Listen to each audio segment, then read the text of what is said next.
Very good evening to one and all. I hope you all enjoyed the Color of Festival.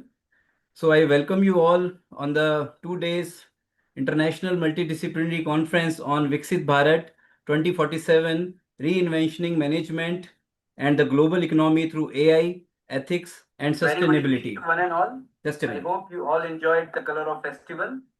So I welcome you all on the 2 days.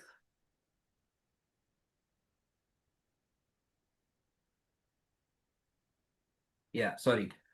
I welcome you all on the 2 days International Multidisciplinary Conference organized by MMK College of Commerce and Economics, Mumbai, and HNGH, Mansuki Institute of Management, Ulhasnagar, and with Inspira Research Association. So without wasting time, I would like to first invite Dr. Aarti Chopra, the Master of Ceremony and the Joint Secretary, Inspira Research Association, to continue. Dr. Aarti.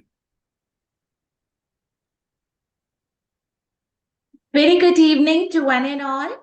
A very warm welcome to all the distinguished guests, keynote speakers, respected academicians, enthusiastic participants, researchers, paper presenters, and participants who have joined us from across the globe at this International Multidisciplinary Conference on Viksit Bharat 2047, Re-Envisioning Management and the Global Economy through AI, Ethics and Sustainability, being organized by Srimati Mithibai Motiram, Kunnani College of Commerce and Economics, Mumbai, that is affiliated to the University of Mumbai, HNGS Mansukhani Institute of Management, Ulhasnagar, affiliated to the University of Mumbai, in collaboration with Inspira Research Association, Jaipur.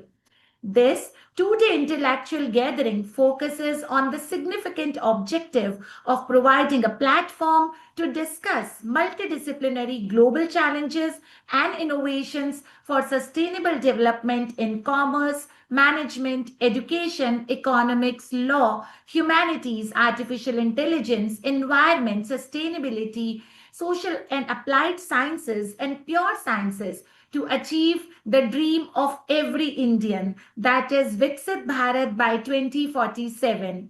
The theme of this conference, Viksit Bharat, is both timely and significant.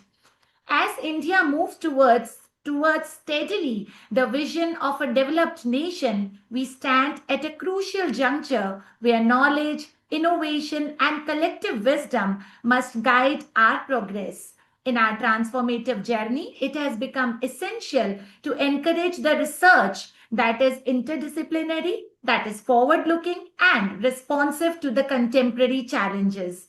The discussions and presentations in this particular conference will provide valuable insights into how academics, industry, and society can collaboratively contribute to building a resilient, inclusive society and a Viksit Bharat.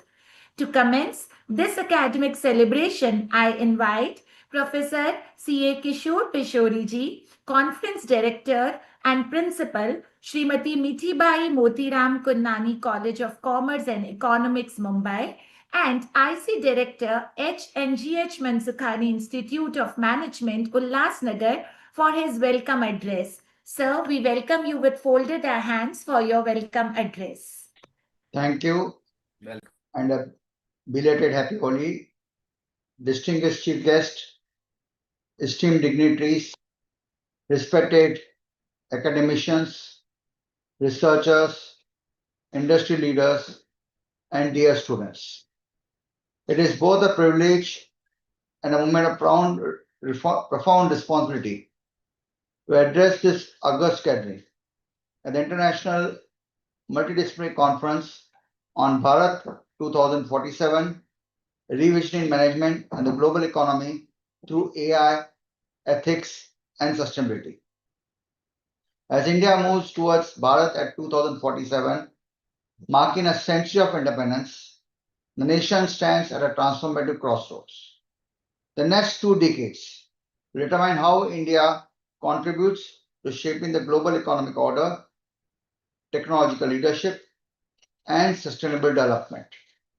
The central question before us is not merely how technology will change the world, but how humanity will guide the technology with wisdom, ethics, and sustainability. Artificial intelligence today is redefining management, governance, finance, marketing, supply chains, and even the very nature of decision making. Data driven algorithms are shaping markets and institutions. However, technology without ethics can accelerate inequality, distort decision making, and undermine trust. Therefore, the vision of Bharat 2047 will integrate these three critical pillars Brahma, Vishnu, and Mahesh, that is, artificial intelligence, ethical governance, and sustainable development. India's civilization wisdom has long recognized the responsibility between innovation and responsibility. The ancient Indian philosophy that reminds us Sarva Bhavatu Sukhana, Sarva Santu Nirmaya. May all be happy, may all be free from suffering.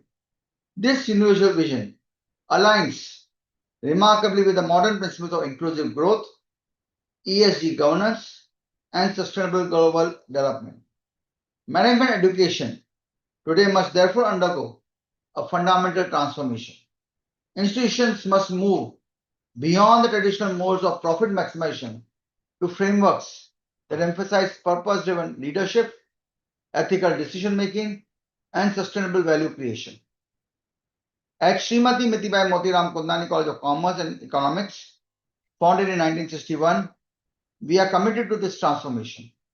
Our academic initiatives under National Education Policy 2020 promote multidisciplinary learning, integrating commerce, technology, economics, and sustainability. Similarly, at HNGH Mansukan Institute of Management, we are preparing students to become global managers who understand that the future of business lies in AI-enabled decision-making combined with ethical governance and social responsibility. The role of academia in shaping Bharat 2047 is therefore very pivotal. Universities must not merely produce graduates, they must create knowledge leaders, innovators, and ethical thinkers capable of guiding institutions in an increasingly complex global economy. The global economy itself is undergoing rapid transformation. Supply chains have been reconfigured, digital economies are expanding, and sustainability is becoming a core criteria in investment and corporate governance. Nations that combine technological governance with ethical governance will lead the world. It's innovation with governance. India has a unique opportunity with its demographic strength of youngsters, digital infrastructure, entrepreneurial energy, and civilization values. India can emerge as a global model for ethical and sustainable technological development. As the great visionary Swami Vivekananda once said, arise, awake, and stop not until the goal is reached. For India, the goal of Bharat 2047 must be a nation that is economically vibrant, technologically advanced, ethically grounded, and environmentally sustainable. The conference therefore assumes great significance by bringing together scholars, practitioners, and policymakers from multiple disciplines. It creates a platform for generating ideas that influence policy, management practices, and academic research.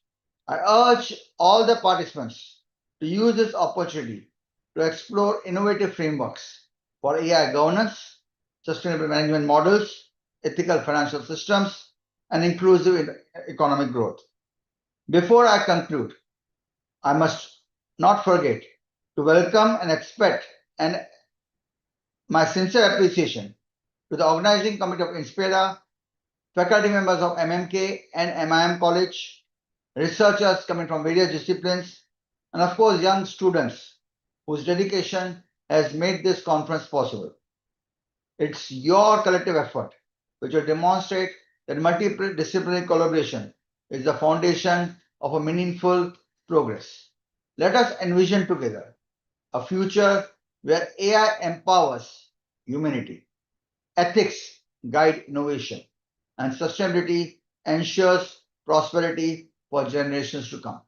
Let this conference contribute to shaping the roadmap towards Bharat 2047, a nation that leads the world with knowledge, integrity, and responsibility. Thank you, and once again welcoming you and wishing the conference a great success. Sir, thank you so much, Professor Thank you, C.A. Kishore Peshori, for this warm and insightful welcome and setting the tone for the day ahead. Sir is absolutely right in welcoming when he said that we need not to produce merely graduates, but we need people who are knowledge leaders and who are innovators. And it is so encouraging to listen from the director of such great colleges. So it is very inspiring and encouraging when we hear such words from such elite people. Thank you so much for your welcome address, sir. And next, I invite Professor Dr. Ravikant Modi, Conference Organizing Director, General Secretary, Inspira Research Association, and Professor, School of Commerce and Management, Nirvan University, Jaipur, to deliver the welcome address on behalf of Inspira. Sir. Thank you so much, Dr. Aarti. Good evening, dear one and all. I warmly welcome you all, especially the management team of MMK College of Commerce and Economics, Mumbai, and HNGH Mansukhani Institute of Management, Ulhasnagar, for jointly organizing the International Multidisciplinary Conference on Viksit Bharat 2047, Re-Envisioning Management and the Global Economy through AI, Ethics and Sustainability with Inspira Research Association, which is taking place on March 6-7, 2026. First of all, I extend a heartfelt welcome to our esteemed chief guest, Dr. Shyam Agarwal, State Joint Treasurer, BJP Rajasthan, and Vice President, Rajasthan Chamber of Commerce and Industry, a great distinguished academician and administrator who will inaugurate the conference later on. I also welcome to our international guest of honor, Dr. Nicolina, Acting Dean, College of Business Administration, University of Corfakan, Sharjah, UAE, who has spared her valuable time for this event. I am also delighted to welcome the chairperson of today's technical session, Dr. Neelu Grover, Associate Professor, Department of Commerce, Motilal Nehru College, University of Delhi, and our esteemed keynote speakers, C.S. Rahul Sharma, Secretary, Northern Indian Regional Council, ICSI, Dr. Shilpa Lodha, Associate Professor, Department of Commerce, Delhi School of Economics, University of Delhi, and C.A. Harshita Jain, Financial Expert and Managing Director and CEO of Fintech's Point.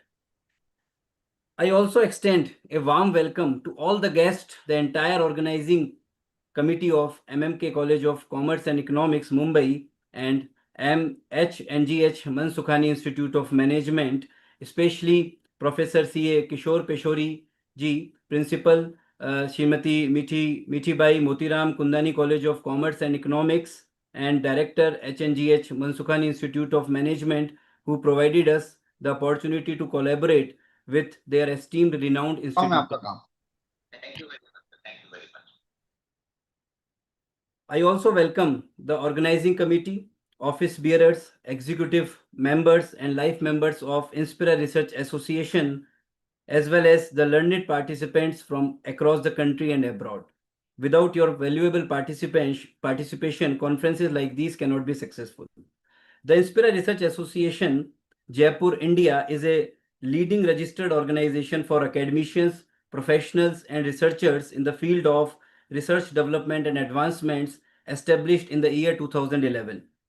The association regularly provides its members with access to 6 peer-reviewed international and 2 national journals with high impact factors and DOI from Crossref, indexed in prestigious international databases like Crossref, Google Scholar, JGate, etc. And all are published quarterly by Inspira and MGM Publishing House. We also publish a number of reference books and edited ISBN books in the fields of commerce, management, economics, public administration, social science, computer science, political science, education and information technology with our 4 national publishing house, that is Inspira Publications, S. Sharda Global Research Publications, Rayansh Global Research Publications, and MGM Publishing House, Jaipur, Delhi, Mumbai. The association regularly organizes national and international conferences, seminars, workshops, webinars, FDPs, with special features such as availability of complete recording of academic programs on Inspira's YouTube channel and the opportunity to publish papers in national and international journals and edited books and conference proceedings with ISBN. I am pleased to inform you that participation response to this conference has been overwhelming positive with more than 100 papers received for presentations. Over the next 2 days, we will announce Best Paper Presentation Awards, which will be revealed during tomorrow's valedictory session. The central theme of this conference revolves around Viksit Bharat through AI, ethics, and sustainability. This event serves as a platform for insightful discussions on the latest trends, challenges, and innovations in the sustainable development. As we face numerous global challenges, the integration of multidisciplinary research has become more critical than ever. Together, we aim to foster collaboration and promote innovative solutions that contribute to a sustainable future. We have two exciting technical sessions lined up. The first technical session today will cover artificial intelligence and digital transformation for Viksit Bharat 2047. The second technical session tomorrow will focus on ethics, sustainability, and inclusive growth in the global economy. I am excited for the discussions, knowledge sharing, and networking that will take place over the next 2 days. I am confident that this conference will inspire new ideas, collaborations, and actions towards achieving our shared goals for a sustainable world. Thank you for all being a part of this event. We hope you all have an enriching and fruitful experience. Thank you. Jai. Thank you so much, Professor Dr. Ravikant Modi, for your enthusiastic welcome and your continued commitment to academic excellence. Also, your address has set a pace for the agenda of the conference of the 2 days. So we are deeply honored to have with us our chief guest and guest of honor. But as Professor Dr. Ravikant said, that the chief guest will join us a little later. So we'll listen to our chief guest a little later as and when he joins us. Before that, we are honored to have with us Dr. Nikolina Lichpava, Acting Dean, College of Business Administration, University of Khorfakan, Sharjah, UAE, as our guest of honor. So before inviting ma'am, I would like to tell something about ma'am's journey. Dr. Nikolina has over 20 years of industry and academic experience in North America, Europe, and United Arab Emirates. Dr. Nikolina holds a PhD in marketing research, specializing in research and analytics, and major international professional qualifications in marketing as Chartered Marketer, Certified Digital Marketing Professional, and a Fellow of Chartered Institute of Marketing. Her professional experience includes consulting and management positions in marketing insights and analytics, digital transformation, evaluation, and assessment. Dr. Nikolina conducted and supervised more than 100 industry research and development projects as a director of research in the market and public opinion research agencies, and a market research consultant for different institutions and companies all across the globe.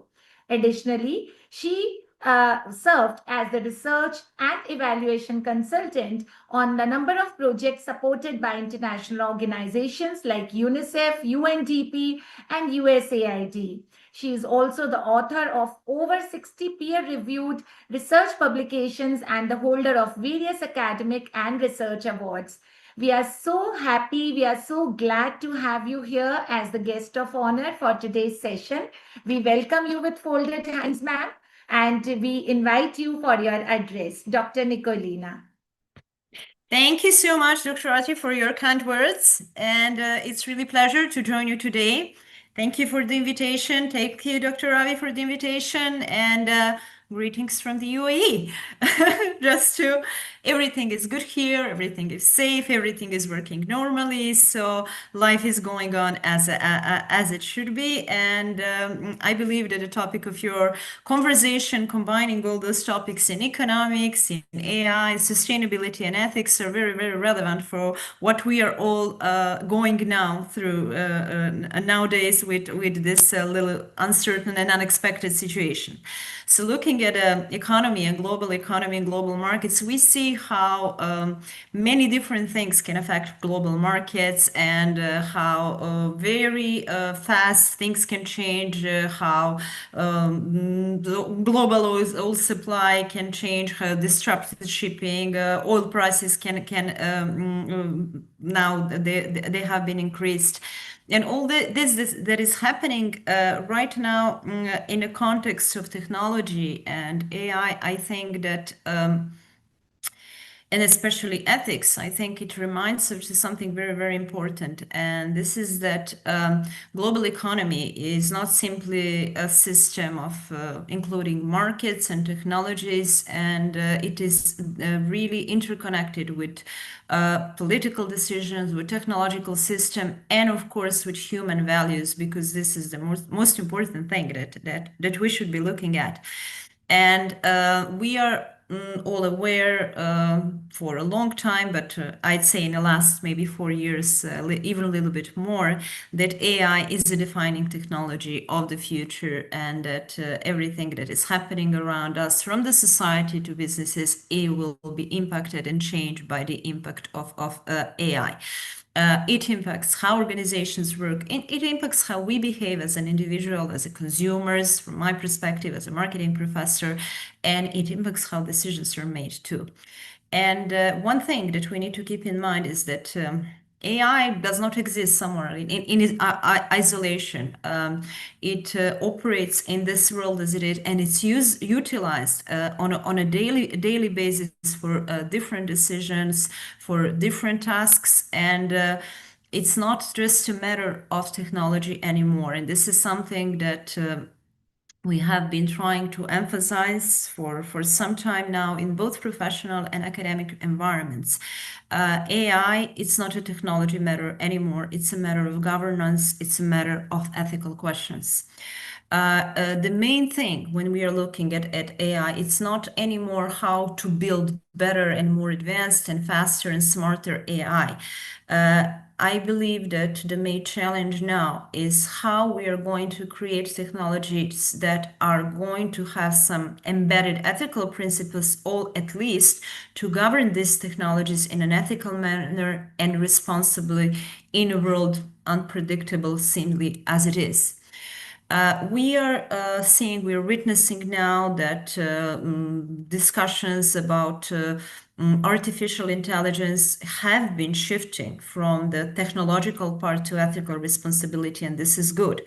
And I know that if you will be talking to some regular user, they will probably perceive the AI as an independent, neutral tool, but this is far away from the truth, because AI systems are built on data, and data reflects biases, data reflects stereotypes, data reflects assumptions that are embedded in our society. So this is the reason why we have to be very careful, because if we are not careful, if we do not embed some way of governing AI technologies, it can just amplify the biases and stereotypes that already exist rather than reduce them. And as AI is becoming increasingly involved in decision-making processes, and I'm not talking only about the decision, we are used to decisions for support systems, they have been around for a while. But in many cases, we are witnessing the separate decision making that might be delegated to AI fully, and this is the part where we have to be very, very careful, because all of this can shape the outcomes and social and business and any type of educational outcomes in a very, very specific way. This is the reason that I believe in and emphasize that AI ethics is one of the crucial topics nowadays when we are talking about AI. We cannot leave it anymore as an abstract, ethics was always something that was sort of an abstract dimension, something kind of from the philosophical side that was here, but maybe with not that much focus as it should have for both professional and academic community. But it needs ethics, AI ethics needs to become the practical framework, the framework that will guide how technology is designed, how technology is implemented, how technology is governed, because the governance will be the key. And another critical dimension and another topic, somehow you connected all those topics in a very nice way in this conference, starting from the economy and AI and sustainability. And sustainability is also one of the critical dimensions of this conversation and this challenge. Because why? We're saying, okay, now we have an amazing artificial intelligence system. They can address many global environmental challenges that can help us, support us in many things. And this is all correct. But sustainability initiatives, many of them are heavily relying on advanced data analysis, on a big data, on a really high AI power that works beyond this. So what is happening here? We have a paradoxical situation because we have AI, we are using AI to overcome and help us solve and support the sustainability challenges, but at the same time, we are using enormous computational power. So it's kind of, a different thing. So to train advanced models, to feed those advanced models with a lot of data, it consumes a lot of energy. So we are at the same time trying to solve environmental problems, but at the same time, we are contributing to this environmental footprint of this strong and very powerful digital infrastructure. So we need to also ask ourselves about the sustainability of our AI and technological system themselves, and to try to find a balance also a little bit there. And if we are talking about responsible innovation, we are teaching now. We all have responsible management, CSR, sustainable management, sustainable business practices. This is something that we started emphasizing in our teaching and learning. But also, it's not from the perspective of AI and technology application. There need to be not only powerful and able to analyze like a huge amount of data and provide the good output. Not only that, we need to have the systems that are sustainable and socially responsible. That lead us to academia and what we are doing. I have to say that at our College of Business at University of Corfacan, one of our main focus and the focus of the whole university is actually on marine sciences, oceanography, and sustainability and blue and green economy. So we have been focusing a lot on those things. And one thing that is very important is that traditionally we were looking at universities as a center, kind of a knowledge production. So students would just learn that, but certain information, but it's not anymore about the knowledge.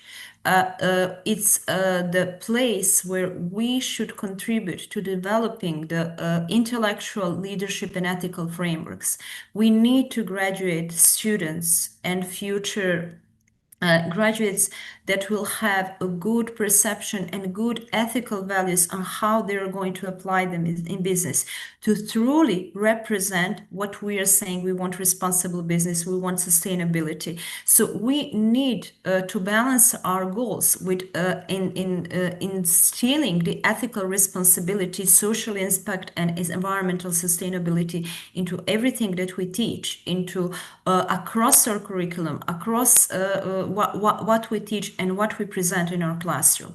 Our students need to understand not only how technology works, but also how it shapes society, what is potential impact, and how they can be ethical representatives of the business community tomorrow when they graduate. And all of this again leads to leaderships, and we all know technology goes fast, and I think that this is something that we are all witnessing. First goes technology, they develop fast, then we develop some frameworks, ethical governance, then technology also moves, and we're all the time kind of lagging behind.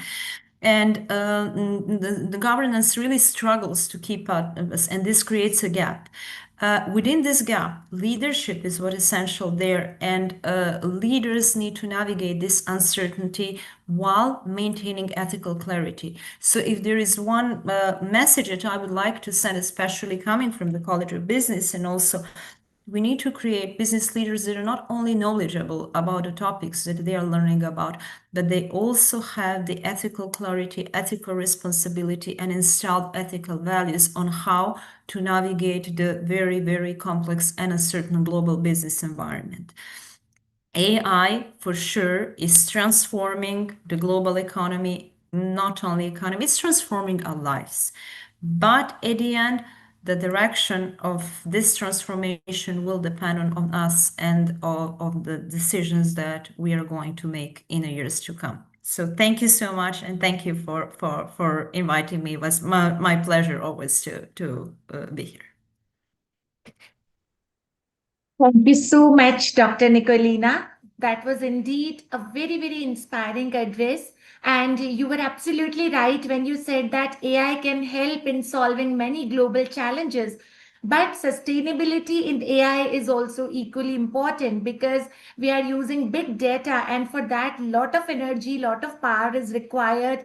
I have read somewhere that a small question that we asked from ChatGPT, that one question requires at least a bucket of water to to take care of the power, the energy we require. So that means sustainability is the biggest question for the day, and definitely this conference would bring many deliberations, many talks, many researches that will talk about this issue. Thank you so much, Dr. Nicolina, for sparing your time for us and being here. We are really blessed to have you. Thank you. Nicolina. Thank you for joining. Thank you so Thank much. you for the invitation. Thank you for always your cooperation. Thank you. So, Ravi said the chief guest hasn't joined yet. No, I will let you know. You when will he- tell me. Yeah. Okay. So I think I should go ahead for introducing Yes. the chairperson for the day. Okay. So we are glad to have the chairperson today, Dr. Neelu Grover, who is an associate professor, Department of Commerce, Motilal Nehru College, University of Delhi. And ma'am, we are so grateful to you. You have accepted to be the Yes. chairperson for today's session, and you will stay here with us till the end of the session. You will listen to all the paper presenters. You will give your valuable remarks to them that will definitely make their research better.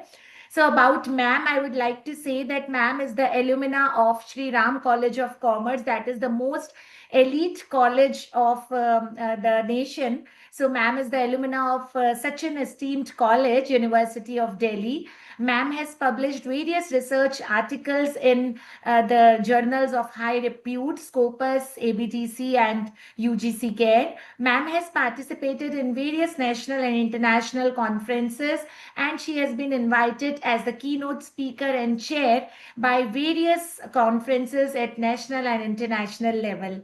Ma'am is the recipient of many awards and has published intensively in various publications. So we are so glad that Dr. Neelu Grover ma'am is here with us as the chairperson of today's session.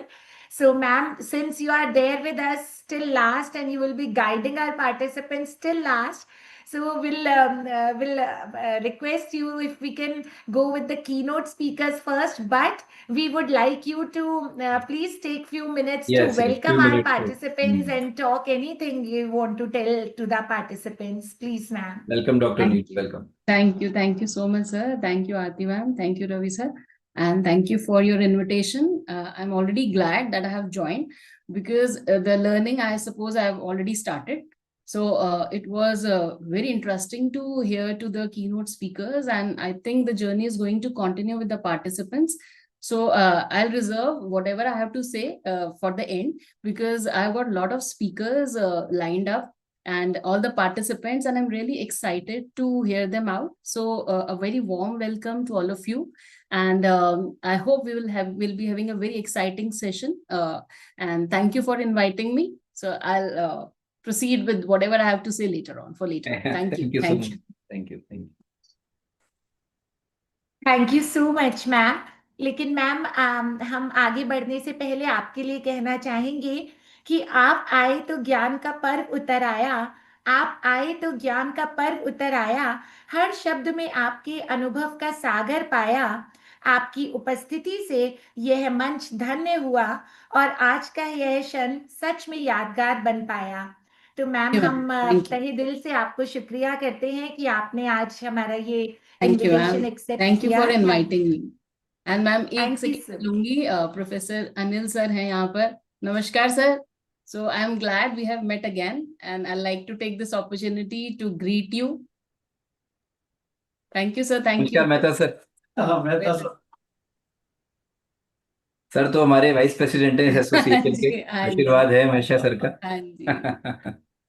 नमस्कार sir, we welcome you sir, Professor Anil Mehta, sir, Vice Sir, President welcome. of Inspira Research Association. Very glad to see the chairperson. Same here, Yeah. sir. Glad to be Yeah. sharing the I dais was with you. her external examiner also, so it's very Yes, it's a proud Great sir, privilege great. for me, That and is happy great. also to see Dr. Neelu. She's a very bright, and I just want to mention here that during her doctoral work, I saw her thesis, and she has done an excellent research work, which I appreciated. Thank you. Very Thank you. highly. I remember, sir. Thank you so much, sir. Thank you. And I'm also very happy to see her guide also, Dr. Ashok Kumar. Yes sir, yes sir. Please proceed. Thank you. So we proceed towards the keynote speakers of the day. Our first keynote address will be delivered by C.S. Rahul Sharma, Secretary, Northern India Regional Council, ICSI. But before inviting Rahul sir, we wish to tell something about sir. C.S. Rahul Sharma is a practicing company secretary and a fellow member of Institute of Company Secretaries of India and founder of Rahul S. and Associates, having an experience of around 15 years in rendering consultancy and secretarial services to the corporates of the nation. Currently, Sir is the Secretary of NIRC of ICSI for the year 2026.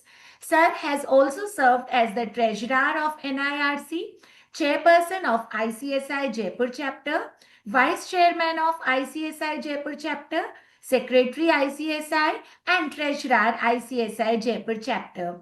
Sir also holds a record of winning regional election and both the elections of Jaipur Chapter with the highest number of votes, being one of the youngest chairperson of Jaipur Chapter during his vibrant chairmanship in the year 2019. Jaipur Chapter witnessed great heights and also hosted the annual mega event of ICSI, that is the 47th National Convention of Company Secretaries, which made a record of highest delegate participation ever in the history of ICSI.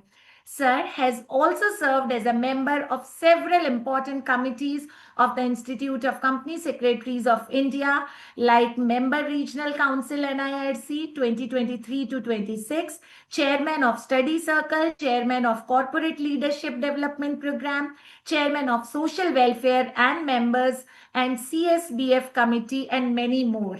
Sir, we are really glad to have you here with us today. We welcome you for your keynote address. C.S. Rahul Sharma, sir. Welcome, Rahul. Thank you so much, ma'am. Thank you so much, ma'am. Respected chief guest in absentia, I hope he will join shortly. And guest of honor, other dignitaries, CA, our representative from the Mithibai College, Kishore sir, CA Kishore sir, and the representatives of Mansukh Institute of Management, Team Inspira, Anil sir, the fatherly figure of all of us, SS Modi sir.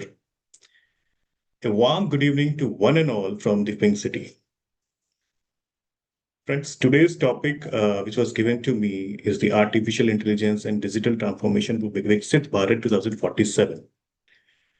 As a professional, I would try to do justify with the topic, and speaking in front of such great educators is always tough. So that during my allotted time, I will try to justify with the topics and to connect the role of educators and the professionals towards the Viksit Bharat with the use of artificial intelligence and the digital transformation. Friends, as we move towards Viksit Bharat 2047, the role of higher education institutions of our nations has shifted.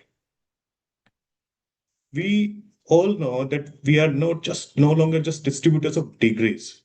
We have become the factories of innovation. And we have to fuel the growth of the economy of India that we are targeting up to 30 trillion. And today we are standing at the fourth position in the world. We are the fourth largest GDP in the world. We have just surpassed Japan. The twin engines of this journey, the Viksit Bharat journey, are the artificial intelligence and digital transformation.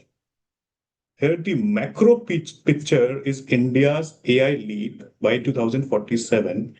And as we aim to be the global AI powerhouse, recently we have witnessed that government has committed over something around 10,000 crores to the AI mission, AI India mission. And the recently AI Impact Summit held in Delhi during the 16th to 20th of Feb 2026 was just a beginning. We are hoping there are lots of many things are coming ahead. Through the India AI compute portal, researchers can now access high-end GPU power at a subsidized rate of 100 rupees per hour. So this will make the world-class research affordable for every scholar, even in the two-tier cities where our scholars are doing wonders.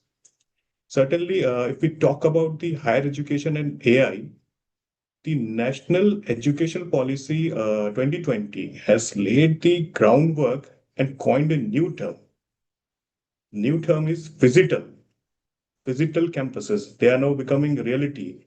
This is a combination of physical plus digital. So with this AI tools like Bharat Vistar, now a professor can deliver a lecture in English while students receiving real-time, high-quality translation in more than like 15 to 20 Indian regional languages. This is a linguistic inclusion at its best.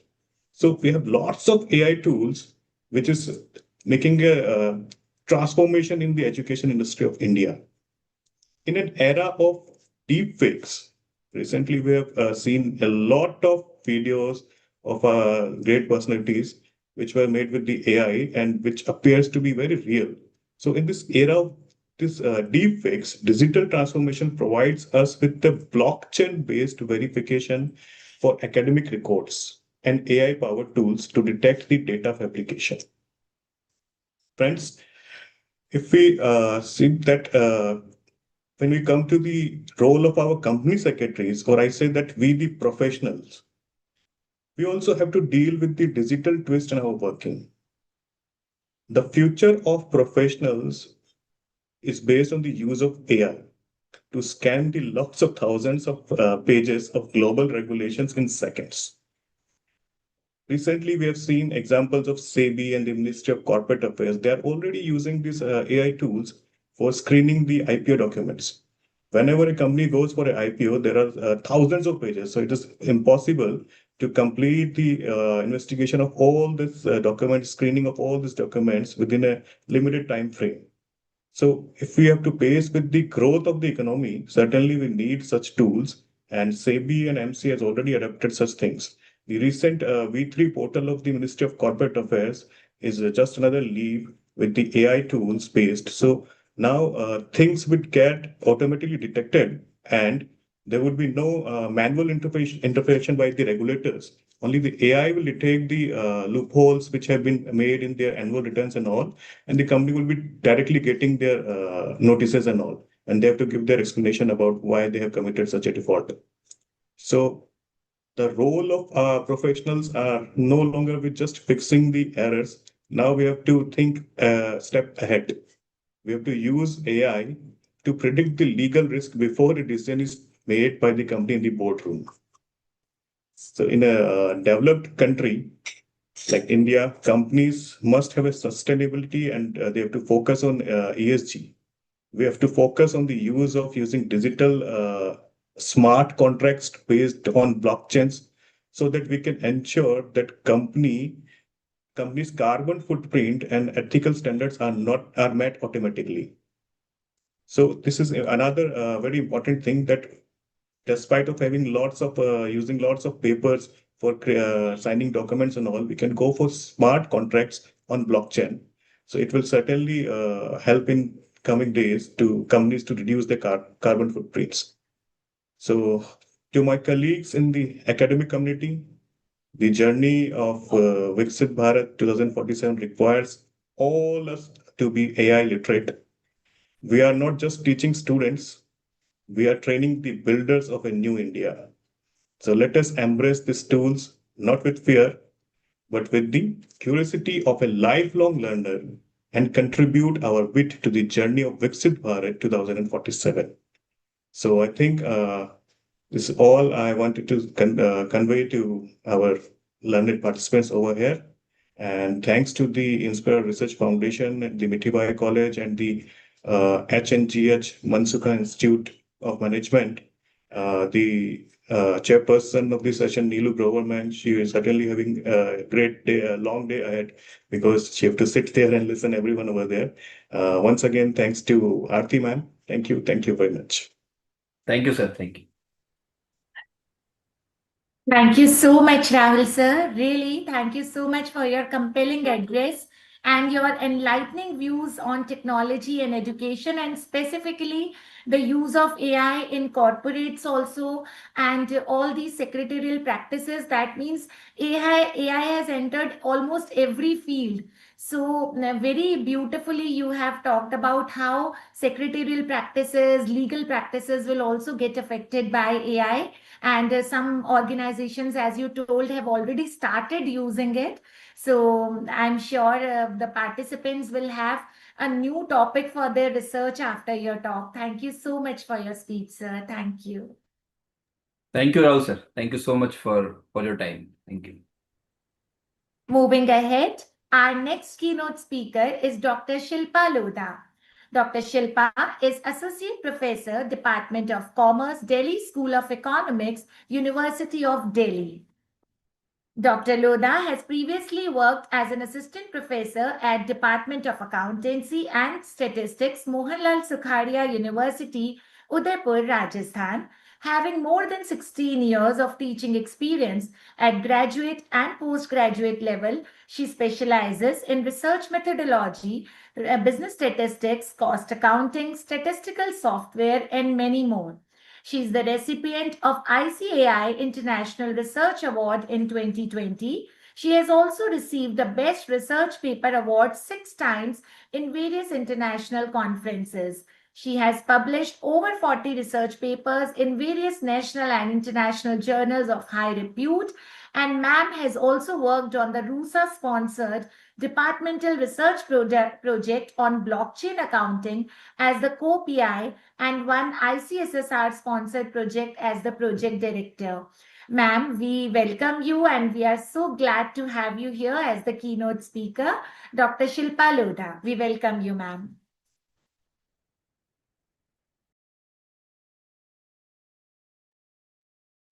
And your slides are already visible, Shilpa ma'am. Your screen is visible.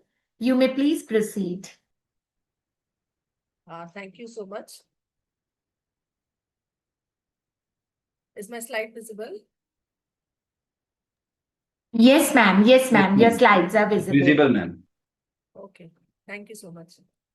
At the outset, I would like to thank the organizers for inviting me, respected chairperson, in absentia, the officials from Mithibai College and Inspira officials, the distinguished scholars and esteemed participants. Thank you so much for inviting me. I would like to present my views on the triple theme which we have today, as India is celebrating its 100 years of independence in 2047. The real question in front of us is not simply about the reaching that milestone, but what kind of nation will India become by then? Will we simply be a large economy, or will we emerge as a nation that is technologically advanced, socially responsible, ethically inclusive, and environmentally sustainable? Today, the global economy is undergoing a profound transformation driven by the digital technologies, environmental challenges, and shifting geopolitical dynamics. So, in this context, India's vision of Viksit Bharat 2047 is not only a national aspiration, but also a significant contribution to shaping the future global economic order. The vision of Viksit Bharat 2047 invite us to think beyond economic growth and to imagine a future where innovation, skills, ethics, and sustainability work together to shape a resilient global economy. In today's rapidly evolving world, three powerful forces are shaping the future of management and economic development, which are the artificial intelligence, ethical governance, and sustainability. But at the same time, there is another critical pillar that will determine how successfully societies respond to these challenges, which is, of course, education, and particularly commerce and management education. If we look at the first pillar, that is AI, it is widely regarded as one of the most transformative technologies of the 21st century. Globally, AI is expected to contribute nearly $13 trillion to the world economy by 2030. And in India, AI could contribute nearly $500 billion to GDP within the next decade. India has today more than 4,000 startups, which are based on, of course, AI startups I'm talking about, making it one of the fastest growing AI ecosystem in the world. These developments demonstrate that AI is no longer a futuristic concept, but it is already transforming how organizations operate, how governments make decisions, and how societies function. However, as highlighted in the recent AI Impact Summit, we are entering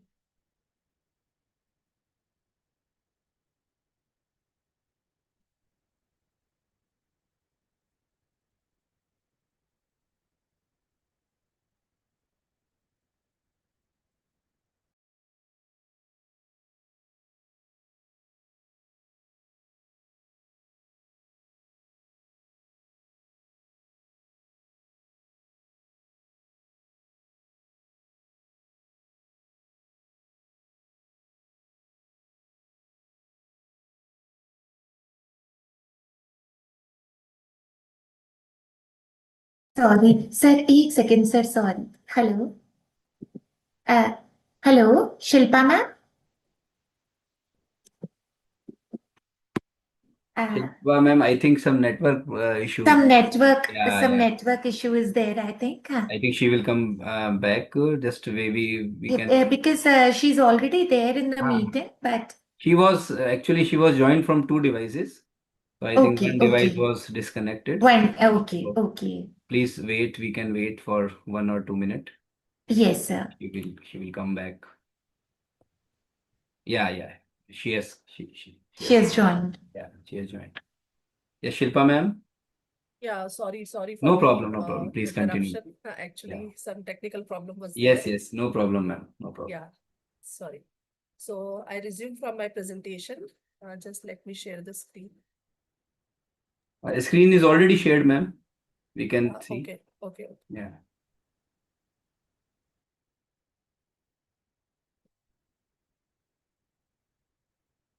Okay. So what I was talking about, the AI transformation in the Indian economy. So recently in the AI Impact Summit, it was highlighted in discussions that we are entering in an era where humans and intelligent systems will co-create, co-work, and co-evolve. This is a very new concept, and this perspective reminds us that the artificial intelligence should not replace human capabilities, but rather enhance them and support inclusive economic development. So achieving the vision of Viksit Bharat 2047, therefore, requires building a comprehensive AI ecosystem, which is supported by infrastructure, research capability, and policy frameworks. The experts emphasize the need for stronger academia-industry collaboration, development of large language models, in which some recent big Indian companies, private sector companies are also venturing into, and the investment in semiconductor technologies, which is very crucial, and the robust AI infrastructure to position India as a global AI leader. Some of the key sectors where India is performing better in AI, or where AI could help, just a few examples, it is not the exhaustive list. For example, in the manufacturing sector, we are seeing the AI-enabled smart factories are improving productivity through predictive maintenance, automation, and intelligent supply chain systems. If we talk about the agriculture, we are seeing that AI-based farming techniques are helping farmers to monitor their crop health, to optimize their irrigation systems, and improve yield predictions. If we talk about the healthcare, which is the most prominent area of AI, the AI-driven diagnostic systems assist doctors in detecting diseases like cancer and diabetic retinopathy in earlier stages, so that the disease can be cured at a very early stage. These technologies are especially important for expanding healthcare access in the rural areas. If we talk about the telemedicine and remote diagnostics, the AI can help, nothing like that. If we talk about the MSMEs, micro, small, and medium enterprises, AI intelligence is empowering them, nothing before like that. By enabling better demand forecasting, customer analytics, and operational efficiency. And since the MSMEs is the backbone of the Indian economy, this transformation can significantly support the inclusive economic growth of India. These are the few not AI examples, but we can say that this is the DPI, which is called the Digital Public Infrastructure, which can provide the detailed base for AI. Because these innovations have already taken place in India long back, but they can be a great boon to our AI system.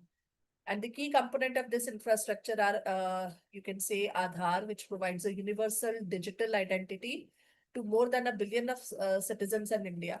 The UPI, which has created one of the world's largest real-time digital payment ecosystem. And right now, India is handling more than 50% of the world digital payment system through UPI. However, the significance of these two initiatives go beyond individual platforms. They are part of a broader architecture, which is known as India Stack, which integrates digital identity, payment systems, and data exchange frameworks to enable these scalable digital services. More importantly, it provides the data and technological foundations necessary for AI-driven governance, digital innovation, and inclusive economic development, making India's DPI model an important reference point for several countries around the world. The second most important pillar is the ethics. So if we talk about the ethics and responsible governance, we see that while artificial intelligence offers enormous opportunities, but it also raises some important ethical challenges. Issues such as data privacy, algorithmic bias, cybersecurity risk, and transparency in automated decision-making have become central concern in the digital economy. During the recent AI Impact Summit, some global leaders also emphasized that the ultimate objective of artificial intelligence should be inclusive technology for everyone. This statement highlights the importance of ensuring that AI benefits society broadly rather than deepening technological inequalities. So ethical governance ensure that technological progress benefits society as a whole rather than creating new forms of inequality or exclusion. Let's move towards the third pillar, which is shaping the future of development, which is called sustainability. The world today faces unprecedented environmental challenges, including climate change, biodiversity loss, and resource depletion. These challenges require that economic growth must be aligned with environmental responsibility. So artificial intelligence itself can play an important role in achieving these sustainability goals. We can use AI-based systems to analyze environmental data, monitor ecological changes, predict climate risk, and support carbon reduction strategies. The philosophy guiding many recent global discussions on AI and sustainability, including the AI Impact Summit, reflects the ancient Indian principle of Sarvajan Hitai and Sarvajan Sukhai, welfare for all and happiness for all. This perspective emphasizes that technological innovation must ultimately serve humanity and sustainable development. India has set of achieving 500 gigawatts of non-fossil fuel energy capacity by 2030 and also has committed to achieve the net zero emission by 2070. These initiatives demonstrate that economic development and environmental sustainability are mutually reinforcing goals. So they can go hand in hand, not in isolation. Now, how the role of commerce or management education can enhance this integrated framework of AI, ethics, and sustainability.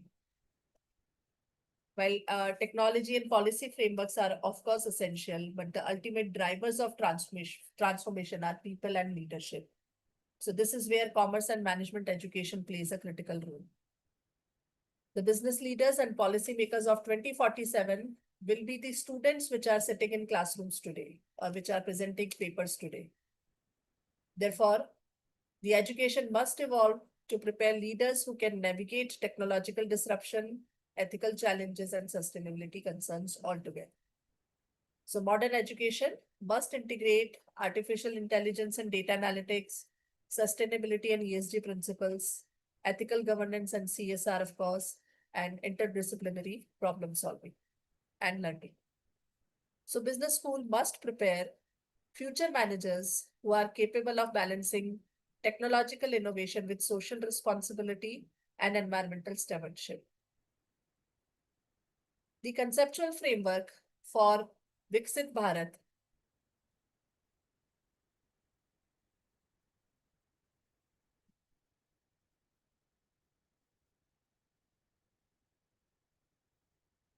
The conceptual framework for Viksit Bharat 27 can be understood with these four interconnected pillars which we talked about. The artificial intelligence acts as the technological driver of innovation and productivity. Ethical governance ensures that these technologies are developed responsibly and transparently. Sustainability provides the ultimate goal of development, ensuring that economic growth remains environmentally and socially balanced. And lastly, the education, which acts as an enabling force that prepares future leaders to integrate technology, ethics, and sustainability. So together, these pillars form the foundation of a resilient and inclusive economic system. To conclude, I would say that the vision of Viksit Bharat 2047 challenges us to rethink the meaning of development in the 21st century.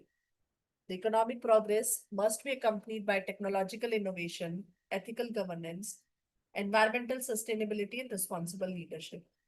If India succeeds in integrating AI innovation with ethical governance, sustainable development, and forward-looking management education, it can not only achieve the vision of a developed nation by 2047, but also contribute meaningfully to shaping a more inclusive and responsible global economy. So here I end my presentation, and thank you so much again to the organizers for giving me this opportunity. Thank you so much. Thank you, ma'am. Thank you so much, Dr. Shilpa, ma'am.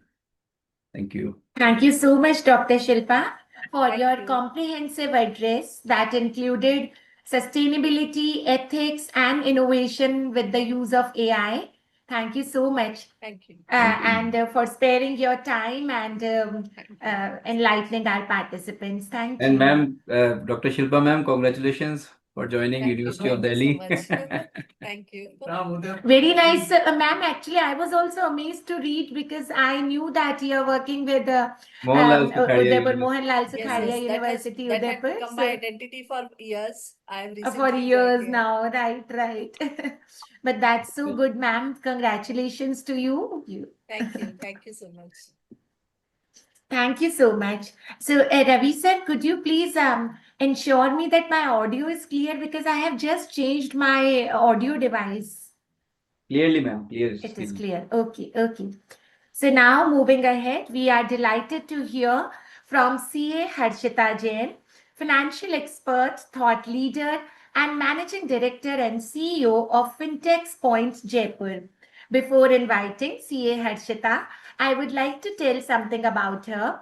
CA Harshita Jain is a distinguished chartered accountant with a strong blend of corporate expertise, entrepreneurial leadership, and digital influence in the finance and tech ecosystem. Since qualifying as a chartered accountant in 2019, she has built a career that is marked by depth, versatility, and continuous innovation.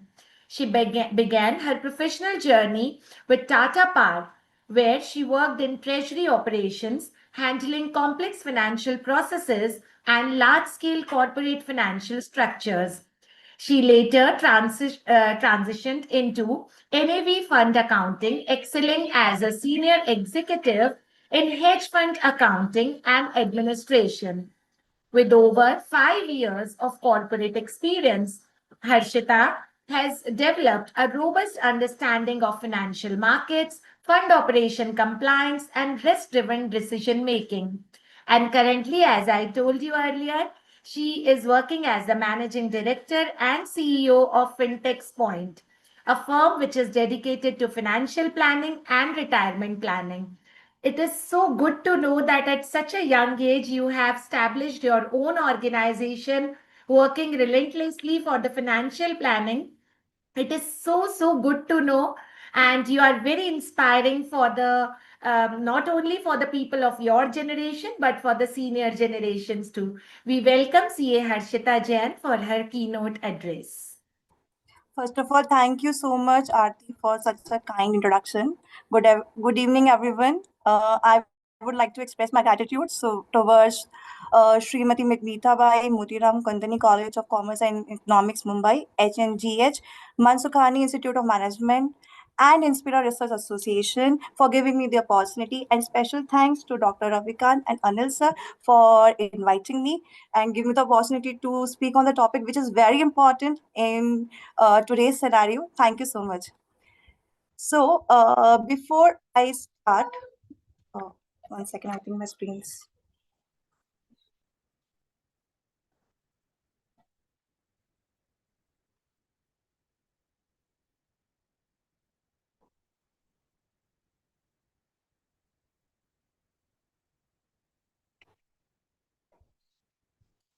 So before I start, I want to show you some Indian facts because they explain why I chose this topic.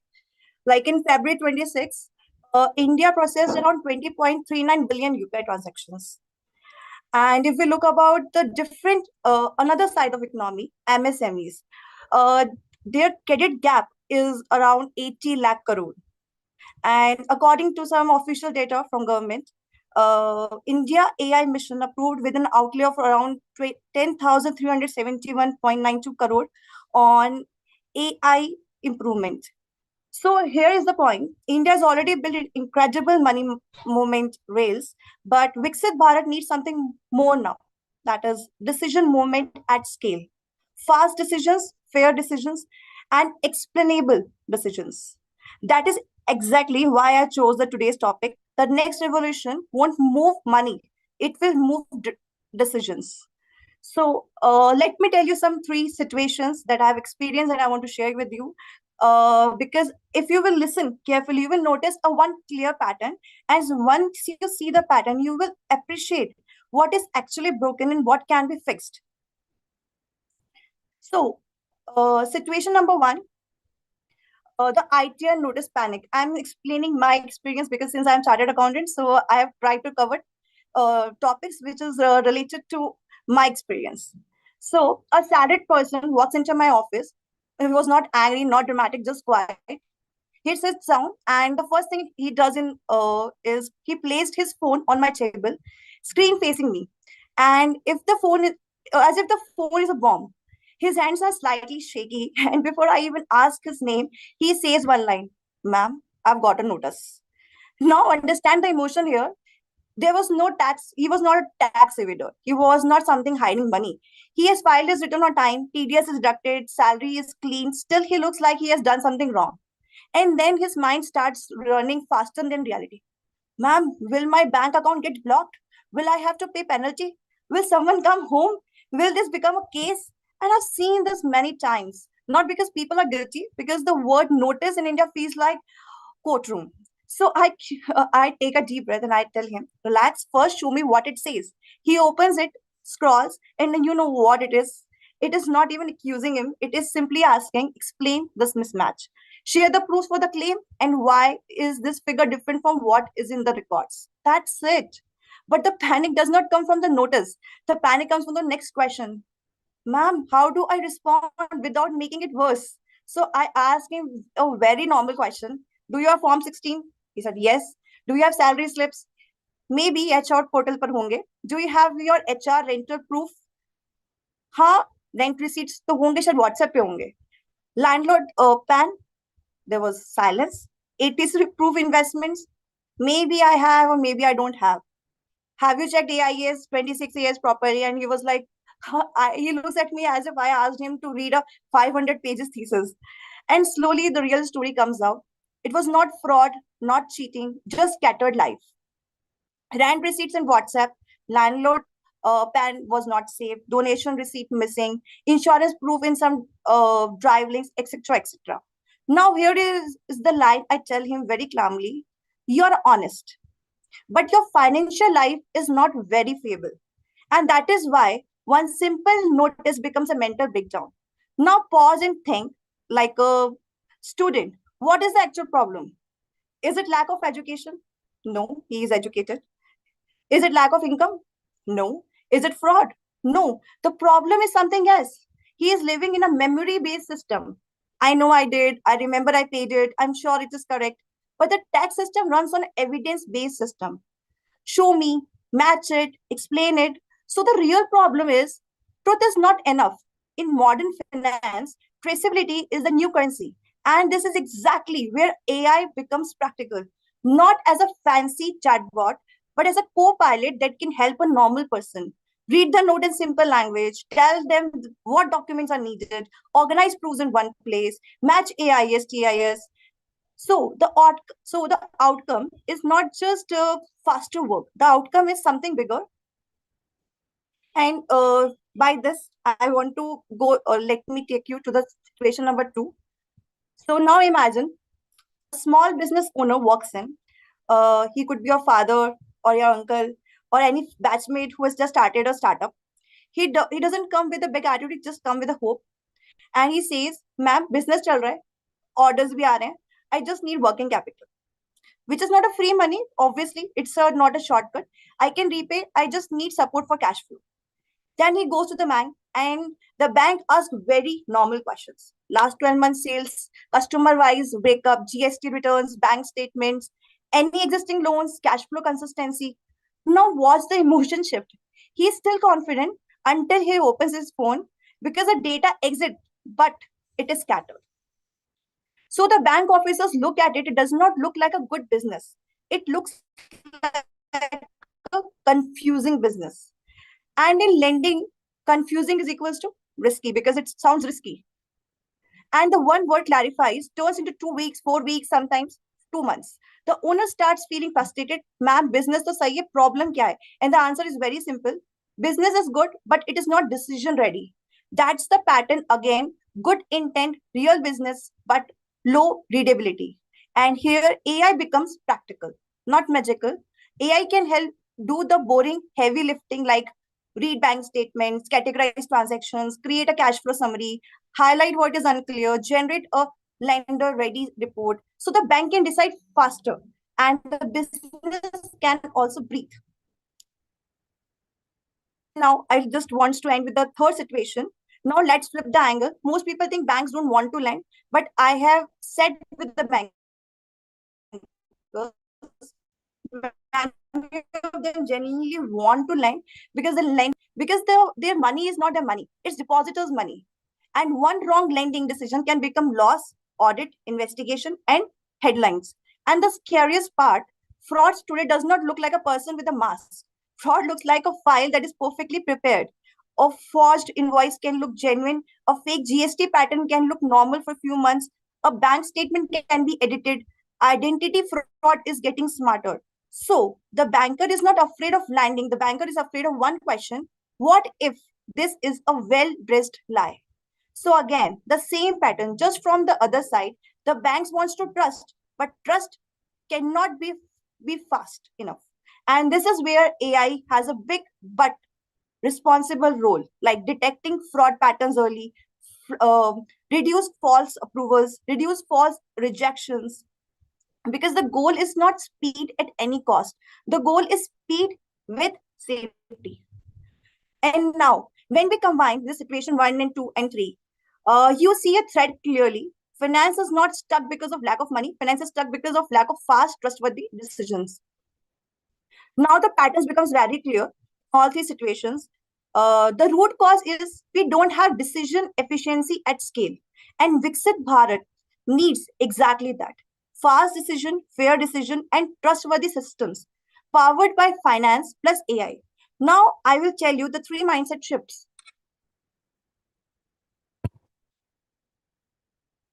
Money is not the bottleneck, trust is. We often think the problem is funding, but in reality, funding is available when trust is available.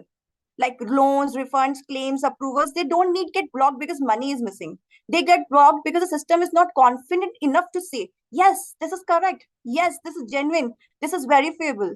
So the real question becomes, how do we reduce the time to trust? Mindset number 2 is, today we treat documentation like a headache, but tomorrow clean data will behave like a real asset. A person who keeps proof clean and organized will face less panic. So the future reward won't only go to the people who work hard, it will also go to the people who are decision ready. And mind shift number 3, AI is not the product. AI is the infrastructure behind decisions.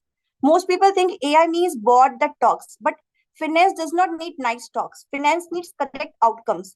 So AI role is behind the scenes, like understanding documents, matching records, detecting anomalies, generating structured explanations. The goal is AI where it increases trust and reduces harm. And this is where I would connect to you.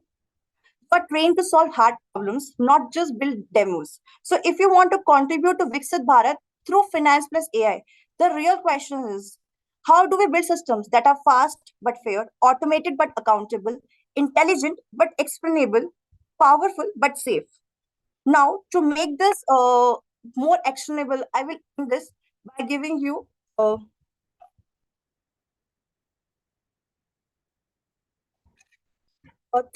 research directions. First, in finance, direction number 1 is explainable AI for high-stake decisions. In finance, decision is never just a decision. A decision becomes a consequence. Like if Netflix recommends a wrong movie, nothing happens. But if a finance system takes a wrong decision, someone pays the price. That's why the main question is not only can we predict the risk, the main question becomes, can we explain the decision in a way that human accepts? And what explain actually means? Explain has 3 things together.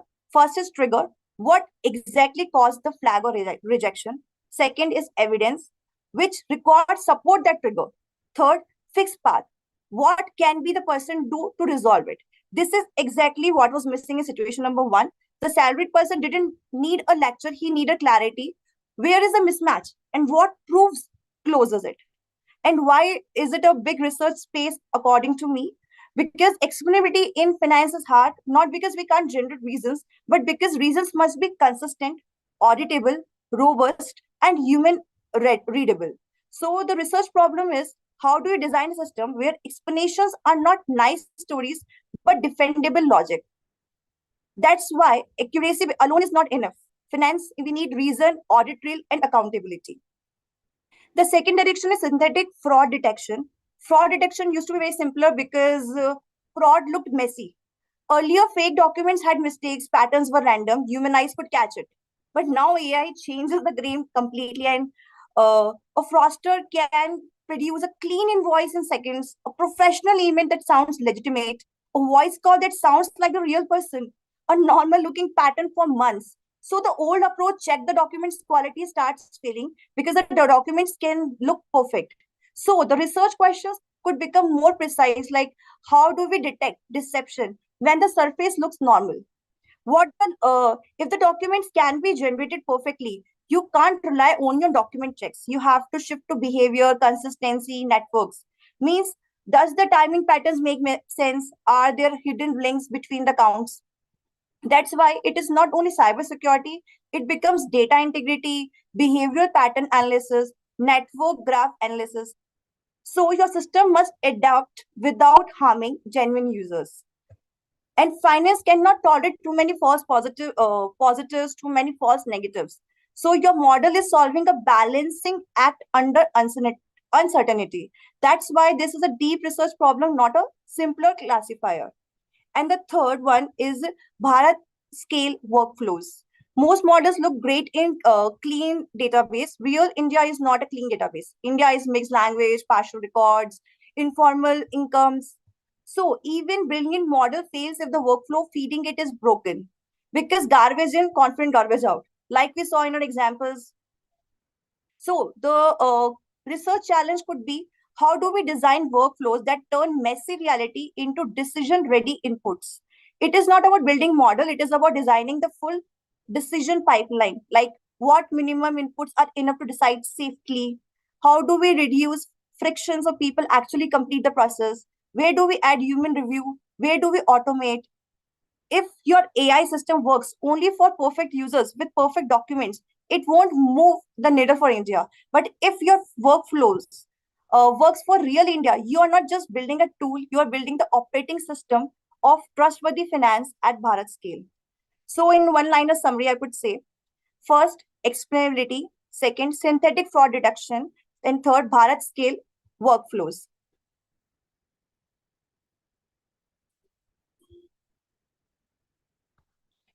So if you remember one line, UPI helped India move money. Now AI must help India move trustworthy decisions. And your best contribution is not more features, it is building systems that are correct, explainable, and safe at scale. Thank you, thank you, thank you so much.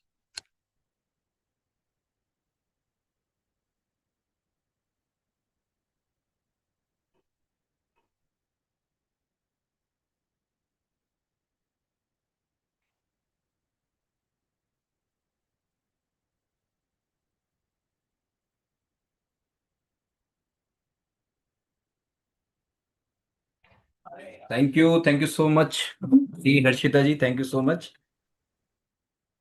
Thank you so much, Harshita ma'am. That was indeed marvelous. That was so wonderful. I was almost lost because this is a very common problem we face. We get some notice from the department and we feel so panicked because we have been filing. We have not committed any fraud, but then also we feel so much stuck and panic because we are not maintaining our things properly. So here where AI comes in. So thank you so much for your insightful session, your practical guidance on maintaining proper accounting records and understanding taxation requirements and keeping exemption certificates well in place. It is extremely valuable for all of us. We most of us, like, we are salaried people, so we get every penny in white, but then also we get so panic if we get any kind of a notice or something. So your expertise as the chartered accountant made the session both reassuring and highly informative. Thank you so much, ma'am. Thank you so much for accepting our invitation and guiding our participants for the research topics also, which can be taken from this particular talk which you have taken. Thank you so much once Thank you again. so much, Harshita ji. And you are doing really wonderful on your YouTube channel and Instagram channel also. Thank you. Thank you so much, ma'am. Thank you so much. Thank you so much for invitation. Thank you so much. Thank you so much. So, sir, shall we move to the next segment, that is the paper presentations? Yes, ma'am. Yes, Okay. ma'am. I think everyone is waiting for for the for paper presentation. presentations, right. So now we are transiting into the next segment, that is paper presentations by our participating scholars. So the session will be chaired by Dr. Neelu Grover. So before inviting the paper presenters, I would like Dr. Neelu Grover to kindly say something, if you have anything to tell to the paper presenters, any kind of rule or any guidance you want to give to them, please, Dr. Neelu Grover. Thank you, ma'am. Thank you. So we'll be starting off with a session of presentations. I'd like to request all the presenter to keep your presentation precise. Please don't go much into the introduction and literature review details. Whatever methodology you have adopted and what are your findings, please concentrate on that. Otherwise, the entire session would be lost in your introduction and review of literature, and we won't be able to, analyze your findings. So kindly restrict yourself and concentrate upon the main findings of your study. You just have 4 to 5 minutes, as must have been instructed to you. And 1 minute is for question answer sessions. So kindly adhere to the time limit. Thank you. And I think we should start now. Thank you. Thank you so much, Dr. Neelu ma'am. Thank you so much. And I request everyone to please write down your serial number in the chat box so that I can recognize you. Those who are ready with their presentations, please write down your serial number and name in the chat box of the Zoom. And as Dr. Neelu ma'am said, you have 4 to 5 minutes, so please be precise. The main slides you can show.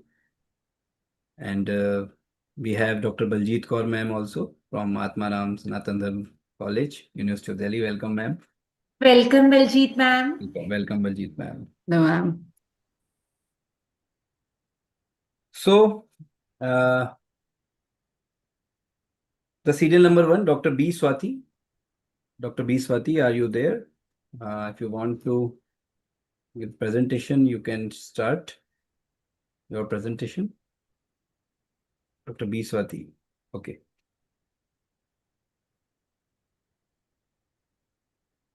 Dharashri ji. Dharashri ji. Serial number 3. Dharashri ji. Dharashri Ganesan. Please unmute. Dharashri Ganesan, please unmute. Yeah. Yes, sir. Yeah. Are you ready with your presentation? Yes, sir. My teammates are not available, sir. Acha, you are not available. Yes. Okay, okay, no problem. Okay, sir. I saw your name, that's why. Okay, sir.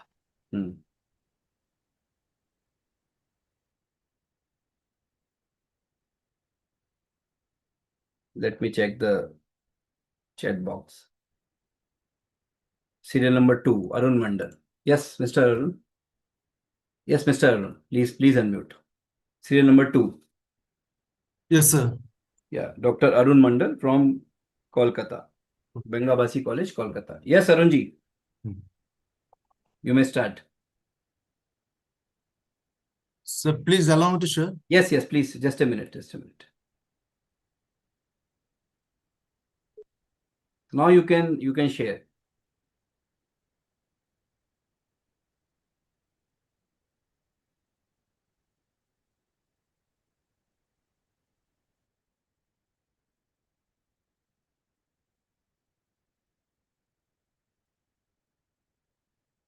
Okay, the title of the paper is Goods and Services Tax, Present Scenario.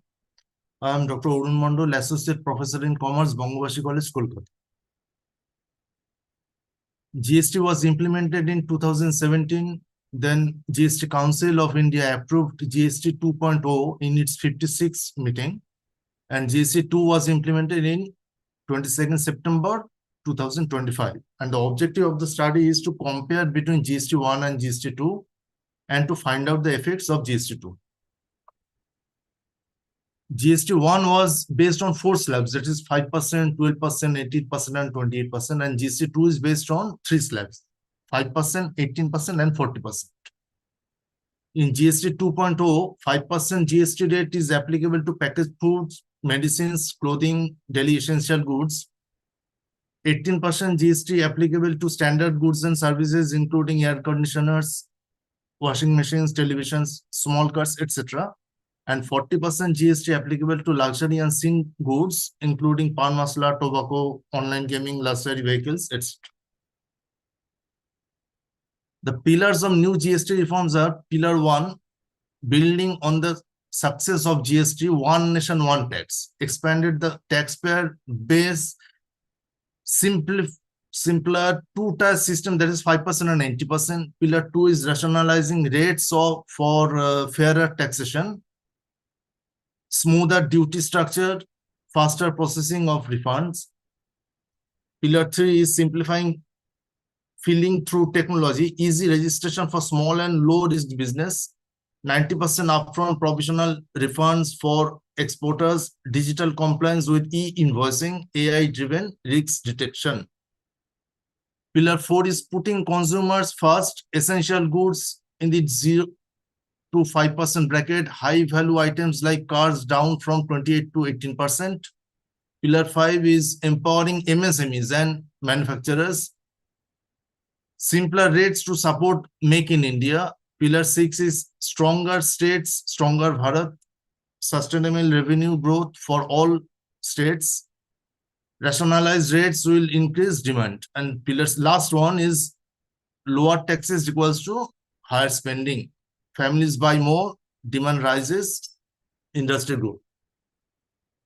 Here is some distinction between GST 1 and GST 2 item wise. Footwear up to rupees 2,500. Previously it was 12%, now it is 5%. Air conditioners, old GST rate is 28%, now it is 18%. Mobile phones 12%, previously now it is 18%. Small cars, old rate was 28%, now it is 18%. Idols, wooden, stone or metals, it was previously 12%, now it is 5%. Premium motorcycles, it has increased in GST 2, that is from 28% to 40%. Butter, ghee, almond, it is 5% now. Vehicles, normal vehicles, not luxury vehicles, it was previously 28%, now it is 18%. Television, 28% to 18%. Processed food, 12% to 5%. Luxury cars, previously it was 28%, now it is 40%. Drinking water, up to 20-liter bottles, previously it was 12%, now it is 5%. Cigarettes and soft drinks, it is now 40%. Previously it was 28%. And confectionery, cakes, biscuits, it was 18%, now it is 5%. Here in this sector-wise comparison, 8 sectors, all these 8 sectors have positive impact. I mean, GST 2.0 has positive impact on all these 8 sectors. First one, handicap sector, it was previously 12%, now it is 5%. Automobile sector, 28% on commercial vehicles, now 18% on commercial vehicles. Health sector, 12% on medicines. Now in GST 2.0, it is 0% on many life-saving drugs. Construction sector, 28% on cement, now it is 18% on cement. Food sector, previously it was 12%, now it is 5%. Fertilizer sector, previously it was 12%, now it is 5%. Education sector, 12% on exercise book, but now it is 0% on exercise book. And then textile sector, 12% on sewing thread, now it is 5% on sewing thread. The effects are life and health insurance premium are now tax-free under GST 2.0. Abolition of 12% and 28% slabs has led to price drops for daily essentials, which increases the purchasing power of consumers. Business can obtain GST registration very fast due to new GST rules. GST 2.0 is mainly 2 slab structure, that is 5% and 18%, which allows business to focus on growth. Small businesses are more benefited from GST 2.0 than GST 1.0.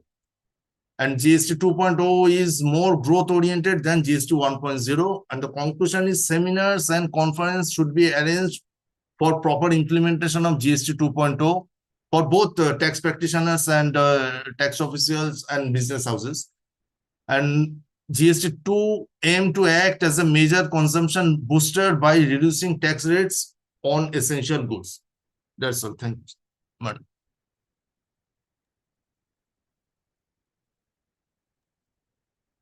Okay, thank you so much, Arun sir. Very nicely presented. Sir, I've got one question, just an apprehension. It was very nicely presented. Everything was very well clear. So you suggested that there are there are certain sectors where the GST rates has been slashed, right? Like Yes. cements, textiles, automobiles.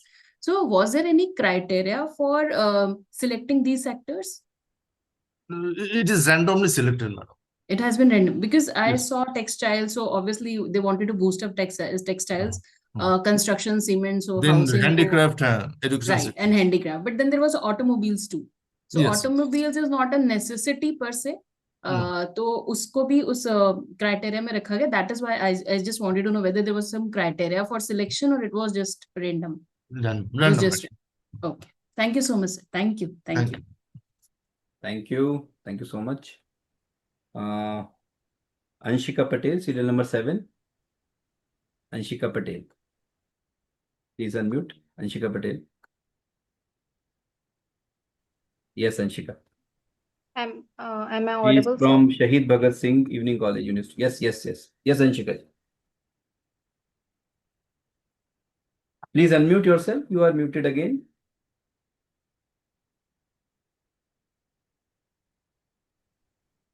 Sir, actually, I'm sharing my screen. Yes, please share.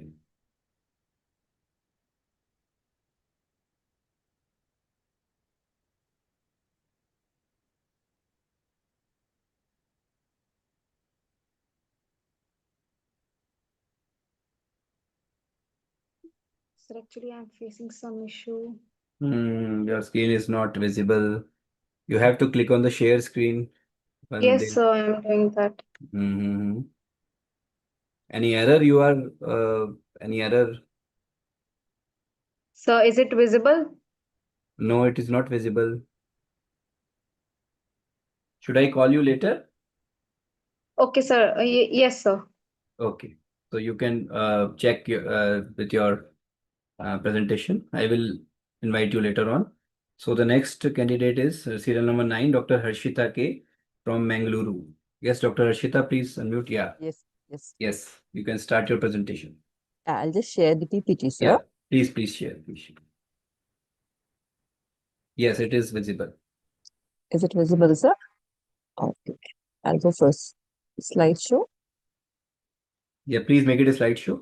Yes, sir. Yes, now it is. Yeah, it is Yes. fine. Good evening, respected the chairperson and the conference organizers.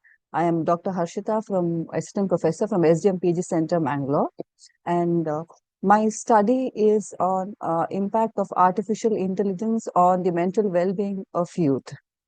Artificial intelligence has emerged as one of the transformative technologies of the 21st century, influencing various sectors such as education, healthcare, communication, and entertainment. And the youth have been the most active users and the beneficiaries of the AI technologies.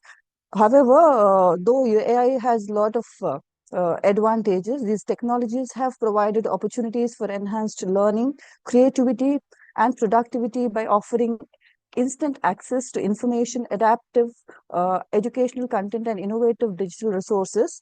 However, the increasing dependence on AI has raised important concerns regarding its influence on mental well-being, critical thinking ability, social interaction, and overall development of the youth. The objectives of my study is to understand the role of AI in the daily lives of the youth. Secondly, to examine the positive effects of AI on youth. Thirdly, to analyze the negative psychological impacts of AI overusage, and to suggest measures for a balanced AI use among the youth. And as this is a conceptual paper, this study employs a qualitative research approach, conducting an literature review of articles and studies related to AI impact on youth. Additionally, expert opinions were also taken to understand a broader implication of AI on mental well-being of the youth. And here, basically, this conceptual paper seeks to offer a valuable insight that will serve as a foundation for further research and encourage empirical studies in the evolving field. When we speak about youth, usually the artificial intelligence has become an integral part of the daily lives of the young people. And here, use of AI in learning, communication, entertainment, and productivity. We find that the youth use AI-powered educational platforms, social media algorithms, chatbots, virtual assistants, gaming entertainment system, and AI tools for creativity and productivity. And when it comes to the positive impact, of course, AI has positive impacts wherein it has given a personalized learning, wherein it has developed the academic confidence of the youth. And here the information is easily available. And besides that, the AI-based mental health apps and chatbots provide an emotional support, stress management techniques, and a mindful exercise. And today, the exposure to AI technologies help young people to develop a digital literacy and needed technical skills that are very much needed for their future careers. A very important aspect here is the negative psychological issues associated with the overuse of AI. Here we find that the increasing use of artificial intelligence among the youth can influence their mental well-being in several ways. Especially the excessive dependence on AI tools and digital platforms are contributing to stress and anxiety. Besides that, continuous exposure to fast AI-curated content can lead to reduced attention span. Further, prolonged screen time and late-night use of AI-based application cause disturbs. Over-reliance on technology has resulted in decreased emotional intelligence, wherein it has reduced the face-to-face interaction, which has limited opportunity to understand the emotions. Finally, the frequent reliance on AI tools for learning, decision-making, problem-solving has made us, especially made the youth to depend on technology, wherein the youth have become less confident on their own abilities and increasingly dependent on technological assistance.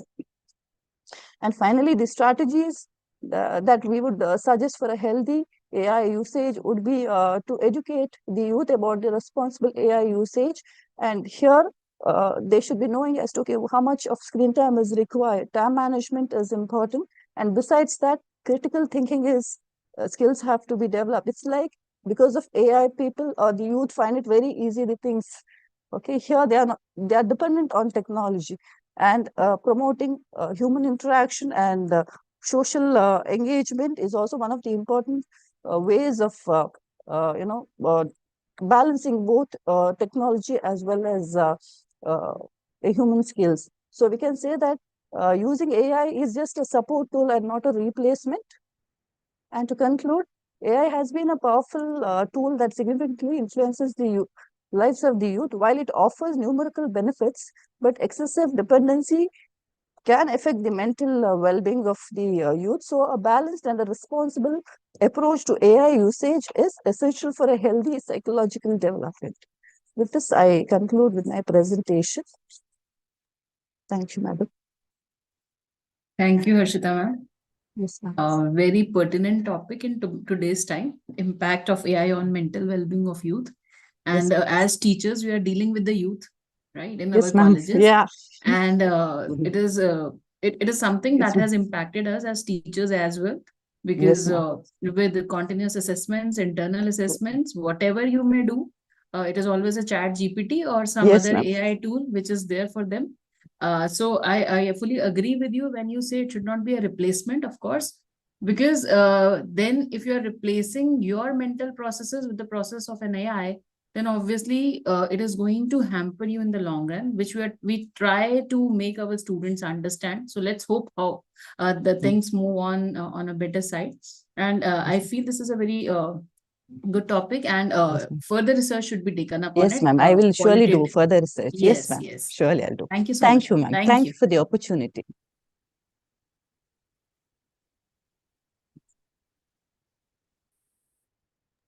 Thank you. Thank you so much. Yeah, Miss Anshika Patel, you want to try again? Yes, Anshika, please. Yes, sir. Yeah, please share.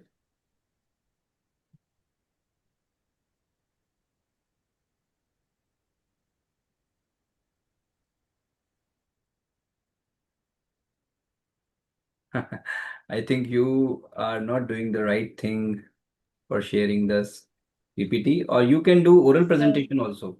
If you want to do oral Yes. presentation, you can continue. Yes, yes, now it is coming. It is Okay, sir. shared now. Yeah, you can start. Okay. Good evening, everyone. I am Anshika Patel from Shahid Bhagat Singh Engineering College. University of Delhi. So my topic is role of online learning platform in higher education outcomes post pandemic. So I'm jumping to my review. So my sir, is it all audible and visible? Yes, ma'am. Sir, actually, I'm not able to share my next PPT. Oh, okay. So I'm jumping to my review. So my study says that how teachers and students accepted the technology during the pandemic and how it affected their day-to-day education patterns, like their soft skills and their well-beings. There was positive and negative impact both, and this positive says that how they used their interactive platforms like Google Classrooms and Zoom and Google Meet, etc., and how their recorded sessions helped them, and flexible learning schedules and the learning resources. And negative says that distractions in the households and anywhere else where they are attending the classes, they go through the distractions and face problems while studying online at e-platforms, and also they have limited time to interact with their teachers. So it gives them a very limited time to question their teachers or to learn anything, and this makes them disadvantaged to learn these skills.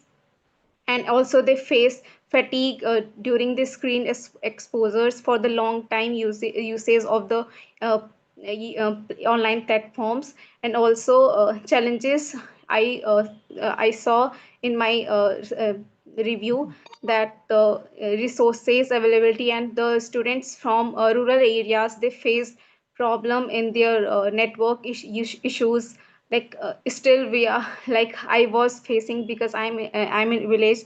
So I same issues I saw in my friends, what they gave me the answers in my forms. They faced very difficult time during the COVID-19 in their education learning platforms. And also teachers, many teachers were not prepared. So they also faced while adopting the digital platforms. They were not able to they were not ready to how to teach their students how to accept the technology. And with these all the things affected the students and as well as teachers mental and health mental and well-being. And post-pandemic trends says that this have made digital education modules and online courses extremely popular on international level. This traditional system of the education is no longer considered the benchmark, as the ways education is delivered continue to evolve in their education lifestyles. While classroom teaching might not become obsolete soon, there is no doubt that hybrid ways of teaching are here to stay. Here is why flexibility in higher education is the future. Um my findings and suggestions are findings were like teachers preparedness, digital divide, and student engagement, and also critical role of online platforms during the COVID-19 pandemic. My suggestions, what I suggested in my paper is that government should provide more digital infrastructure and access to those who are not able to, who are not able to access the electricity, which face them in internet access, not to interact with their teachers, and which can enhance but based on the findings, the following suggestions I recommended: that enhancing accessibility, improve internet infrastructure, and provide affordable devices to bridge the gap in digital divide. And teachers training, also professional development, so that teachers can know how to use their tools to give education to the childrens. And improving student engagement, which can improve the student engagement, and also supporting the mental health. um, there are many policies such as Swami Vivekanand Youth Empowerment Scheme, which was between 2021 to 2022 by the government of Uttar Pradesh, which has started giving laptops, smartphones to high school, intermediate and graduate and postgraduate government school students. So like these schemes, government can provide benefit to the students which can gain their education system. So yes, thank you everyone.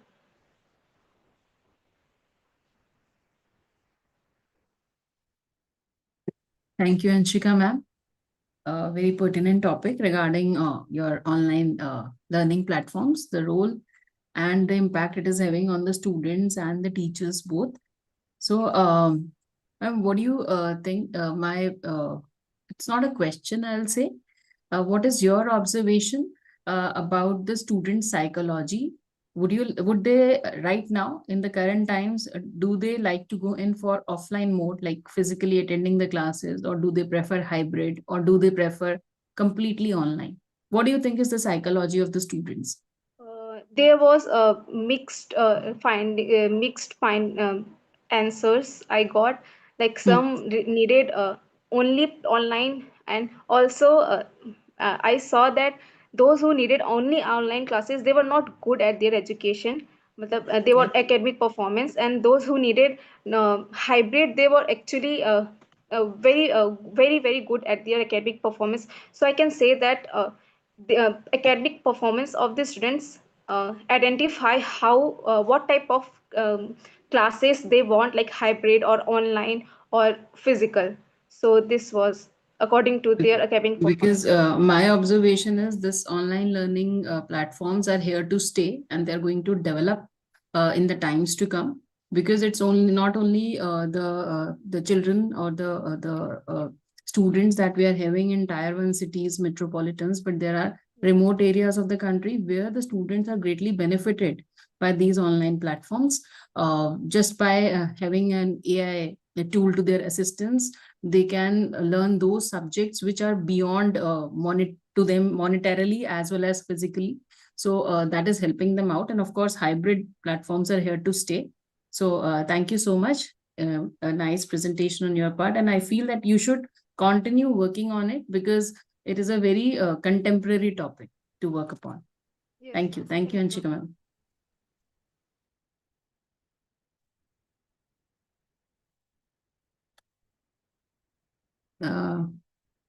Modi sir, can we take up another one? Yes, ma'am. Yes, thank you so much. I was muted actually. Thank you. Serial number 11, Mr. Avinav Pathak, research scholar from University of Technology. Yes, Mr. Avinav.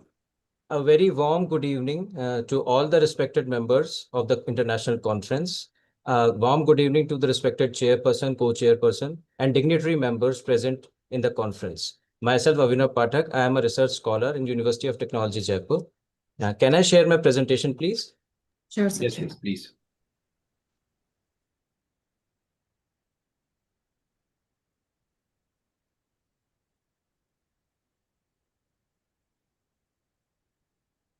Is it visible? Yes, sir. Okay. The topic for the paper which I have presented is responsible AI. We are already dealing with the theme. The research which is proposed and the blueprint or the model which is proposed by me is integrating machine learning fairness, ethical governance, and sustainable economic growth. So there is a conceptual framework and a blueprint proposed by us, which will integrate the machine learning fairness mechanisms, ethical governance, as well as sustainable economic growth will be encompassed for the future development of technologies. The paper proposes an integrated responsible AI framework. Nowadays, we have seen that AI is booming out and emerging as a wonderful tool, as a wonderful research experience for all the researchers. It is a boom to the society, but it has become a necessity that the AI framework should be used with responsibility, because more and more we are using a software or a technology, the more and more concern arises that whether it is favorable for mankind or not. So there is always a question mark. So the responsible AI framework is grounded with machine learning principles. Machine learning is a classification technology. Ethical governance means the ethics, the biasness should not be there. proper ethical use of AI must be implemented, and the sustainability oriented economic models. Because as we can say that AI is a scalable approach. So the cost comes into play. So the model should be designed in such a manner that it meets the general public requirements of education institutes, finance sectors, and other broad areas where AI can be implemented. The findings suggest that embedding fairness constraints, transparency mechanisms, and sustainability metrics within AI systems can strengthen institutional trust, promote equitable innovation, and accelerate India's transformation toward a knowledge-driven and ethically governed global economy. So by integrating all these factors, we can definitely propose a model, we can definitely propose a framework which will work according to the sustainable equality and equity of the AI tools.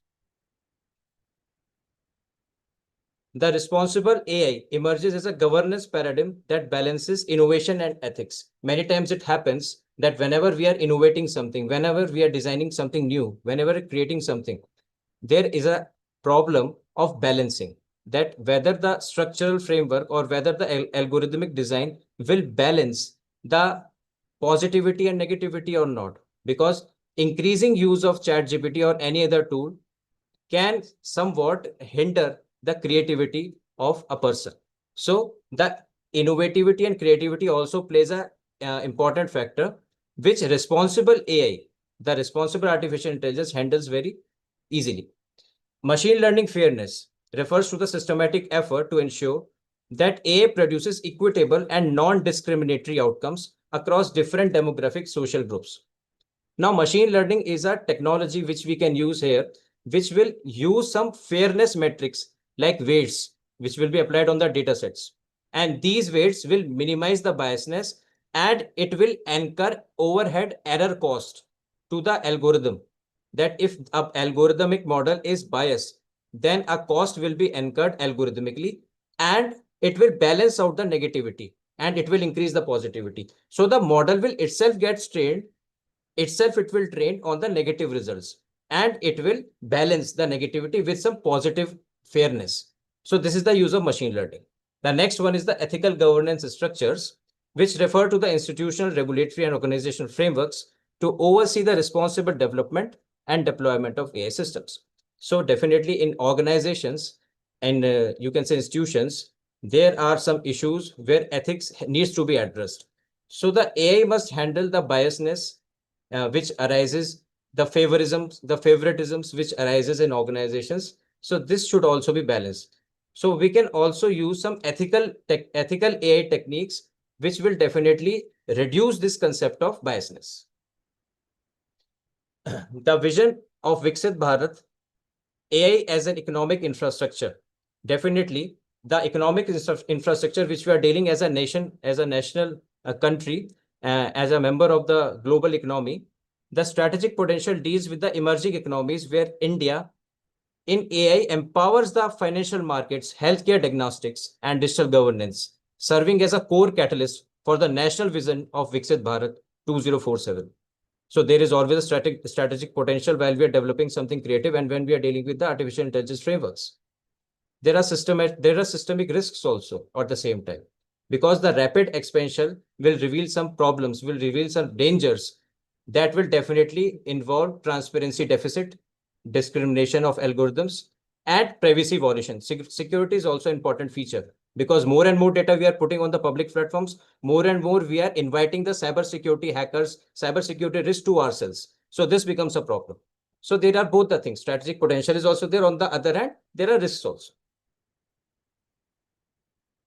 The 5 dimensions which we have chosen for our research are fairness, on which these are the attributes on which the model will work. These are the conceptual attributes: fairness, transparency, accountability, privacy, and sustainability.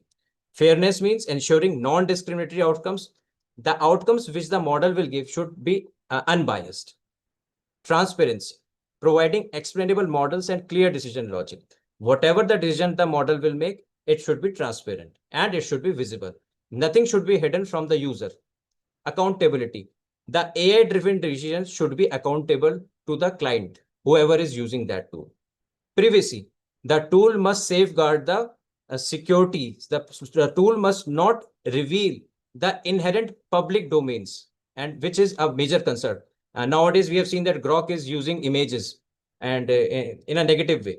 There are multiple AI tools like Grok, Google Gemini, which are using their models, generative pre-transform models, and they are publicizing that thing, which is not a good trend. So this should be reduced. The security is a major concern for this.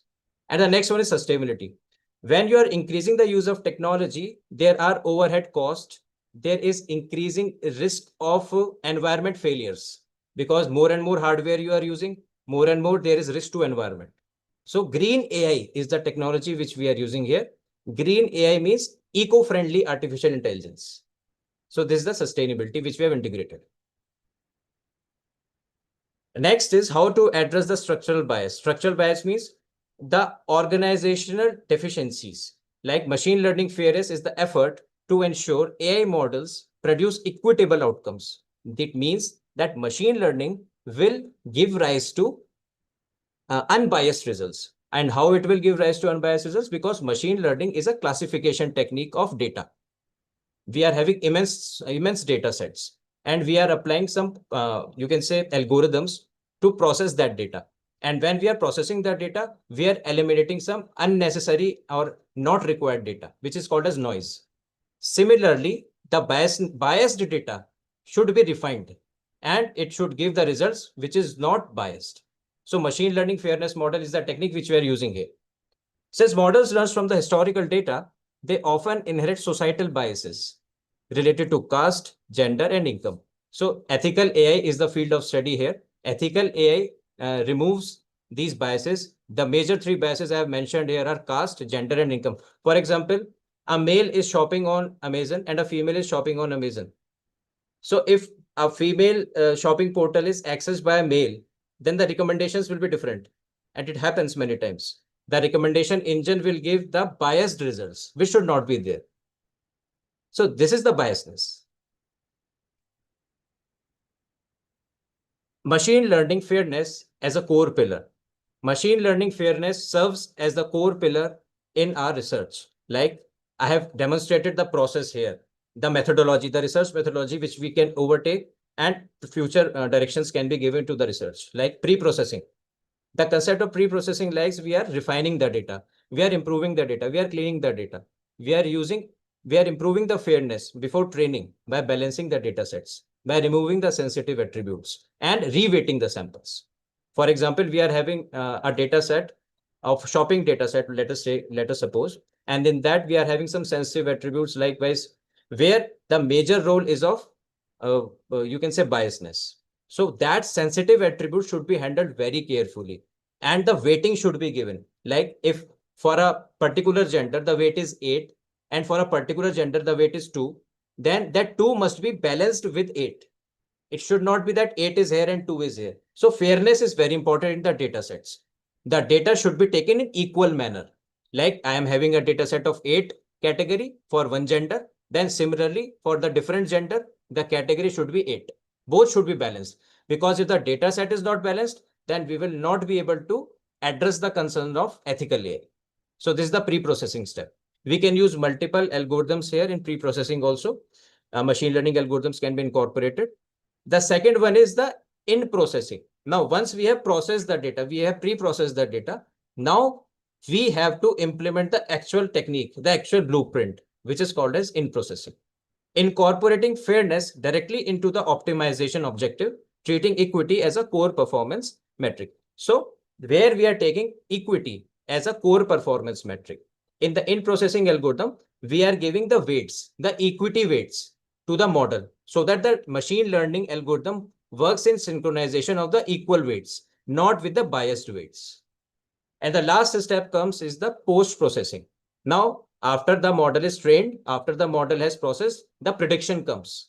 Now, the prediction outputs must be trained to equalize the error rate.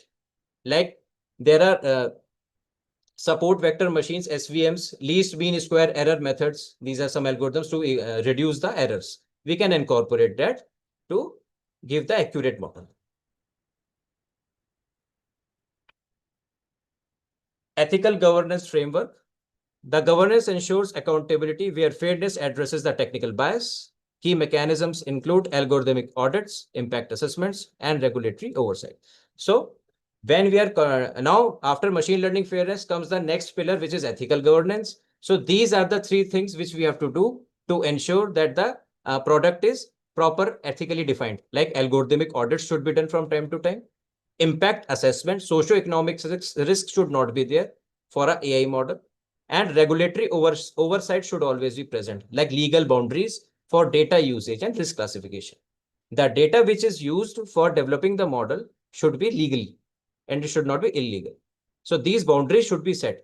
Then only the ethics will come into play.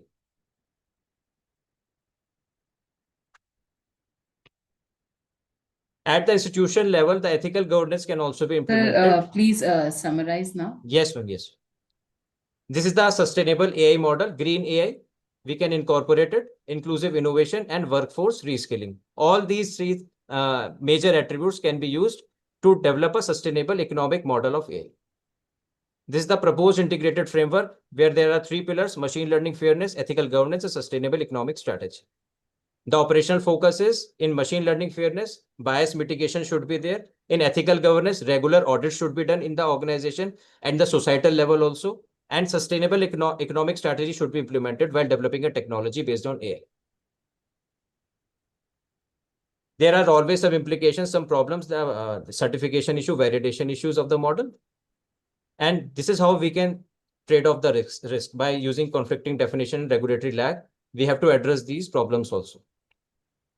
There are future research directions that we can develop some certain quantitative measurement of AI sustainable growth. And you can use these approaches to further elaborate the techniques like we have discussed in the previous slides.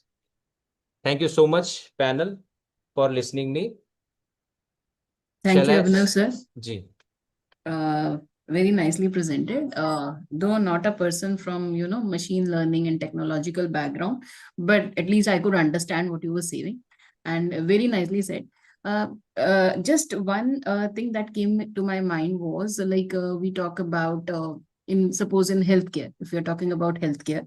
So in healthcare, the major multi-specialities are there in either metropolitan cities or tier 1 cities. And the remote areas of the country, they probably are not that well served. And the data that we are talking about, because everything rests on the data. So all the data is generated in these, we say high-end cities. So, and whatever AI models we are applying, they are, uniformly used everywhere. So that data which we are collecting from high-end cities where people may be more prone to diabetes or BP or stress, that might not be applicable to people who are living in the remote parts of the country. So what can be done or about that thing, or is that biasness also be removed through your machine learning techniques that you were suggesting? Yes, ma'am. A very good question. Thank you so much for questioning that, because nowadays healthcare has been an emerging platform. So Yes. Remote areas, certainly, and they are deprived of the situational factors, like they are not having that immediate emergency results. So we can use some models, some algorithms of machine learning, especially, and we have to train the data first of all. The very first steps comes the data which we are using to develop a model, to develop a software. That data should be worked upon. Like you have rightly said, that if we are having some rural background medical data, then that data will differ from the urbanized culture. And Correct. definitely the matrices will also differ. So what we can say is that we have to regulate it and balance it out.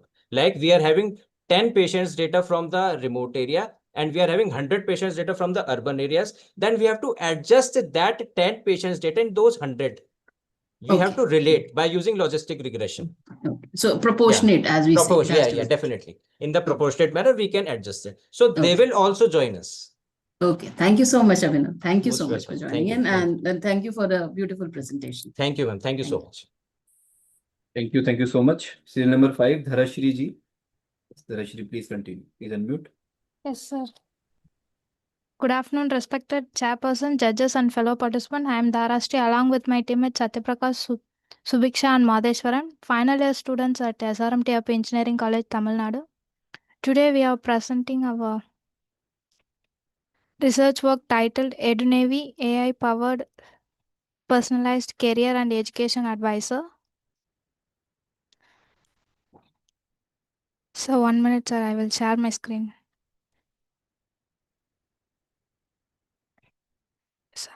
This project focuses on helping students choose the right academic stream, course and career path using AI. Choosing the correct academic stream or career path after higher secondary education is a major challenge for many students. This problem is particularly common among students from rural and underprivileged background where access to professional career counseling is limited. Due to this lack of guidance, students often select course based on prior influence, social pressure, or incomplete information, which can lead to academic dissatisfaction and career mismatch. To address this problem, we propose EduNavy, an AI-powered system that provides personalized career recommendation based on student data such as academic performance, interest, and aptitude. Several research works have explored the use of AI and machine learning in career guidance system. For example, Sand Club introduced in an AI-based system that uses semantic analysis and sentiment detection to provide a personalized career suggestion. And the other systems such as Career Q and Smart Education Bot utilize conversational AI and chatbot technology to provide an interactive career guidance. However, many of this system do not provide location-based college recommendation and localized educational opportunity, which are essential for students, especially in rural area. Therefore, our proposed system EduNavy aims to address this limitation by providing AI-driven, personalized, and location-aware career recommendation.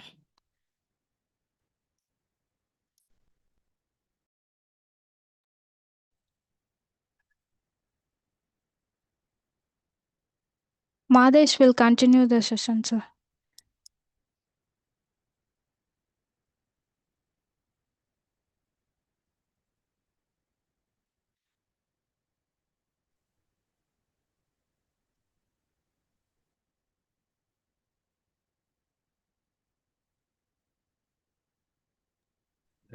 Talashri, you have only 4 to 5 minutes. Sir. I don't know whether the other student actually he logged out. So you can continue, please. okay, sir. Yeah.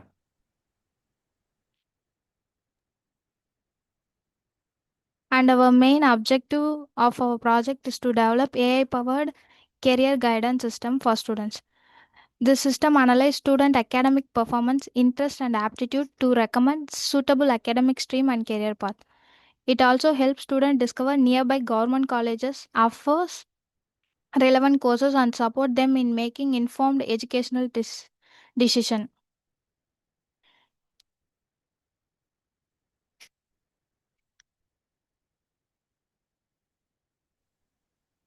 Research gap. From our study, we identified several problems in existing system. Most platforms provide generic recommendation, but student interest and abilities are not properly analyzed. Many systems do not suggest nearby government colleges. Psychometric and aptitude assignments are often missing. Because of this, students may choose courses not aligned with their skills.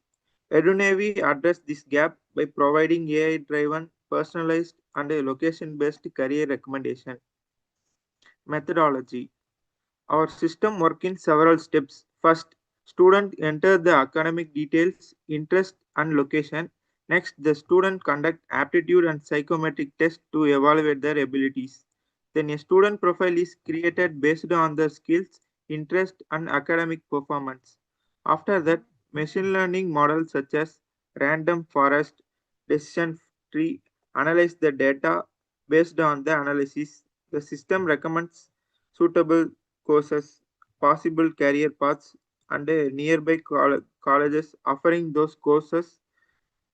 Finally, the results are displayed through simple user interface. Okay, now results and discussions.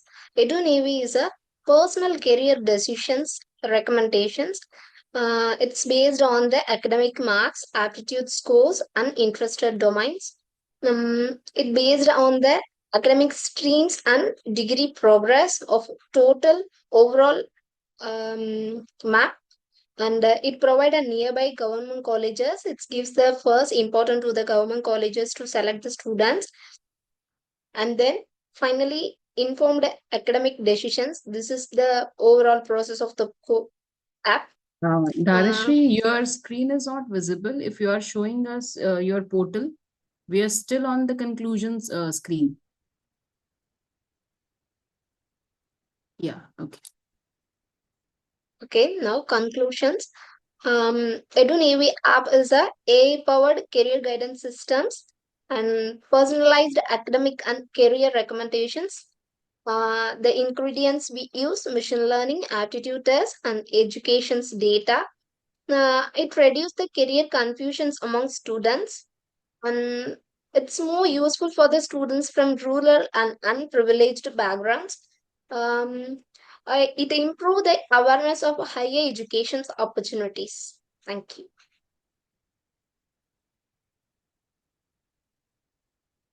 Okay, thank you.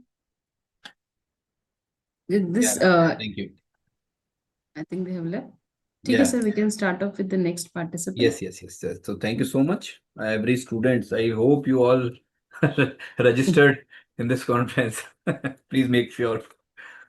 So the next participant is Mrs. Veena Sawant, serial number 14. Yes. Yes, Mrs. Veena Sawant.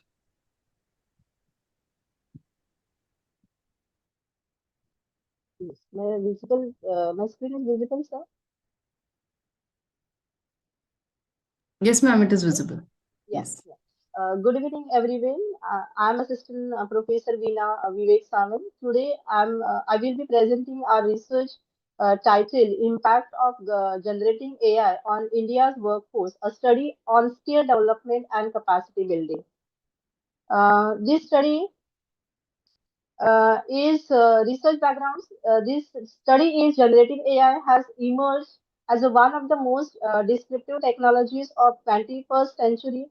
Unlike the traditional automation, generative AI can create content, write code, generative image, and assist in decision making. India has a large digital workforce and a strong IT sectors, making it one of the leading adopters of AI technologies. Therefore, it is important to examine how the AI adoption will reshape the employment in skill in India.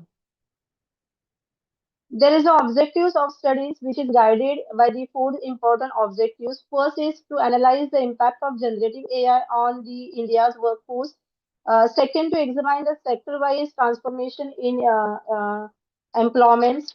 Third, to identify the emerging skill requirement in AI era. And finally, to suggest the capacity building strategies for sustainable workforce development. Research methodologies, which is used primarily secondary data source. This includes the industry reports, academic research, policy documents from the global organizations. The researcher also followed a descriptive and analytical approach for this study. Then there is a research gap, like the most existing research is discussed on the AI and automations at the global level. However, there is a limited academic work is focusing specifically in India, especially in regarding generative AI. India has a large workforce and rapidly growing AI adoption, making an important context for this study. So, therefore, this research is contributed by examining the sector-wise workforce impact and skill requirement in India, along with the capacity building strategy.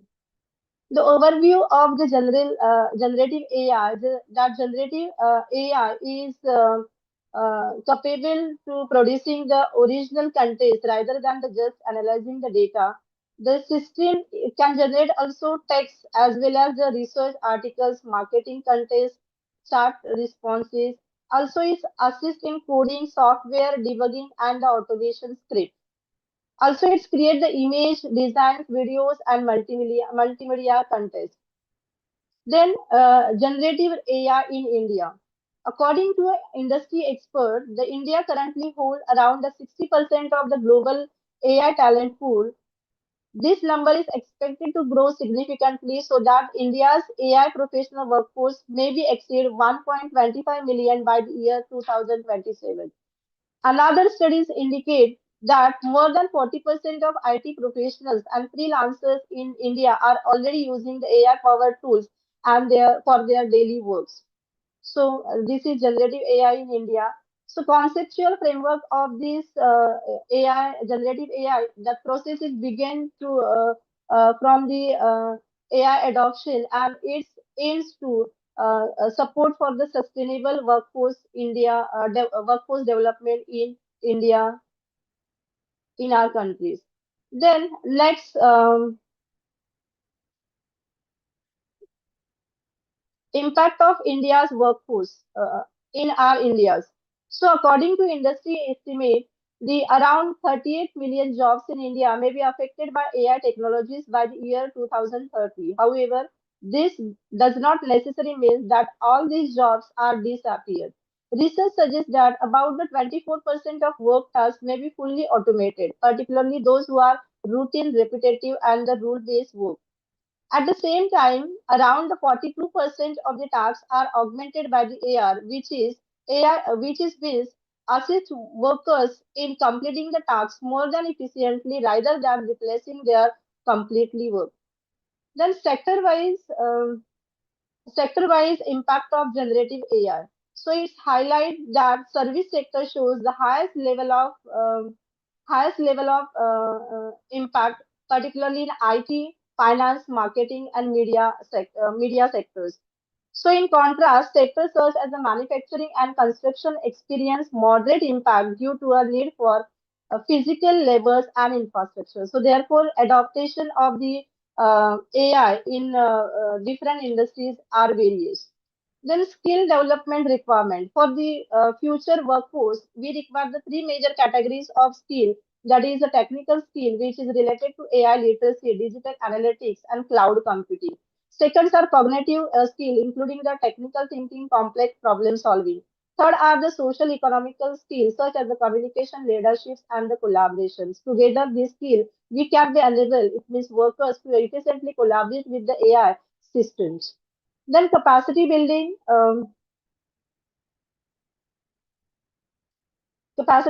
strategies that is necessary to adopt for the AI-driven transformations.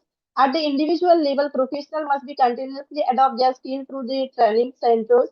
At the institutional levels, university already have designed the curriculum, but it must be established the AI research centers at the different level.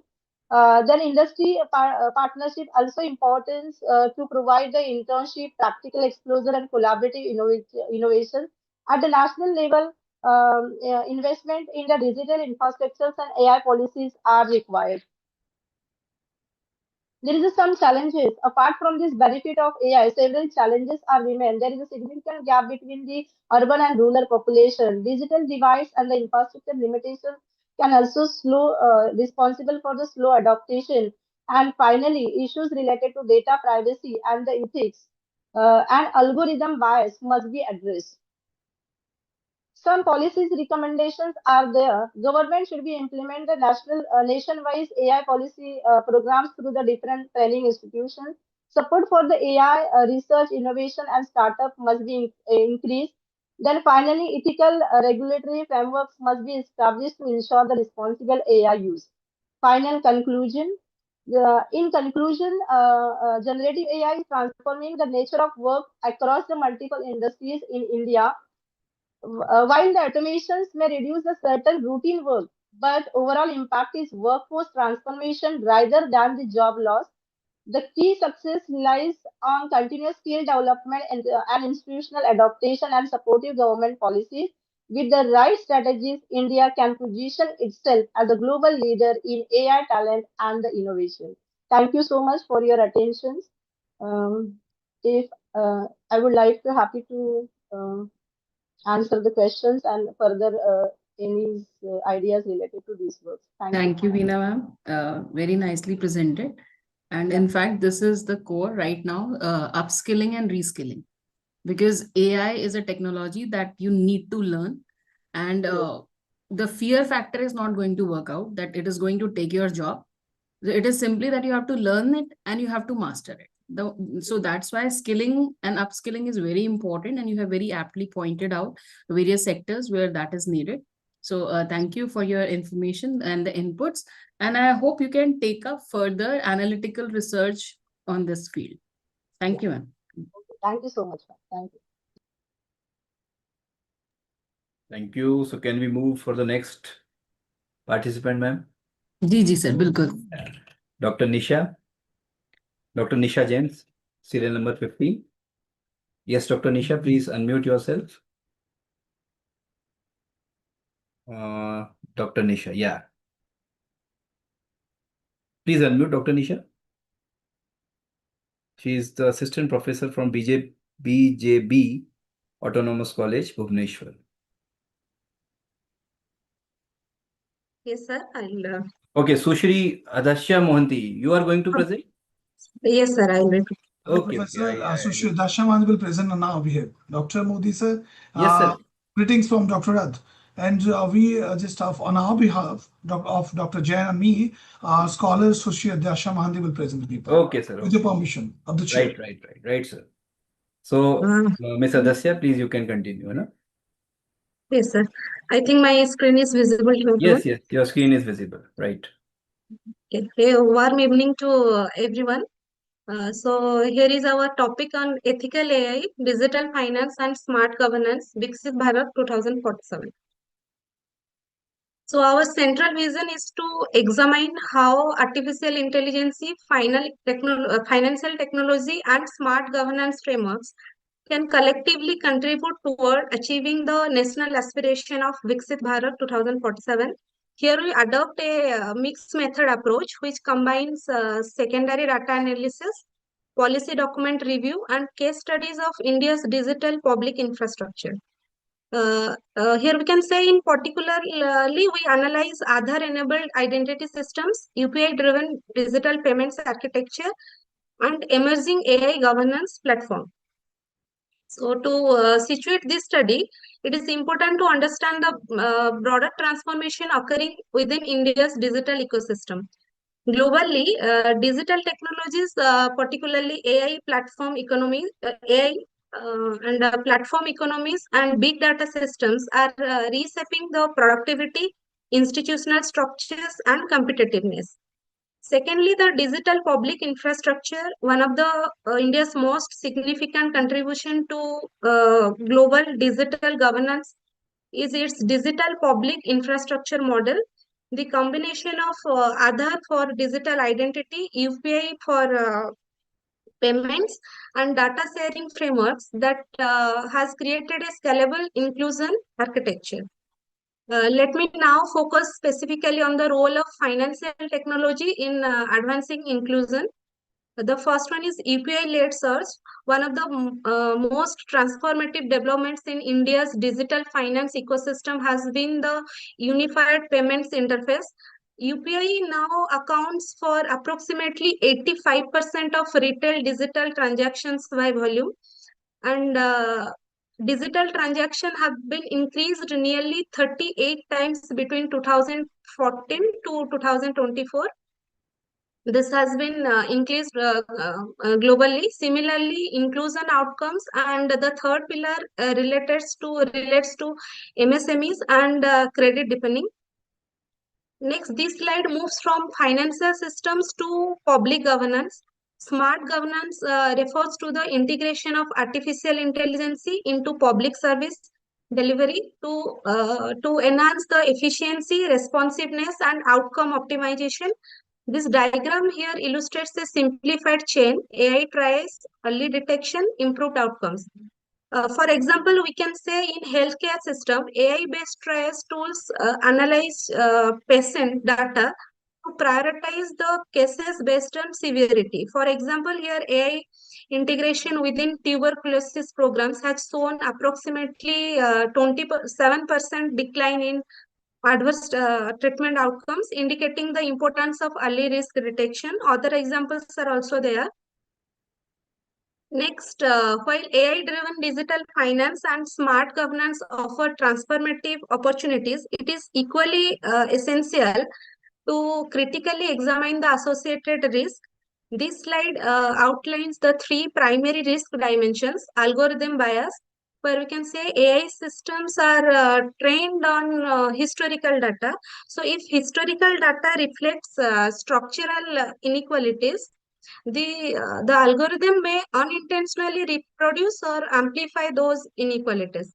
And the second major concern is data protection. And the third dimension is digital exclusion. So while discussing the artificial intelligence and digital finance, sustainability becomes an equally important dimension. Here, digital technologies are often perceived as environmentally neutral, but in reality, they have a significant energy footprint. Here we can see the large-scale machine learning models and data centers require massive computational power. And research shows that training large AI models can generate significant carbon emissions, sometimes comparable to the lifetime emission of multiple vehicles. So to address this challenge, sustainable digital infrastructure becomes essential. There are several ways this can be achieved. First, the renewable power data centers can significantly reduce the carbon footprint of digital technologies. And secondly, energy efficient hardware can also reduce the power consumption while maintaining computational performance. Third, the research in low power algorithms aims to design AI systems that achieve high accuracy with low computational cost. So these strategies collectively ensure that technological innovations aligns with the climate sustainability goals. Next, here to ensure the artificial intelligence, digital finance and smart governance contribute effectively to long-term development of a structured policy framework is here. A structured policy framework is essential. So this slide presents an integrated governance model consisting of 4 pillars. The first pillar is responsible AI governance. AI system must operate within frameworks that prioritize the transparency, explainability, accountability, and human oversight. The second pillar focuses on aligning digital financial systems with environmental, social, and governance, that is ESG principle. The third pillar is adaptive regulation. Technological innovation evolves faster than the traditional regulatory systems. And the last and the fourth pillar emphasizes inclusion. Digital transformations must ensure that technological benefits reach all sections of society. So together, these 4 pillars form a holistic governance framework that balances technological innovation with ethics, sustainability, and social inclusion. So such a framework is essential for the long-term developmental vision of Viksit Bharat. So these are some key findings and evidence that support the arguments discussed in this study. These findings highlight how digital transformation supported by artificial intelligence and financial technology is reshaping governance and economic inclusion. And so to conclude, this study highlights the transformative potential of artificial intelligence, digital finance, and smart governance in shaping the future of economic and institutional development. So as nations now move toward the long-term development goals such as Viksit Bharat 2047, digital transformation will play a crucial role in enabling the efficient governance, financial inclusion, and sustainable economic growth. However, technological advancement alone is not sufficient. It must be supported by responsive governance framework and sustainable policies. So this study proposes several important policy priorities, and ultimately the goal is to create a balanced digital ecosystem where innovation, sustainability, and social equity coexist. So by embedding ethical AI and ESG aligned finance, adaptive regulation, and green infrastructure into governance models, nation can ensure that digital transformation contributes meaningfully to a sustainable and inclusive future. So thank you very much for your kind attention, and I look forward to your valuable questions. Thank you, Nisha ma'am. You have mentioned in one of your slides about regulatory sandbox. Yes, ma'am. Can you please elaborate what is a regulatory sandbox?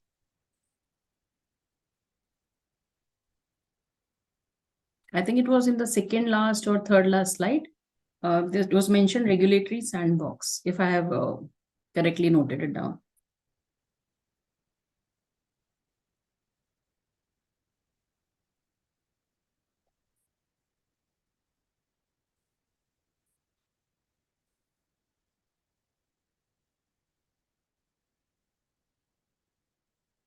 Fine, ma'am, it's okay, no problem. I heard this word for the first time, so I just wanted a clarification on that. Anyways, so what you were suggesting was truly appreciated. I'm sorry, I'm interrupting Dr. Rathesh there. I'm just would like to answer your queries. It's sure. regulatory sandbox means here we are referring to a environment where RBI and the other regulatory appellate authorities will control and will maintain certain, will put in their views and this restrict unethical use of AI, and it's a controlled environment. You to use this live taste, I can say live taste the things what is being used by AI. So basically, I would like to conclude this this regulatory sandbox refers to a live tasting environment where whatever they are just as we are suggesting, the AI works should be controlled by the appellate authorities now. Okay. Thank you so much, sir. Thank you Thank you for your permission. Thank you. Thank so you we so can much. proceed to the next The next participant. participant is serial number 19, Mrs. Deepa Nayak. Please unmute, Mrs. Deepa. Yes, sir. Yeah, you may continue. Shall I proceed? Yes, please. Yes. Thank you so much. I'll be sharing my PPT right away.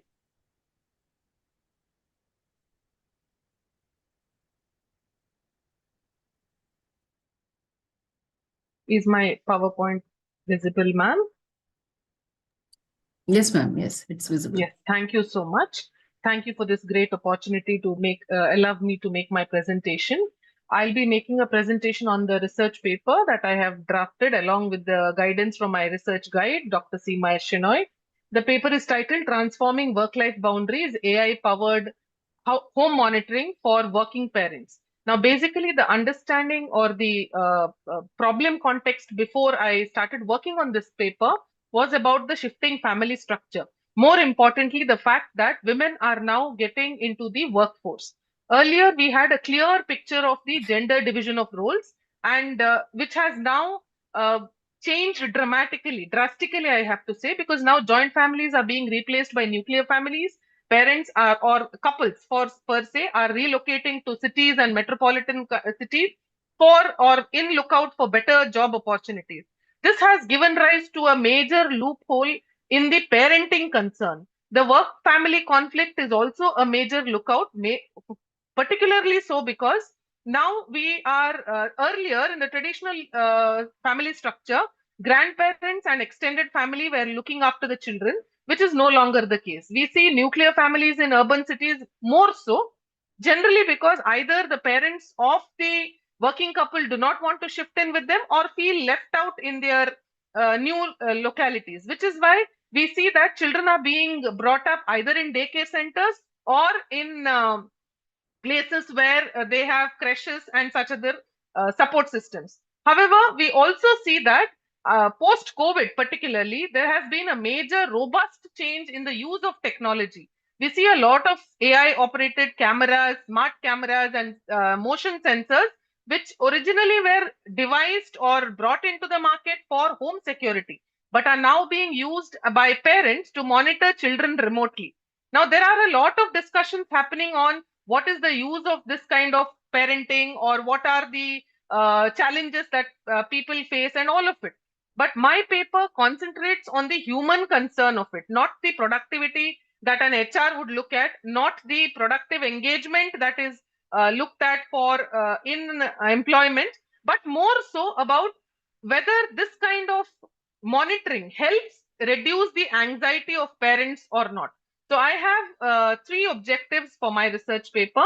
The first one being to identify and understand the challenges faced by working with parents. We have always been speaking about work-life balance in the context of particularly women, or even the fact that women have, even though they have joined the workforce and have continued working for ages now, the major responsibility of childbearing, rearing, and parenting falls on the mother particularly. However, in the last few decades, we have seen a change that has come about here. Gender roles have shifted. Both parents are equally responsible for not just their work atmospheres and work commitments, but also parenting responsibilities at home. We also see that this change has brought about a change in the mindset and outlook of people as well. So my second objective will be to examine how AI monitoring affects parental anxiety. Is it similar to both mothers and fathers? Is there any difference in the kind of anxiety felt? What ways or how does this AI help them in reducing this anxiety? And also, if possible, propose a practical framework for integration of AI home monitoring. However, as I was collecting the data for this study, I realized I had the opportunity of speaking to a few parents who are working in the city that I come from, that is Mangalore. And I realized that majority of the parents are quite understandable and are quite happy about using these AI devices. However, there is a small percentage of people who feel that this can be a little detrimental, and they also agree on the fact that it is not about just monitoring, it is also about balancing responsibilities. So as we move on, I also understand the limitations of my study. That is, I've used a very small part of, or I can say only 20 parents have been utilized, or their views and suggestions have been utilized for the purpose of this study, which is a very small group. Which is why the views of the and the findings of this study may not be useful across different socio-economic and cultural settings. Having said that, I would like to quickly go through the findings. I'm sorry, looks like it is stuck. Okay.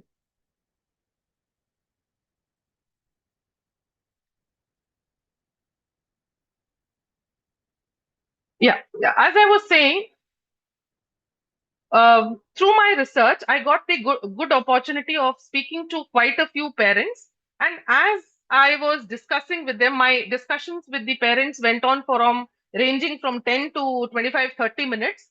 And through my discussions, I realized that majority described it as a deliberate, bounded checking habit. They believed that because they had this option at their disposal, majority of them were using it at least 3 times daily. And but they also confirmed that once they had a look at what was happening back home, they were more relaxed, they were more committed to their work, and they also had a major reduction in their anxiety.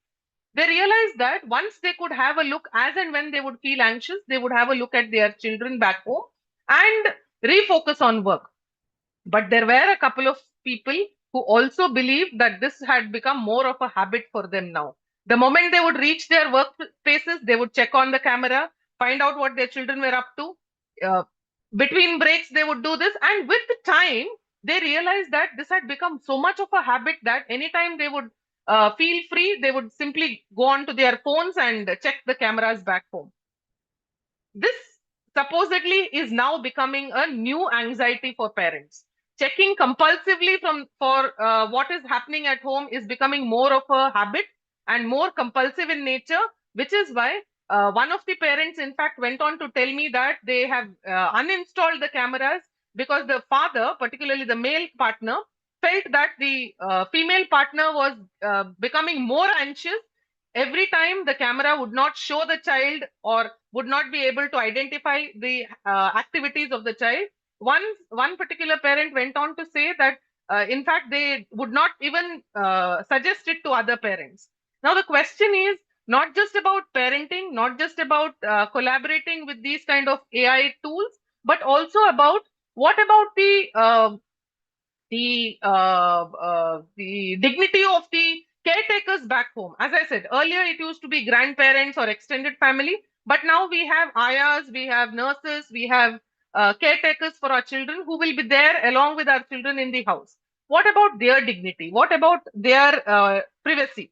That is also a major question. Now, Please take note of the however, time allotted. yes, ma'am. Yes, ma'am. Yes, ma'am. So the proposed framework that I would like to quickly go through is the bounded reassurance, using monitoring as an intentional practice and not a passive feed, caregiving dignity that all people who are co-workers in our domestic houses or domestic places have to be considered when we install these cameras, and also about the data responsibility that we have.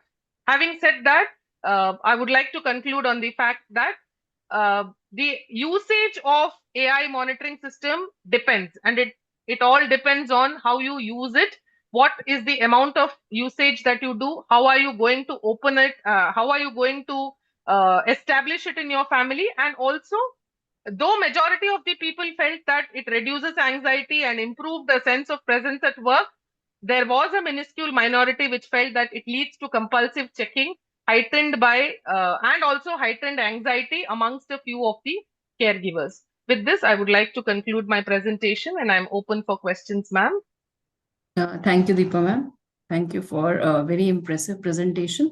And this is something which is faced by all the working parents. And Yes. the dilemma is real, whether you would prefer security or whether you'll prefer privacy. So Yes. that is a dilemma which everyone is facing. And obviously, everyone has got their own take on this thing. Yes. And Yes. it depends upon situation to situation. We cannot, I suppose, generalize it. And since your data set was very small, just Yes. 20 couples were interviewed, and that too in a limited city space. So I think the generalizations cannot be made. But obviously, the dilemma is for all the people. And I suggest that you increase the scope, include more data, and then it can be a well-established study. It is a very good footing to start a good research. I have actually in the process, ma'am, I have collected data from 125 couples, but the Okay, problem was I could not put it in perspective in the limited time that I had, which is why I just used the notes that I had from the discussions I could have with the 20 couples. I could understand that, ma'am. I suppose that is part of your PhD thesis or Yes, something, or some yes, research yes, report. Okay. yes. All the best to you, ma'am. All the best to Thank you, ma'am. Thank Thank you. Sir, can we have the next participant, please? Yes, ma'am. Ramni San, 20, serial number 20, assistant professor. Yes, sir. Yes, sir. Yeah. I'm here. You can continue. Can I share my screen?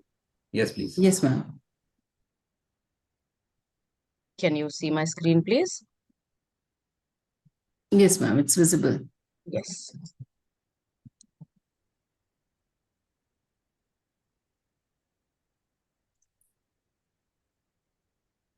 Good evening, everyone. My name is Ravneet Syan, and I'm a faculty member of Srimati MMK College of Commerce and Economics. And this particular presentation that you can see in front of you, this is the book chapter that I am submitting towards the edited book for this conference. And my title for today is Industry 4.0 and the Economic Efficiency in Production, Implications for the Indian Industry. So Industry 4.0 represents the fourth industrial revolution. And this is where the digital technologies such as AI, Internet of Things, robotics, big data. So we've heard of all these phrases, we've learned of all these phrases. So basically this particular, just to take a bird's eye view of this particular presentation, this study examines how these technologies improve economic efficiency and what implications they have for Indian industry.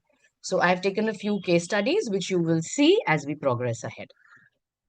Looking at the second slide in front of you, which talks about the research context, which is the digital transformation that we have been seeing over the last decade. And as we know, the global manufacturing has experienced rapid transformation. Industry 4.0 technologies also integrate or enable factories to become something called as smart and interconnected systems. And this is where the machines, the sensors, softwares, everything, it just communicates with each other. Also, it allows the firms to monitor the production in real time, and this helps them to optimize operations, it helps them to reduce inefficiencies, so on and so forth. So in this context, improving the economic efficiency in the production system has become a key objective for the firms which are now operating in increasing competitive global markets. The slide that you can see in front of you talks about the research gap that I took into consideration while going through various current literatures, whatever I could lay my hands on. And there is extensive literature about Industry 4.0 technologies, and lots to read and lots to learn from. But I noticed that most of the research focuses on technological innovation, or it focuses on a lot of engineering applications. And very less, I would say, attention has been given to economic efficiency implications, and which is very important, especially in developing countries like India. Also, in addition, the Industry 4.0 technologies in India remains uneven across we can say firm sizes or across types of industries, and more can be felt in the case of small and medium scale enterprises. So this research examines how Industry 4.0 influences productive efficiency, resource utilization, and operational performance in the Indian industry. This particular slide talks about the evolution of industrial revolutions. As we have seen, to understand Industry 4.0, as I said, it is useful to briefly review the evolution of various industrial revolutions. As you can see in front of you, the first industrial revolution which used steam power. The second industrial revolution introduced electricity. So, mass production was possible. Third industrial revolution, it often also called as something called as a lot of digitalization happened, or it introduced us to the concept of, or to a machine which was called computers. And, a lot of automation came into being, a lot of automation entered manufacturing. And the 4.0, which represents where the digital technologies enable smart factories and autonomous decision-making systems.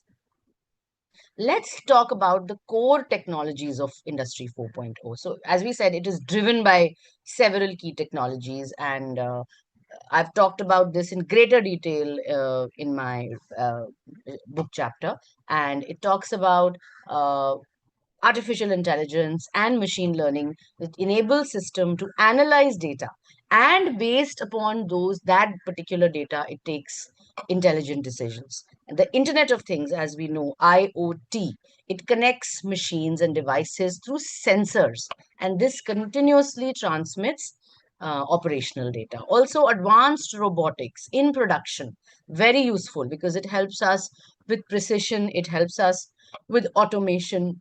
And moving ahead, the big data analytics, which analyzes mass amounts of operational data, and something called as cloud computing that we see today, that it provides the infrastructure for storing and processing all this information. So together, these technologies create the foundation for smart physical, we can say, manufacturing systems.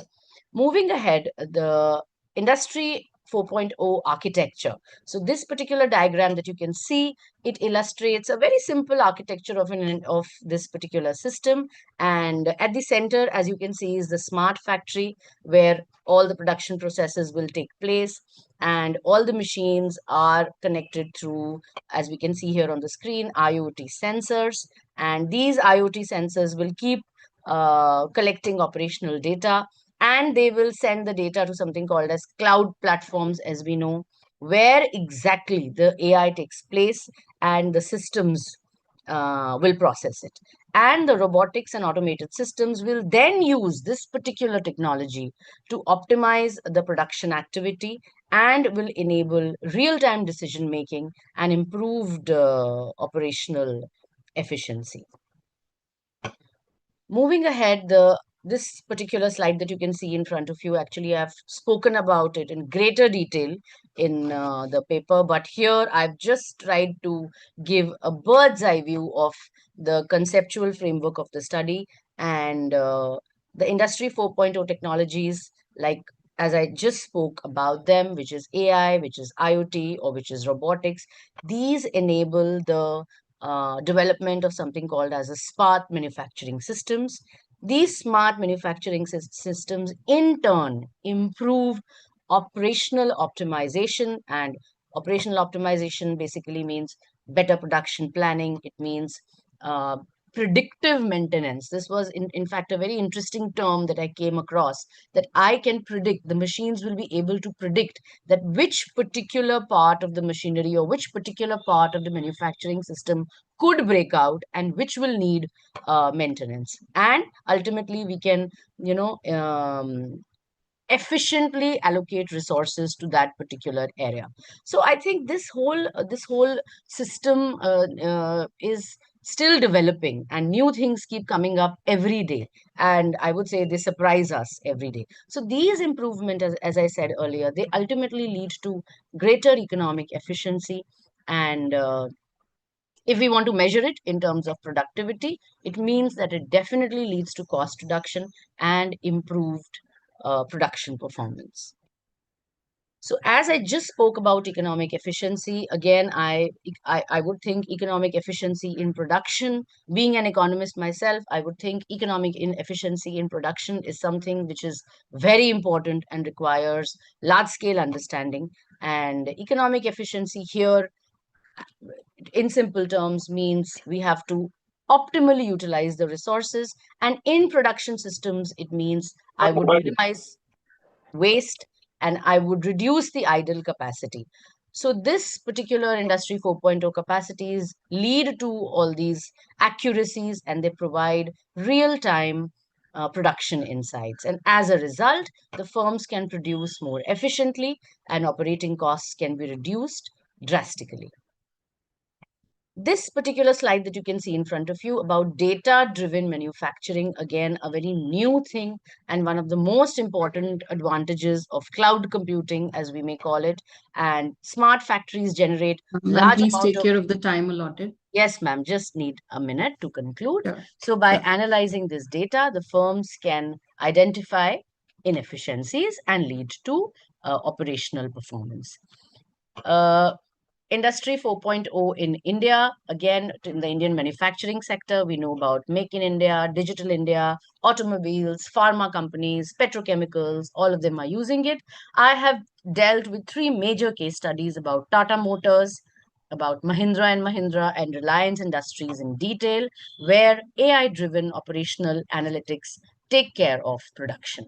To conclude, I can say that firms can significantly improve productivity and can strengthen industrial competitiveness. But, however, realizing these benefits will require investment in infrastructure and, very importantly, supportive policy framework. This is, in fact, one area which requires a separate research paper. This is one area that we really need to, policy is something where the policymakers really need to put their best foot forward. Thank you so much. This is where I conclude my presentation. Thank you, ma'am. Thank you so much. And with you, I also learned a new term, which is preventive maintenance. It was very interesting. I also learned, and ma'am, you will not believe, this is one term, due to the paucity of time, there were many other new terms and new terminologies. And in fact, I would say we are very lucky. We are at an age where we can still grasp information and there's lots available to be learned. Yes. So, and I like to read your chapter in the book which you were talking about. And it was really interesting. And obviously, it's always now smart work rather than hard work. Absolutely. And then the industry is no exception. And again, the three driving force of AI, which was promoted by our PM in the AI summit that we witnessed in New Delhi in the month of February, it was one was like people, another was like your planet, and the third one was progress. And so this part of yours fit into the progress sphere that we are having. So it was really nice and interesting hearing you out. Thank you so much, ma'am. Thank you so much, ma'am. Glad to meet you. Thank you. Thanks. Nice presentation, ma'am. Thank you. Thank you so much, sir. Okay, thank you. The next presenter, Miss Aditi Desai. Aditi Desai, please unmute. She's a research scholar. Yeah. Very good evening to all of you all. Dr. Neelu, it's a privilege to present in front of you. Heard a lot Thank you, ma'am. ma'am, and hoping that can do justice to the topic to present in front. I think you will be able to do that. There's no problem in that. I could make it out. Thank you, ma'am. Eager to hear I'll you just out. share my screen, please. Yeah.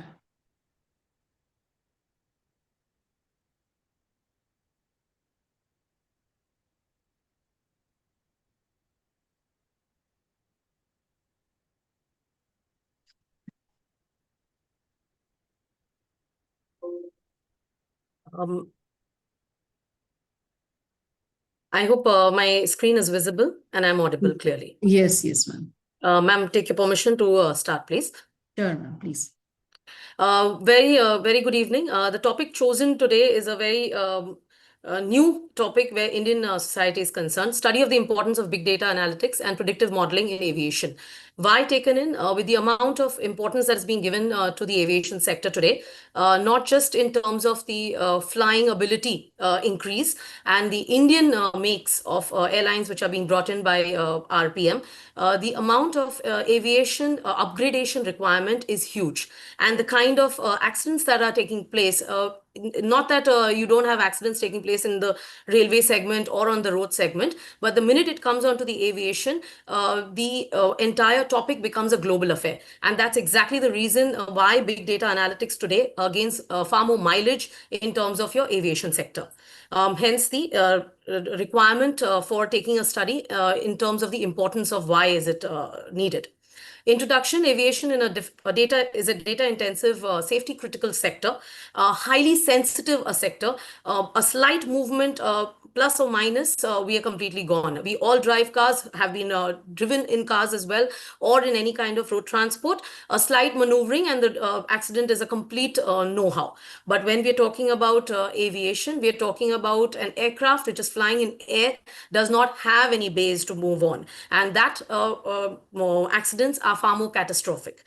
Generates massive structured and unstructured data today, aviation as a sector. Sensors, ATC, weather passenger systems, the AVDGS, the parking methodologies, right from the tail to the nose of the aircraft, there are sensors fixed onto it, plus the takeoff, the landing, every bit of it is monitored. Big data analytics plus predictive modeling is what we're looking at to gain strategic necessity. Goals, efficiency, safety, sustainability, and competitiveness. Today, big data analytics in aviation is transforming safety management from a reactive post-accident investigation model to a proactive and predictive system. We have already seen 2 major accidents in the past just 2 years, and that is exactly the answer that we are looking for. More proactive and predictive systems rather than post-accident investigations, which we all know today that that is not the answer for the forthcoming generations for us. Today, when we are looking at aviation analytics market size, from 2020 to 2030, there has already been known for a fact that it's going to be a huge market increase. And when we are talking about finance, operations, marketing, and sales across all the sectors, aviation has gained the maximum mileage. With the amount of aviation and the airlines and the airport operators which are gaining momentum to reduce the cost factor and increase the operational efficiency, the data analytics sector into aviation is gaining huge importance. When we are referring to the type of data analytics, we know that we have 4 major ones, which is descriptive, diagnostic, predictive, and prescriptive. what happened, why did it happen, what will happen, and how can we make it happen. When we are talking about predictive, what will happen is exactly what we require to avoid or at least minimize the aviation accidents or increase the safety of the passengers. When we are talking about your car accidents, or we are talking about road transport accidents, or we are talking about your general safety of road travels, we are aware that there is still a possibility of uh, gaining the life back. But when we are talking about aviation accidents, we are talking about life gone. One passenger? No. We're talking about thousands and thousands of passengers with the number of aircrafts that are increasing and the size of the aircrafts that are increasing. We are having maximum wide bodies today, and those carry the number of passengers is anything which is 300 plus. Now, when we are talking about the wide bodies, they also require much better maneuvering systems for parking, takeoff, as well as landing. We are not talking about your coach seats, which are much smaller in size. Hence, predictive analysis helps in increasing the efficiency levels. The literature review that has been existing in the market is what we are going with as a secondary data analysis. This is something where primary data, unfortunately, is not majorly available. Why is it not majorly available? The reason being, we are talking about regulatories. We are talking about ICAO. We are talking about CAR. We are talking about DGCA. We are talking about regulatory bodies which do not allow passenger data to be utilized for any kind of surveys other than government surveys.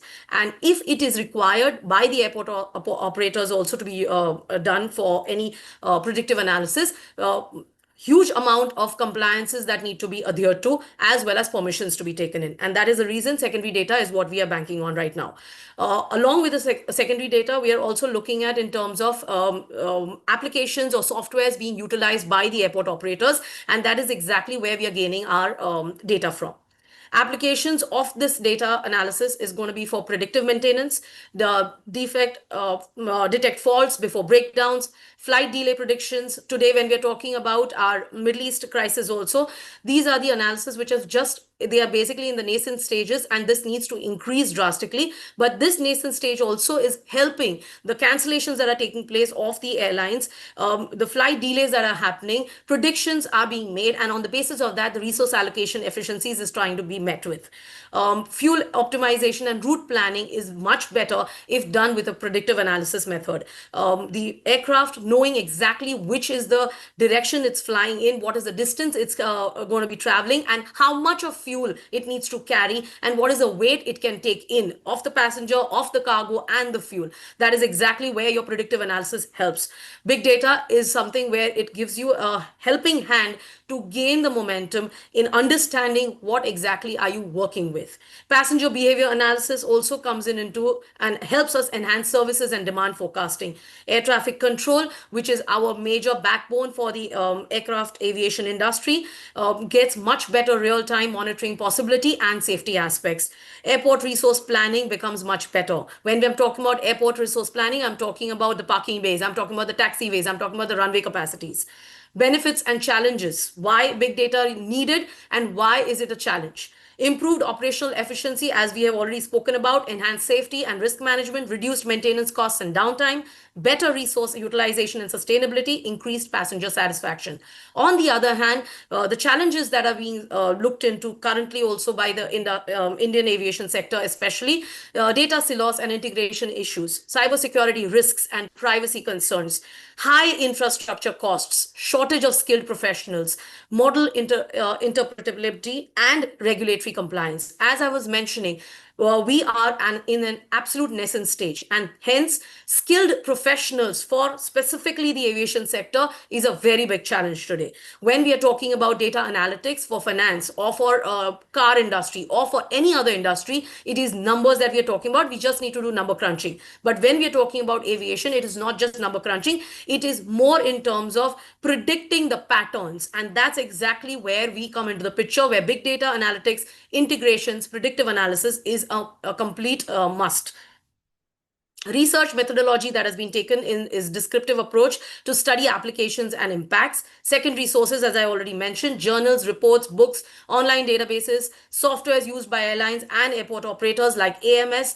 You talk about even in terms of your AVDGS, which is used for your docking of the aircraft. Analysis method that we are utilizing is qualitative analysis using case studies and literature review. When we are talking about the case studies and literature review, they are not directly affiliated. However, we do have studies which have been done in the past as well.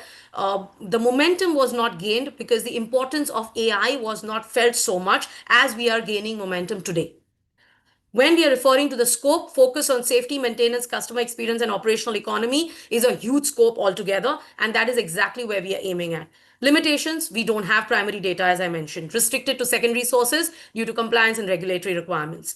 Population that we are looking at is the airlines, airports, airport operators, air traffic authorities, IT service providers. Sampling, we are doing basically a purposive sampling of major airlines, airports, airport operators, and published studies. When we're talking about the findings that we have been doing currently, this is work in progress study. We are going to go ahead and do deeper dive into this aspect, because this is something which is just the base levels, as I would call it. Big data improves operational efficiency in flight operations, passenger movement across the airport check-ins to flight and scheduling resources. Today, Mumbai International Airport has also launched your self-baggage drop machines to gain the momentum for the check-in process to be much simpler to a 1.5 step. The reason why these are being implemented is because the data what has been gotten for doing a normal check-in process is much stronger. You are spending anything between 10 minutes to 14 minutes per check-in. And when we are looking at machines, we are talking about information, we are talking about data crunching. Here we are talking about SBDs. In Mumbai, we are having 212 check-in counters today, and all of them being converted into SBDs is going to be a huge inflow of data coming in. And that's exactly where we are talking about efficiency. Predictive modeling, forecasts, delays, and disruptions are easily possible when we are talking about the big data analysis. Predictive maintenance reduces breakdowns, enhances safety. Analytics optimize fuel use and route planning. A lot of times the aviation accidents take place because fuel was not enough for the aircraft to travel from one point A to point B. Why was it not enough? Because more passengers were needed to be taken in for the reason revenue generation. When we are talking about all these aspects, the data analytics, when we are taking it into a strong way into aviation, it will directly tell the pilot, you are not going strong onto your fuel. We are having indicators, but when we're talking about big data analytics, an integration of all these systems together, creating a digital transformation altogether, you are integrating your solid platforms. When we are doing that, what we are getting is an overall picture, the entire story altogether. Gives you the journey from A to B all across for the aircraft, making the journey far more safe driven, as well as in terms of avoiding any levels of insecurities even in the pilot, or levels of consciousness when there are sharp turns, when there are landings which are far more difficult. A lot of airports are even today having steep landings or takeoffs. And these are the places where your big data analytics will drastically improve and help the travels. Analytics optimize fuel use and route planning. Passenger behavior insights improve services and demand forecasting. Example, your Changi Airport. Today, when we're talking about the Singapore airport, the very first thing that Changi Airport has done is integrate every level of data that they can look at. When we are talking about just entering into the airport, even the very fact before entering, checking the online check-in process, right from then till the time you actually land onto your destination, the entire journey is tracked. Every data needs to be integrated, and that's how important your journey can be. When we are talking about the key aspects of big data and aviation safety, predictive maintenance. Ma'am, please wind up. Sure, ma'am. Conclusion and recommendations is what we are going to be looking into. Big data and predictive modeling essential for aviation growth. Invest in advanced analytics infrastructure. Implement predictive maintenance systems. Train workforce in data-driven decision making. Strengthen data governance and security. Today we are having DGCA visiting each and every airport, especially wherever there have been aviation accidents. Future research, AI-driven predictive models for safety and efficiency.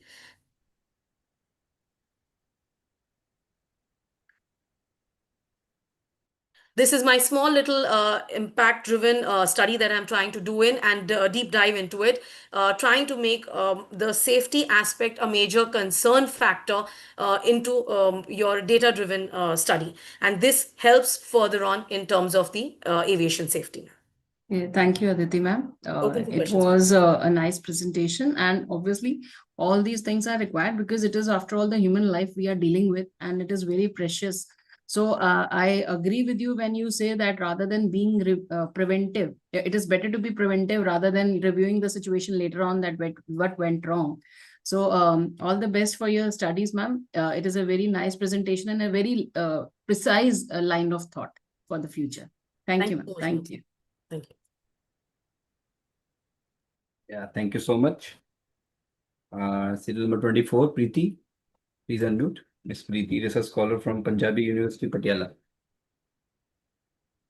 I request all the presenters kindly adhere to the time limit. It doesn't look nice to interrupt in between. So kindly please adhere to the time. You can adjust your stopwatch. It's just 4 minutes that you are having in hand, and 1 minute is for questions. So my 1 minute is also taken up by you. So I've got no time left. So kindly adhere to the time. Yes, please, Thank you. participants, please stick to the time. Yes, Miss Preeti, you are on mute. Sure, sir. Can you please switch on your video also? Sure, sir.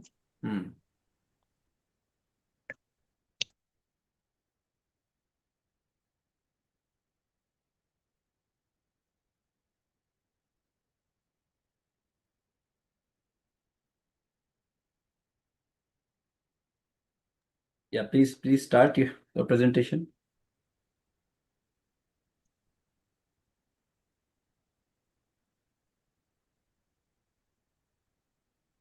So please just give me 1 minute.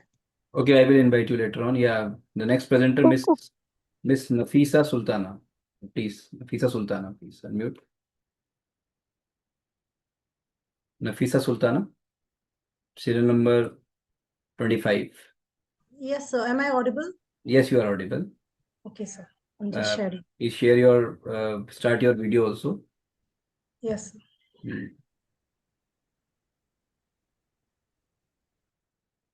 Sir, is my screen visible? Yes, ma'am, you can make it a slideshow. Yeah. Okay, sir. So, good evening, everyone, respected panel and teachers and participants. I'm Nafisa Sultana, a research scholar from the Department of Political Science at Aligarh Muslim University. I'm going to present my paper titled The Digital State in Crisis, Cybercrime as an Administrative Challenge in Contemporary India. So let me begin by setting the context. India has undergone a massive digital transformation through strategic intervention and programs like Digital India. Millions of citizens today can access banking, telehealth, education, and government services all from the comfort of their homes. This is without a doubt a remarkable achievement for our country. However, this digital growth has brought with it a darker consequence. According to data from the Ministry of Home Affairs, there was a 24% spike in cybercrime cases in 2025 alone. Citizens lost approximately 22,495 crore rupees to various forms of online fraud. Now, this presents a fundamental conflict. How does a traditional administrative system designed for a physical world protect citizens in a space that is borderless, invisible, and instantaneous? So this is the central problem that my research attempts to address. When we look at the existing literature, most studies focus on technical aspects of cybercrimes, better firewalls, stronger encryption, or the legal framework for prosecution. These are important, but they are not the whole story. The gap that I attempted to identify here is that very few studies examine the administrative machinery's failure to respond effectively to crimes in cyberspace, unlike the physical world. To address this gap, my study argues that the rise in cybercrime is not just a technological problem. It is fundamentally a crisis in public administration. We are asking the question that are our bureaucratic systems designed decades ago equipped to handle crimes that cross state borders in seconds, that too in digital India? Now, the research methodology that I have adopted is qualitative approach of the qualitative analysis of government data, case studies, and also the institutional responses. So firstly, I am examining, since this is a working paper, I'm still working on it. So I'm examining various official government data, including reports from the Ministry of Home Affairs and the Indian Cybercrime Coordination Center. I'm also looking at case studies of fraud patterns across multiple states to understand how different regions are coping. And thirdly, I'm also going to conduct institutional response analysis, essentially comparing the policies that are designed at the central level and how they are actually being implemented on the ground.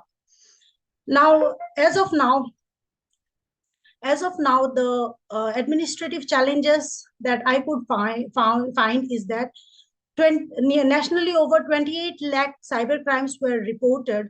However, only 55,484 FIRs have been registered. So if we look at this number, it is evident that out of nearly 3 million victims, only a fraction see their complaint turned into a legal case.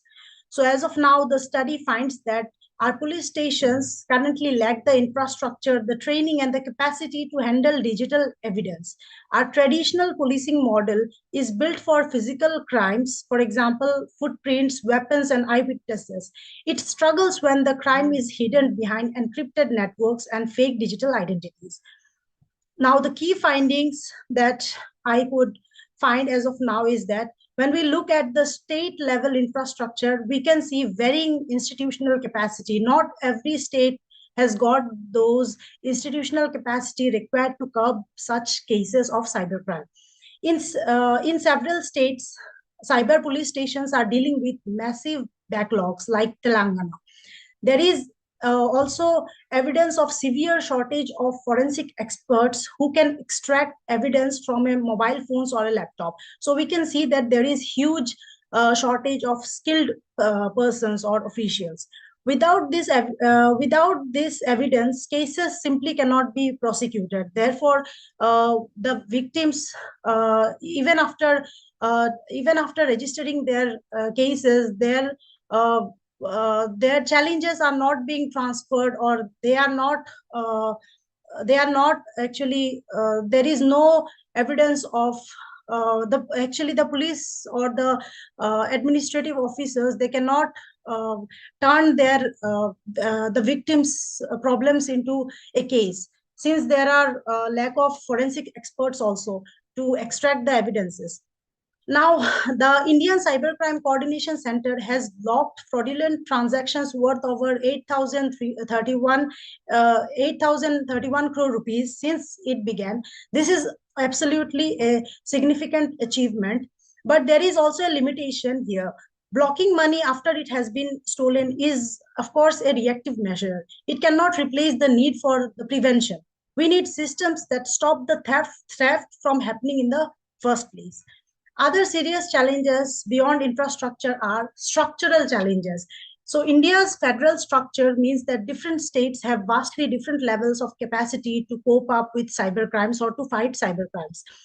A victim in one state may receive prompt help while a victim in another state is left waiting. This creates an uneven and unjust system. There is also a significant policy execution gap. Excellent policies exist at the central level, but implementation at the district level remains weak and inconsistent. And finally, when citizens report a crime and no action is taken, they lose trust. They stop coming forward. And that loss of trust is perhaps the most dangerous consequence of all. Based on the current status of my study, it is quite clear that the cybersecurity in India is no longer just a technological issue. It is fundamentally an administrative problem. The tools to trace fraud and the laws to prosecute offenders are largely ready. That is not where the failure lies. Therefore, the urgent need today is for administrative development. We must train our police and our officials to use these tools effectively. We need seamless coordination between different states and jurisdictions. And most importantly, we need to redesign our institutions for the digital age, not the industrial age. To create a truly cyber Surakshit Bharat, a digitally secure India, we need better governance, not just better algorithms. With that, I would like to conclude my presentation. Thank you all for your patience and attention.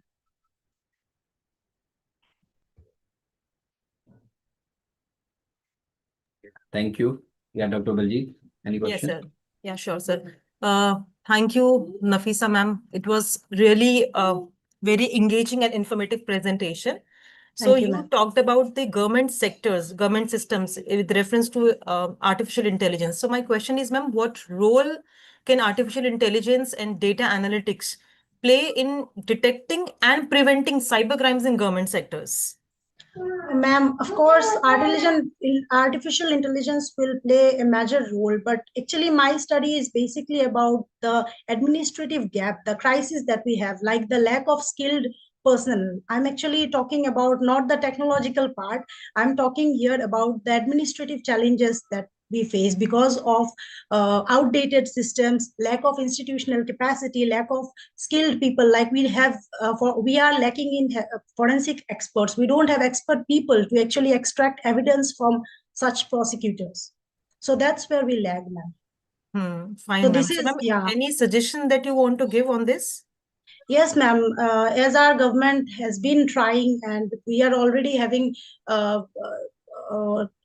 missions like Mission Karma Yogi, where reskilling and upskilling of public servants are going on. So we need to reform our police services also. We need to adopt technology also, and we need to equip the officials in technology, in using AI to support to actually curb such incidents in the first place. Like we have to prevent such incidents from occurring, unless if we don't prevent, what's the use of taking reactive measures, ma'am? Preemptive measures are important. Right, ma'am. Thank you. All the best, ma'am. Okay, ma'am. Thank you. Thank you so much. Thank you, ma'am. Yes, Nafisa ji, thank you so much. You have shown your video just for 2 seconds. Yes, sir. Yes, sir. Actually, I thought my video was on, sir. I No, didn't. no. Just a minute. I can. I have to take a screenshot. Just a minute, so that. Yeah. Will. Yeah, I thought it was on, sir. Yeah, no problem. Yeah. Because of the slideshow, I could not see my face. No problem. It was nice presentation.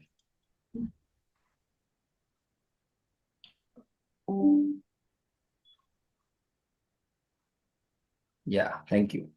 So the next presenter is serial number 26, Miss Reena Rani Bansal from. Yes. Good evening. Yes. Reena. Good evening, everyone. Good evening. I'm Reena Rani Bansal from Palwal, State Haryana, MVN University. I'm sharing my PPT.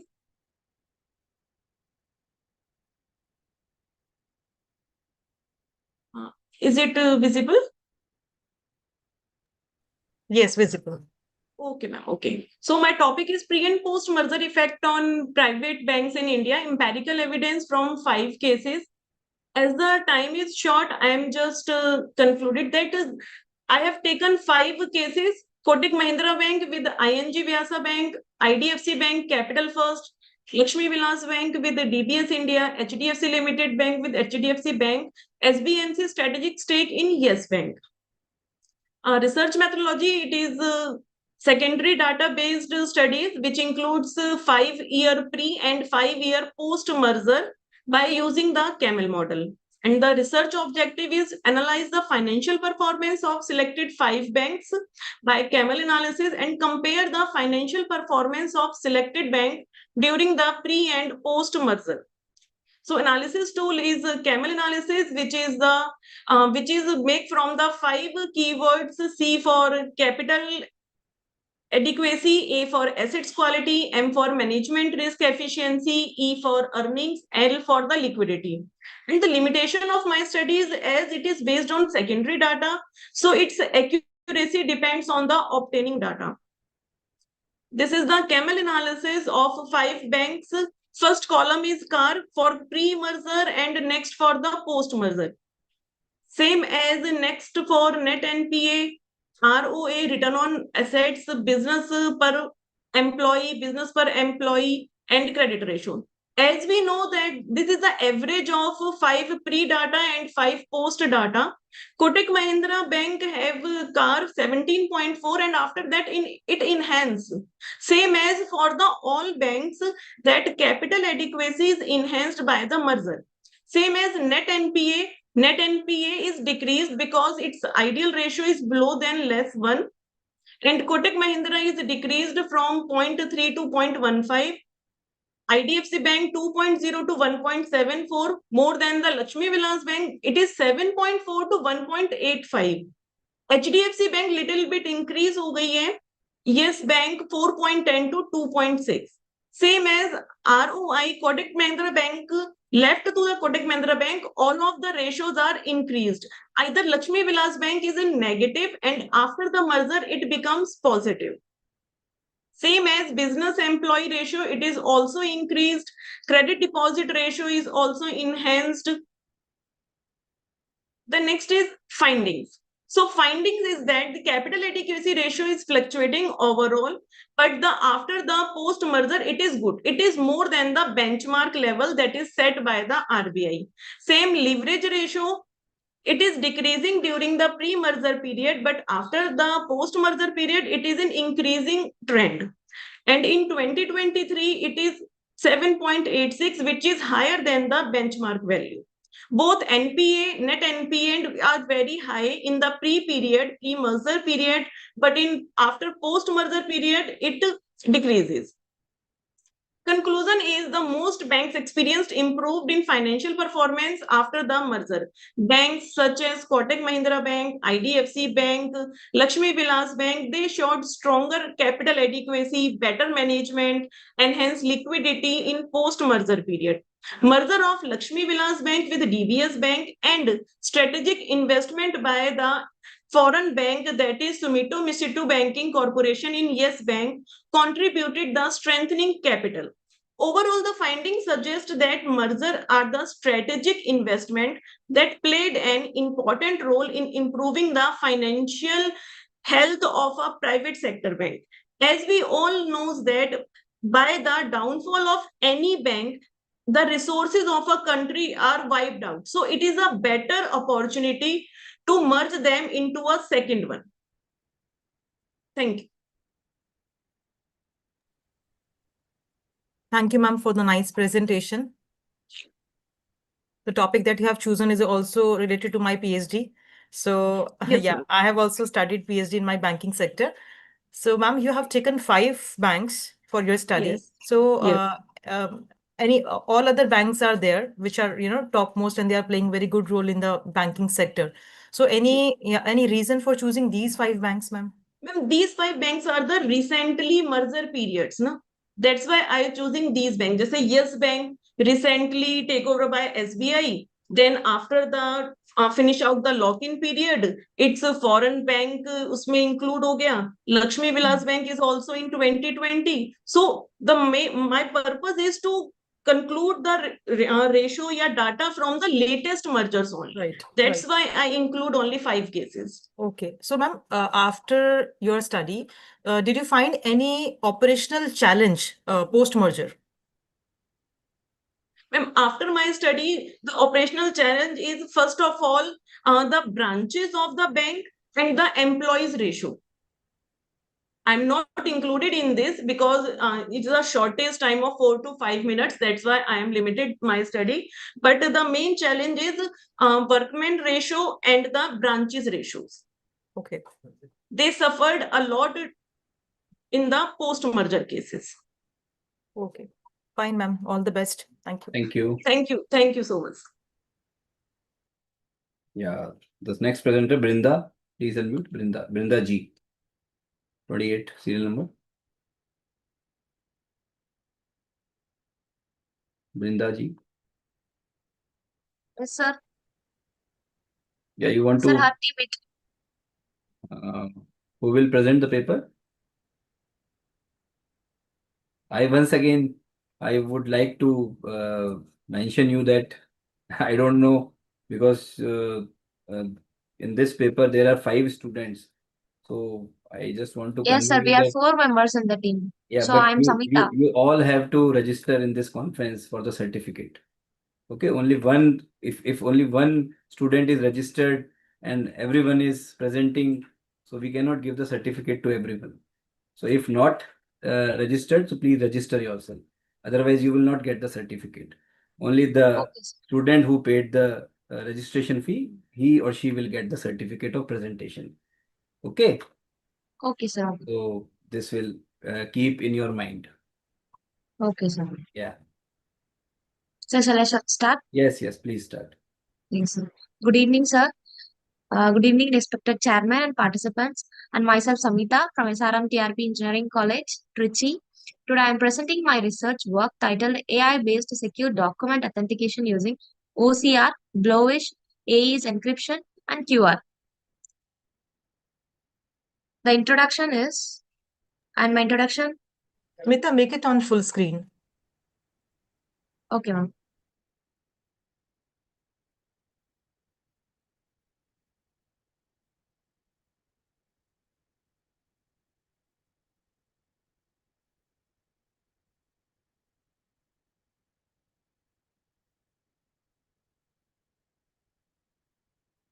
Yes, ma'am. Carry on.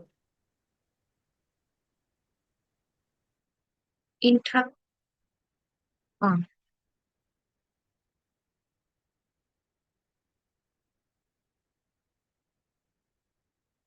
Yes, Samita, please carry on. Yes, ma'am. The introduction is in the digital era, documents such as like educational documents and then certificates, identity cards, legal records, and financial documents are increasingly stored and shared in digital form. So, in the digital documents make communication faster and easier, but they are also create new security challenges. One of the major problem in this document forgery and tampering. These are done by unauthorized people and modify or change, create the fake documents. This can lead to a serious issue in sectors like education, banking, government services, and corporate organizations. So, in order to reduce these tamperings, we have created this project, ma'am. And this is the literature review. The main objective of this project is to develop a secure document authentication system to extract the next data using AES encryption and generate QR codes for secure verification and to detect the document tampering and ensure authentication. So this is the literature review, blockchain-based certification verification we have taken, and the author is there, and the year is 2024. We have verified that QR code, map, and then Smita, you can encryption. okay, Samita, you can move to objectives of the study. Objectives, okay, ma'am.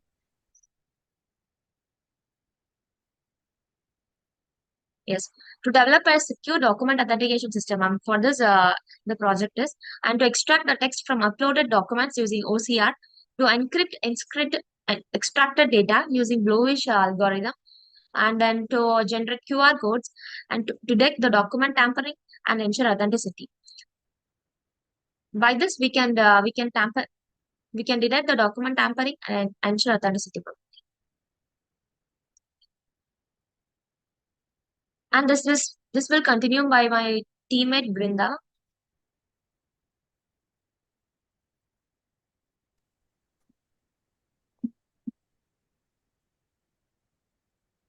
Research gap. Existing document verification system have some limitations. Lack of automatic text extraction, weak security mechanisms, dependence of manual verification, high chances of document forgery. This proposed system improves security by combining OCR, encryptions, and QR code verification. Methodology. The user uploads a document image. OCR extracts text from the document. The extract text is encrypted using AES encryption. The encrypted data is converted into a QR code. The QR code is stored with the document. During verification, the QR code is scanned. The system decrypts and compares the data to check authenticity.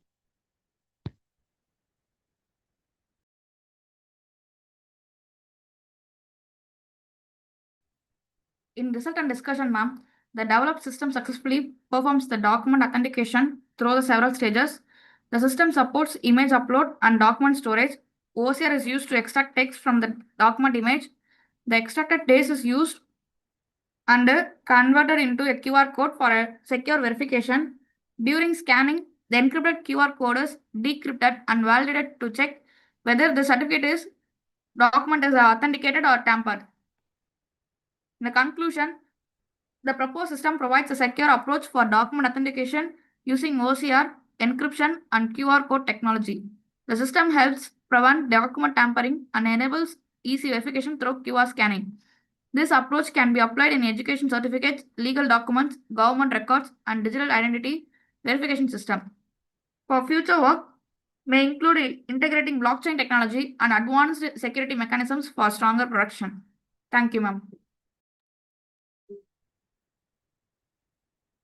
Thank you, Smita, Brinda, and Darshini. First of all, I would like to congratulations to all of you. As being a research scholar, आपने topic भी बहुत अच्छा choose किया है और presentation आपने दिया है. Content भी आपका थोड़ा सा और rich हो सकता है. मेरा एक question तो नहीं कहेंगे, but आपका suggestion जरूर लूंगी मैं कि जैसे you talked about the authenticated QR system. So what do you think in case if there is a duplicate QR based document, so how will it detect it? Any one of you? No, ma'am, it doesn't work, ma'am. Even if you copy a QR, it doesn't work within another system or another mobile. Okay. Your topic is good. आप इसमें थोड़ा सा और काम करो, इसको थोड़ा सा और rich बनाओ आपको. Otherwise, the presentation was good. Good initiative. Okay, ma'am. Thank you. Thank you, ma'am. Yeah, the Sumana Chatterjee. Thank you, ma'am. Serial number 30. Sumana Yes, Chatterjee. yes, sir. Yes, sir. Good evening to all dignitaries. I am sharing my screen.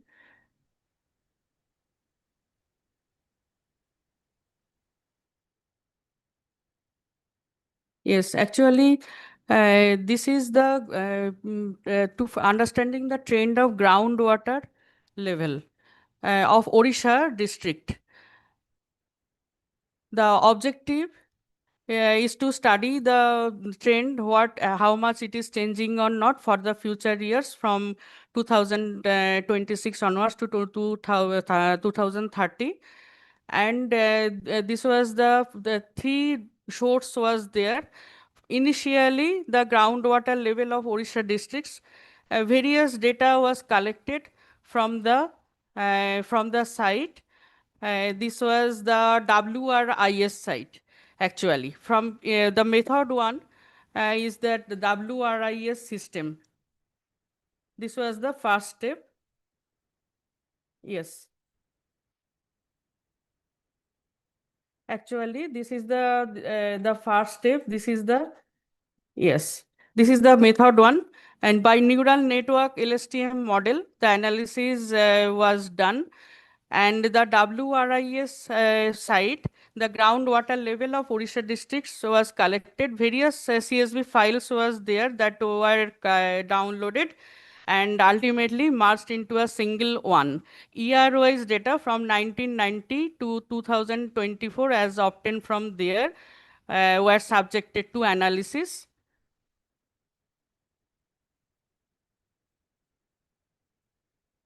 Yes, and this result, actually, this result was obtained that no such significant change was noticed after the analysis for the years 2026 to 2030. And then the method 2. In this method, secondly, multivariate analysis was done with another two variables. The second one is IMD rainfall data analysis, and the third one is evapotranspiration data of Odisha districts. Here also, various CSV files were downloaded, and Odisha groundwater level data random collection for different locations as told for the first method, WRIS site.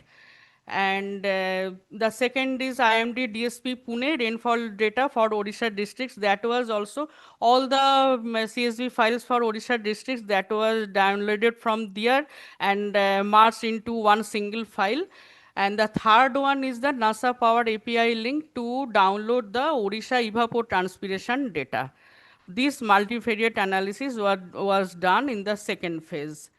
These three steps then what was done by Python code for the first file merged into one single file. Here also merged into single file. Here also these three steps.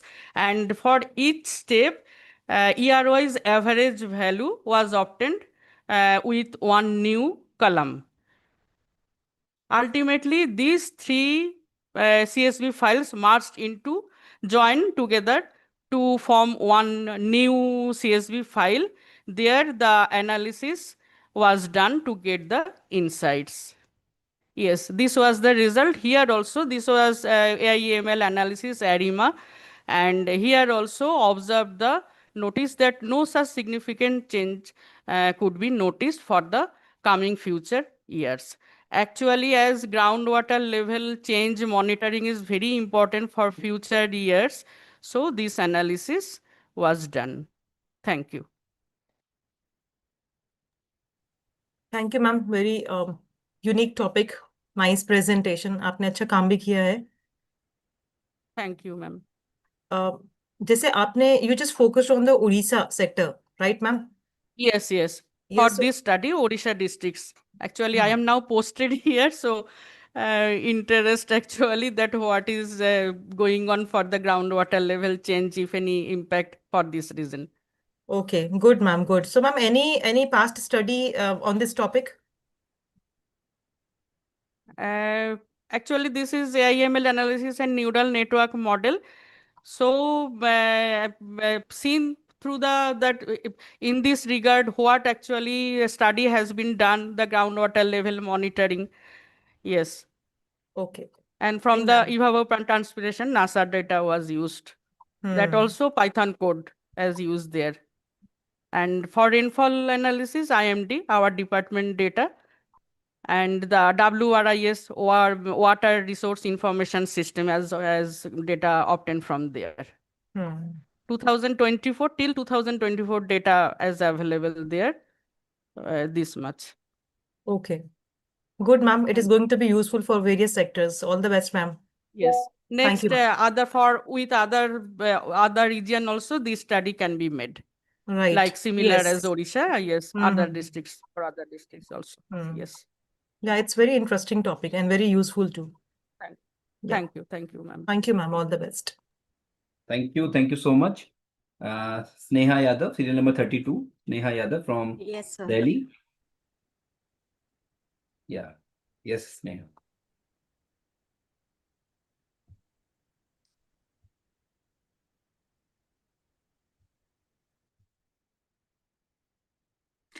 Yes, sir. Is my screen visible? Yes, yes. Carry on, Sneha. So, yes. Good evening, everyone. I am Sneha Yadav from PGDAV College, University of Delhi. I am a final year undergraduate student, and I will be presenting on analysis of factors affecting customer retention in e-commerce platforms.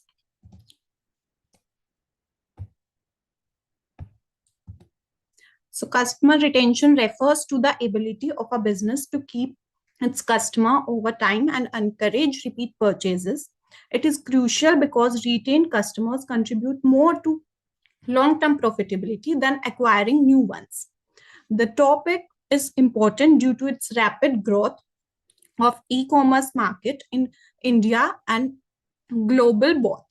As per India Brand Equity Foundation, the Indian e-commerce market is about to expand to 3.2 lakh crores by 2033. At the same time, the competition among different e-commerce platforms such as Amazon, Flipkart, etc. is increasing day by day. To understand the concept of customer retention in e-commerce, I have reviewed several previous studies that focused on customer retention and customer satisfaction. The previous studies have identified several factors that improved customer retention. For example, the study by Shafiullah in 2015 found out that the most essential factors are customer satisfaction, price, and quality. The study by Anjali Sharma and Dr. Sanjay Bhal in 2018 found out that the different dimensions of service quality have positive impact on customer trust, loyalty, and commitment. Study by Sufyan Nasir in 2017 emphasis on the relationship marketing and found out that the 5% decrease in customer defection led up to 125% increase in profits. Despite the extensive research, several gaps remain.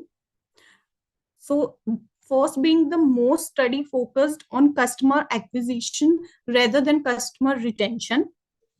And there were limited analysis of personalization, data-driven strategies, delivery efficiency, and post-purchase services.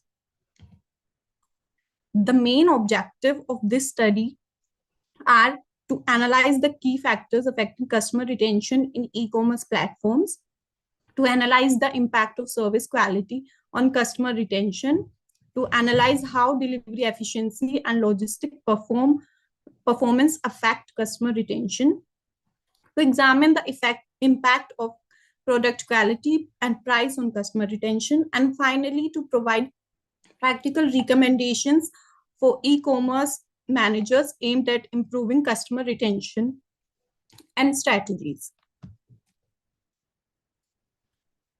Based on the objectives, the following null hypotheses were proposed.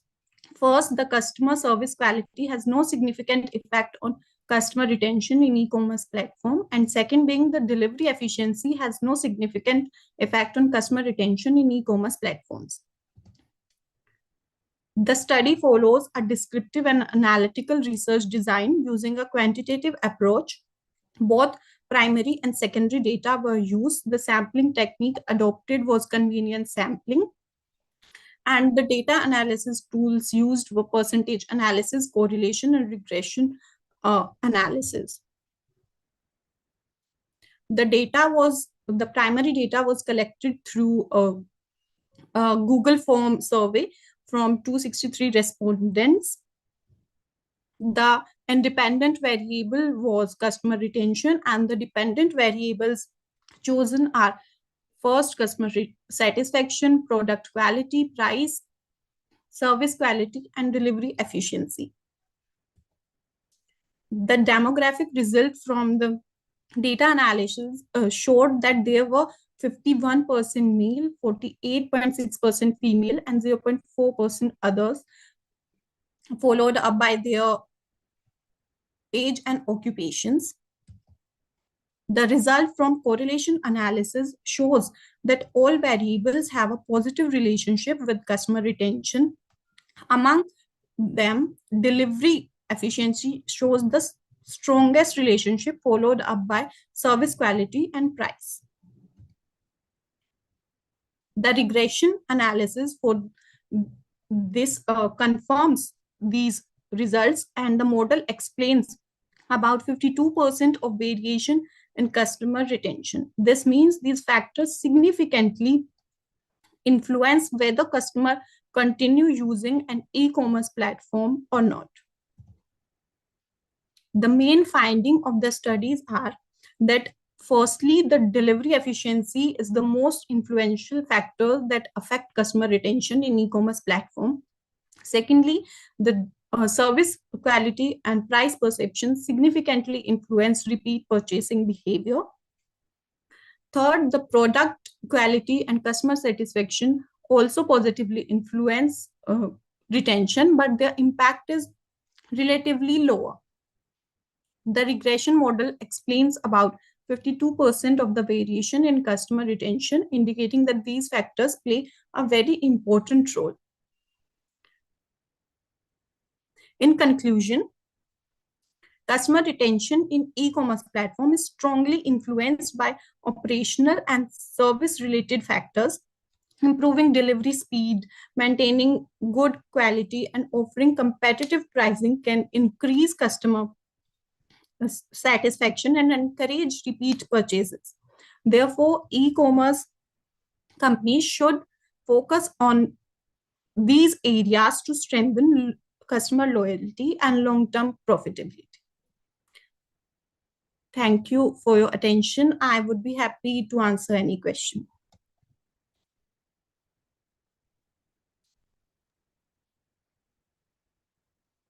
Okay, Sneha, thank you so much, Vita. I think this is part of your 4-year project. Yes, ma'am. Right. So in one of your slides, I have seen that data is for 5 years. Yes, ma'am. Just check That yes, ma'am. I would like to give explanation on that. Yes. So the research comprises of both primary and secondary data. The secondary data, which is collected from different e-commerce platforms, is of last 5 years.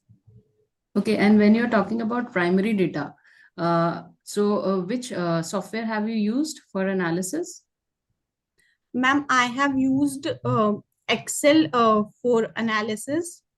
Okay, Excel for analysis. Descriptive analysis, correlation and regression analysis. Okay, and you have chosen independent and dependent variables. So have Yes, you ma'am. used certain scales for the same?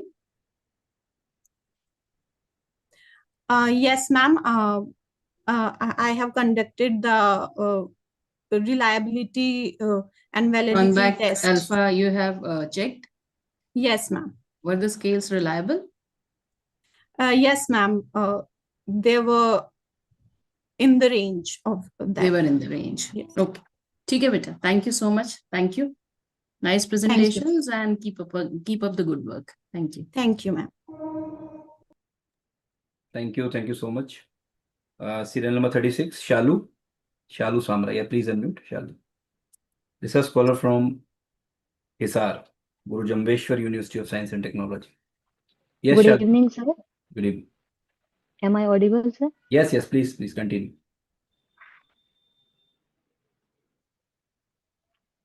Sir, I am sharing my screen.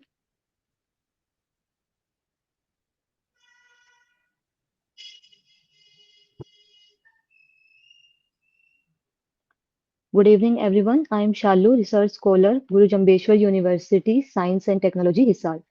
My topic of presentation is Artificial Intelligence, Corporate Governance Mechanisms and Firm Performance, a Conceptual Analysis. Artificial intelligence is rapidly informing business operation across industries, especially in IT sector. At the same time, corporate governance mechanisms play a crucial role in ensuring transparency, accountability, and effective decision making with organization. So, AI disclosures increase transparency, accountability, trust among shareholders, but there is a lack of AI disclosures in markets like India. The objective of my study is to review and synthesize existing literature on AI adoption and disclosures in corporate settings. And the second objective is to analyze the theoretical foundation explaining the role of AI disclosures in corporate governance. The research methodology used in this paper is qualitative research approach, conducting research review of academic articles and studies related to artificial intelligence, corporate governance, and financial performance. While I am doing my literature review, I have concluded in many subheadings. First, corporate governance and financial performance. Many mixed results have been seen in corporate governance and financial performance relationship. There are some positive factors: board independence, institutional ownership, audit committees, but result varies due to characteristics, market condition, and corporate governance measurements. The second subheading is AI evolution in business. AI system analyze environments and make autonomous decision. AI is used in fraud detection, credit scoring, investment forecasting, strategies, decision making. AI disclosures means how AI is used, benefits and risk, and corporate governance oversight mechanisms. AI disclosures reduces information asymmetry between managers and investors. Agency theory that explains how transparency improves corporate governance mechanisms, and collective action theory highlight coordination among board members of AI oversight. AI disclosures are very beneficial to the organization because it lower down the cost of capital, improve return of asset and return on equity. It is better in operational efficiency and increase the shareholder trust. Key governance factors are optimal board size, gender diversity, separation of CEO and chairperson's role, and effective board meetings. And the last, I will conclude my presentation with AI disclosures give the importance to the corporate governance and financial performance of the companies. Transparent AI reporting improves board oversight, shareholder confidence, financial transparency, effective governance structures are essential for successful AI implementations. Lack of standardized AI disclosures framework in India remains still challenges because future research can be done in developing AI disclosures indices and empirical tests in Indian firms. Understanding the role of AI governance and performance is still in the gap. Thank you for giving me these opportunities for sharing my topic. Thank you, Shalu. Shalu, you have been talking about AI disclosure.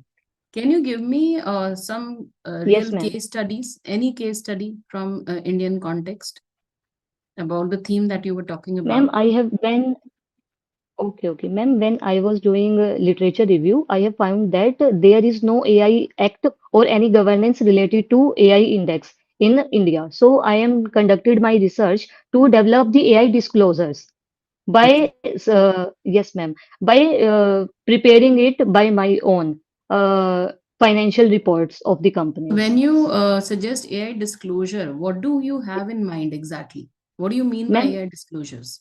okay, ma'am. When I am studying this topic, I have find out that AI disclosures can be used by creating these from annual reports. How companies are using artificial intelligence and how they are reporting this. Then I will create the index. Okay, okay. Yes, Thank you, ma'am. Shalu. Thank you so much. Thank you. Thank you so much. Yes, next participant, 38, Yashita Amol Ramchandani. Yes, Yashita ji, please unmute. She's a research scholar from HNGH Mansuki Institute. Yes. Good evening. Myself, Yashita Amol Ramchandani. I'm so sorry we've just lost electric connectivity and therefore I'm sharing my PPT from my phone. No Just a problem, moment. no problem. Please continue.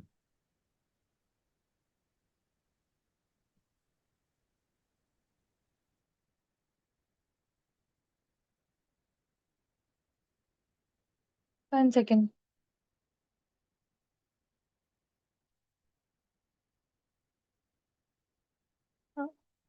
I hope my screen is visible.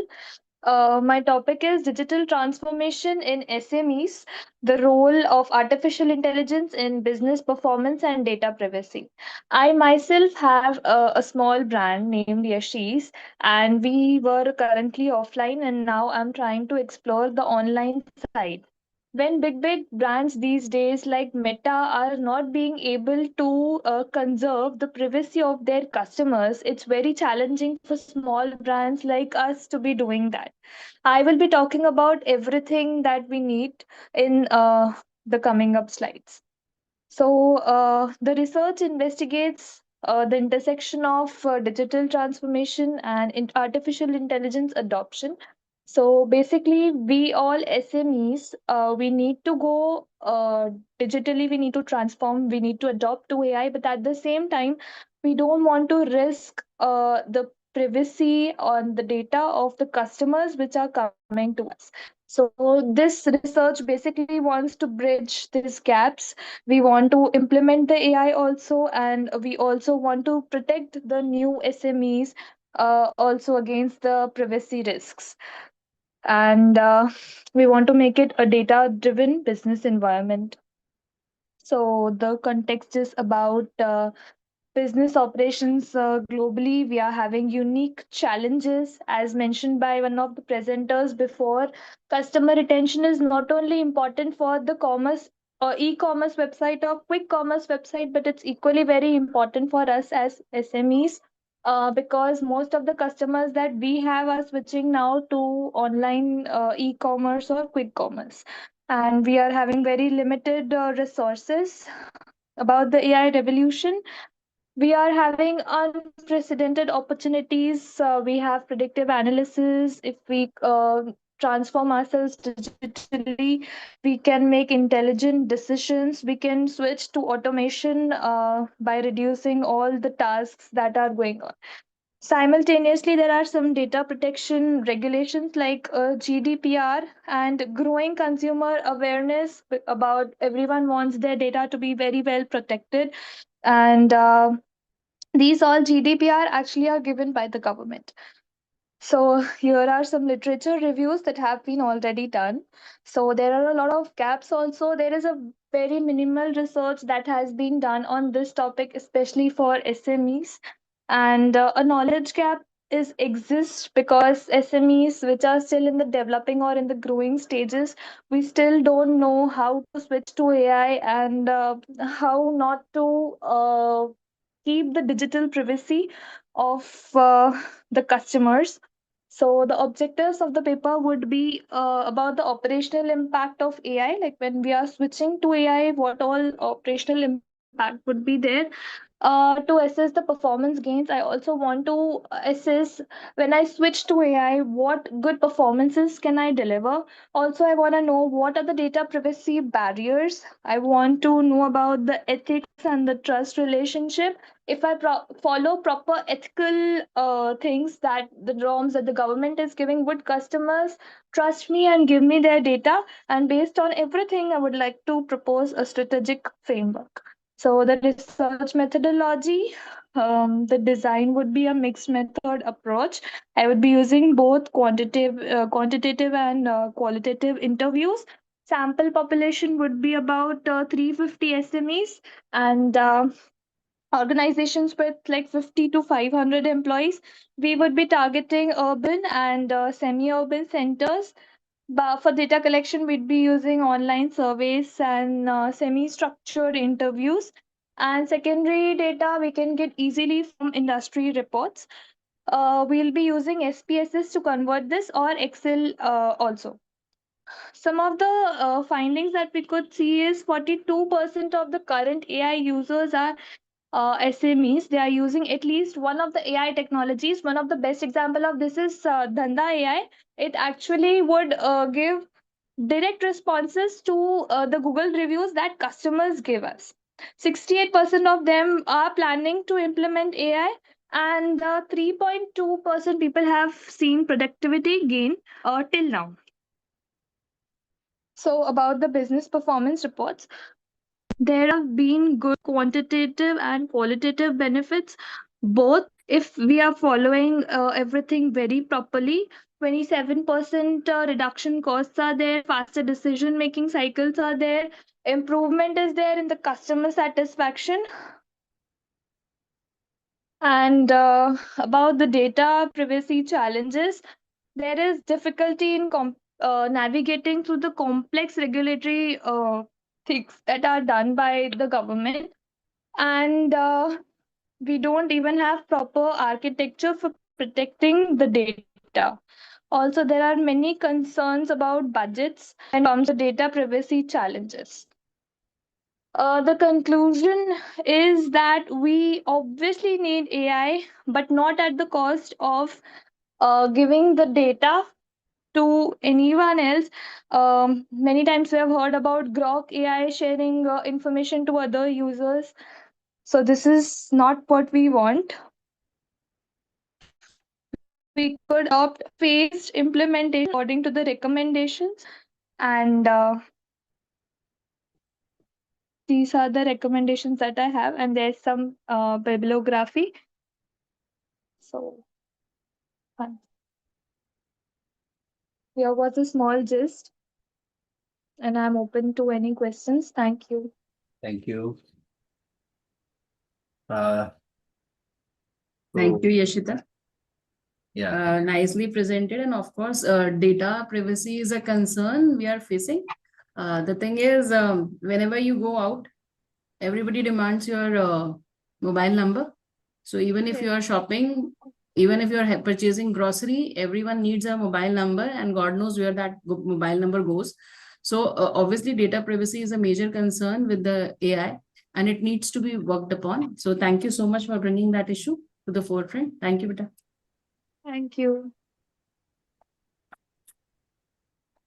Thank you so much. Thank you. So the last presenter, serial number 39, Varadanajan Pattamal. Yes. Good evening, sir. This is Varadarajan Pattamal. I'm a PhD scholar in Business Administration at Annamalai University, Tamil Nadu. Yeah. The topic today I want to present is strategic implications of AI for ITES sectors in advancing Viksit Bharat 2047 program by India, Tamil Nadu perspective. The priorities of Viksit Bharat on IT sector has been identified as the aims for global AI leadership and to expand IT and digital service exports with advanced digital infrastructure, and by having skilled AI and digital workforce, and also to have a comprehensive startup and innovation ecosystem so that the cybersecurity and data governance frameworks can be implemented. At the same time, the governments need to have smart governance, including digital transformation at all the areas with the use of IT sector and its services. I would like to introduce my topic as for Viksit Bharat 2047, India aims to become a developed economy, and digital innovation and AI are identified as key growth innovators. There is a need to promote ITES, BPM, and software for service sectors to boost India's service sector and also its exports. AI has the potential to transform IT ecosystem from labor-intensive services to knowledge-driven digital industries, and it will also shape productivity, competitiveness, and global exports, which is identified by various research by McKinsey and other global consultancies. Now, why Tamil Nadu is a strategic input for Viksit Bharat 2047 is Tamil Nadu has already IT clusters, which is situated in Chennai, Coimbatore, and other tier 2 cities. And it also has a strong engineering education ecosystem focusing on IT, computer applications, robotics, and AI automation. Tamil Nadu is also developing tier 2 cities as technology hubs. It is also trying to support infrastructure development and research on AI, automation, data centers, and robotic centers, including ICT ecosystems.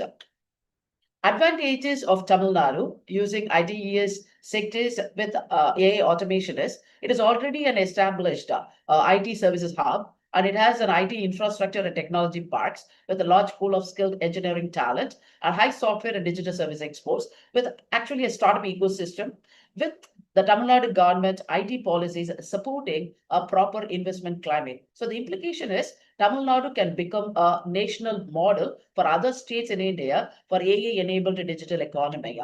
Now, the benefits of AI to this BPM and ITES sectors is AI induces automation through robotic process automation, intelligent processes, so that it enables faster service delivery and reduce operational cost. And it also hopes to improve accuracy and better decision making by all the channels in an organization. Simultaneously, it enhances global competitiveness by enabling scalability and complexity in respective domains. So the result is Tamil Nadu can showcase higher productivity and profitability by various BPM companies and SaaS companies like Zoho Corporation, etc. Now, what is the opportunity given by AI automation to the IT sector is it converts these tools into intelligent platforms that can be implemented in various sectors like manufacturing and construction and various sectors, as it has inbuilt predictive analytics and automation features. that enables various sectors to make transition from project revenue to subscription revenue for a continuous stream of revenue. And it increases customer lifetime value and brand loyalty as it identifies with various global markets and greater global scalability of Tamil Nadu IT sector firms like Zoho Corporation. Now, what is the impact of AI on IT workforce transformation? It is actually a question of decline in routine roles like data entry and all that, but there is a rise in demand for other workforce like where people can work as machine learning and documentation engineers in AI operations and data engineering with better governance and product management, where they can manage product delivery. But at the same time, there is a need for larger scale reskilling programs in the state by bridging the AA talent gap amongst workforce. Now, what is the need is the key infrastructure and investment that is required to achieve Viksit Bharat 2047 is the local in Tamil Nadu, the AA infrastructure has to be built upon with various data centers, because Tamil Nadu has less of data center right now. And digital connectivity in rural sectors, rural segments is less comprehensive, and cloud infrastructure has to be implemented. At the same time, AI research innovation by corporations has to be done by collaborating with various universities like IIT, IIMs, etc. With startup funding also for SaaS innovation with public-private partnerships, it would be nice actually. And the recommendation is of the study is AI adoption has economic impact in Tamil Nadu with higher service inputs, increased FDI and tax revenues, and growth in high-skill employment, transition from volume-based to value-based exports with a stronger digitalized economy in Tamil Nadu will actually have a long-term impact so that we can achieve the goals of Viksit Bharat.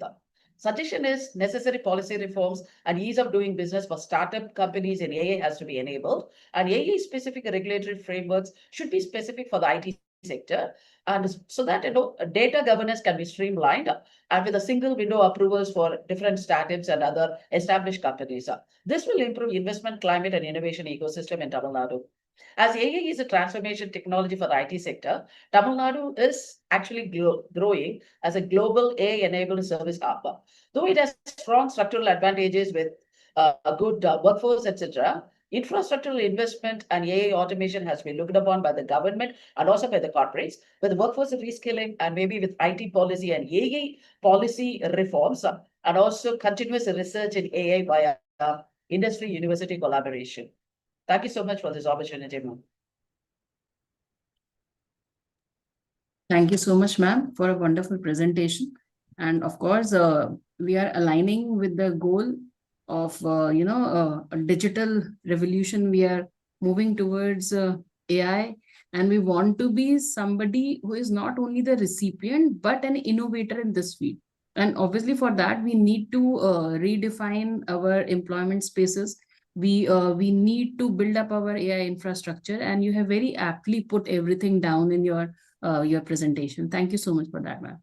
Thank you for this opportunity, ma'am. Thank you. Thank you so much. I think one presenter is still left. I called your name, Shruti, but I think he was. Yes, sir. Yes, there now is you some can issue with continue. my net. Yes, What sir. is your serial number, Shruti? 34, sir. 34. Shruti Kashyap, Yes, sir. South Asian University, New Delhi. Yes, research scholar. Yes, please, you can continue.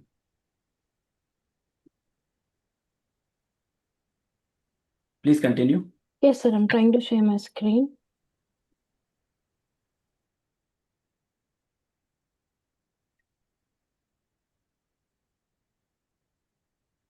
Or you may give oral presentation also if you are the last presenter. Okay, sir. So my basic presentation was on this. You can please, can you switch on your camera? Sir, I'm trying to, but there is some system error. I am not able to show anything. अच्छा camera भी नहीं हो रहा आपका open हाँ अब आ रही है screen yes yes now it is visible your screen is visible Yes, sir. your presentation is visible you can take it to the first slide Okay, sir. 1 minute just. and please keep it short because we are running short of time. Yes, sir. Yes, sir. Sure. So So just basically, my presentation is on digital access and financial inclusion in India. So basically, we are talking about AI and all, how our systems are integrated. But if you see at the numbers, still in India, majority of the population do not even have access to internet. Like 44.7% of people are still offline. So we can't even talk about AI when we don't even have basic infrastructure, right?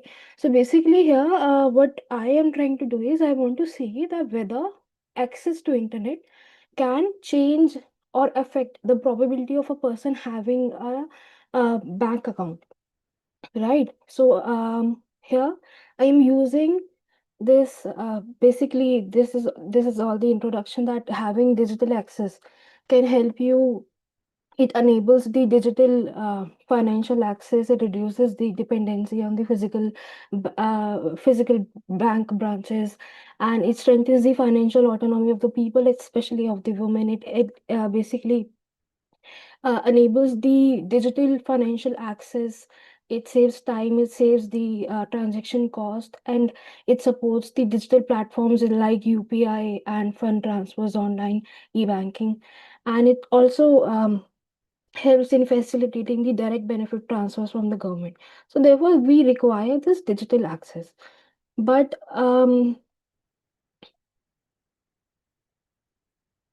when we look at the scenario in India, this digital access is quite limited.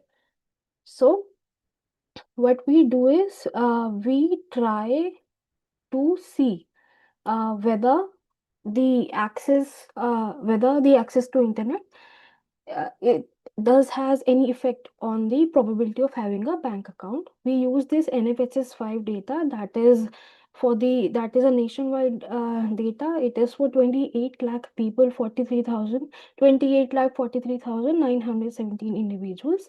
We have cleared and sorted the data, and from this we find the findings, and we apply a probit regression model, where we want to see the probability that a particular individual possesses a bank account. So how this probability is determined?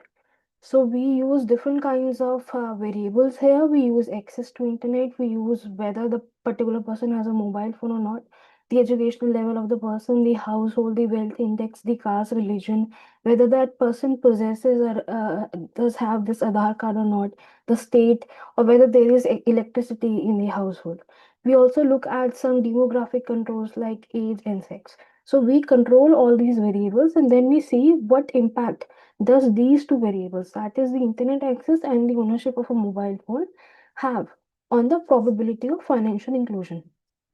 And the results basically shows us that there is a direct, very significant and positive effect. If you see the coefficients and the marginal effects of internet access and the mobile access, they are positive and they are highly significant, stating that for those individuals who do have access to internet or they have mobile phone, they have a higher probability of having a bank account. So basically, this tells that internet access positively influences the financial inclusion, and also the mobile access shows that there is a strong effect among the digital variables. And if we look at the other social economic variables, then education has a positive effect, wealth obviously a positive effect, even Aadhaar card holders have a positive significant effect. Age was negative and significant, but the marginal effect was very small. And for age also, if we compare male versus female, so the females have a higher probability of having a bank account. Then access to electricity is also positive. So these results are the ones. Sorry for it. No, not a problem. Thank you, Shruti. Just a- Very nicely presented. And obviously, you are pointing out to the grassroots level problem that if you Yes. don't have an access to internet, then there is no point in talking about digitalization or AI. Yes, So, ma'am. obviously, with the mission that the government is having in mind and allotting 10,000 crores towards AI, so obviously they would be working backward also, making everybody connected, because inclusivity is something which again the government is promoting. Right, so we want everybody to be together, and we are connecting the dots right from the remote to the, the cities which have been developed. So I hope these things would be resolved sooner, because we have to develop, and for developing and being a Viksit Bharat by 2047, all these things need to be done. So thank you, Shruti, for highlighting out. Thank you. Thank you. Thank you, ma'am. So thank you so much. I think we have done all the presentations, Dr. Neelu. And I Yes, know I it is think so. very difficult to for you to choose among them the best presenters. Yeah, of course. We have it to is. do. So I will wait for the names of the best presenters from you. Yeah, Please sure, sir. WhatsApp me I'll the do that. best I'll do that. presenters. Yes. And every presentation was really wonderful, I think. So yes, So as I said, it is, yes, Ah. it is a learning platform, and we all have learned Yes, and learned yes. from each other, because what they have learned, we have tried to imbibe, and from their learning, obviously, we are going to proceed forward. Really, the presentation was really wonderful by the research scholars, students, and That's true. everyone was, I was also surprised today, and I was thinking that it will be very difficult for Neelu ma'am to wonderful decide PPTs they have today. made. Yeah, wonderful PPTs they have made. And Yes, yes, true. That's very every true. questions they answered. So I'm There's no point where I can deduct marks. So that is an issue. but participants, we have to choose some presenters. So I'm very sorry to interrupt you all, but Hmm. sir, I guess my serial number 35 no, was now missed. you will present tomorrow. Okay. Okay, sir. Okay, no You should problem. you should have mentioned in the chat box. I have. I guess Okay. it was Please, missed. I please have just prepare messaged. tomorrow, and please keep your video on. Okay. Sure, sir. I can on it now as well, but no problem. I I can will present invite you it tomorrow. Sure. Yeah. Thank you. Thank you so So, much. ma'am, I would like to invite Dr. Neelu, ma'am, for her chairperson's remarks. Dr. Neelu. So thank you so much. First of all, it has been quite wonderful with you all. And thank you to you and all the organizing committee members for inviting me and joining this session. It has been truly remarkable. And the presentations were like, you could not decide which one is going to be the best one. It is going to be difficult for me.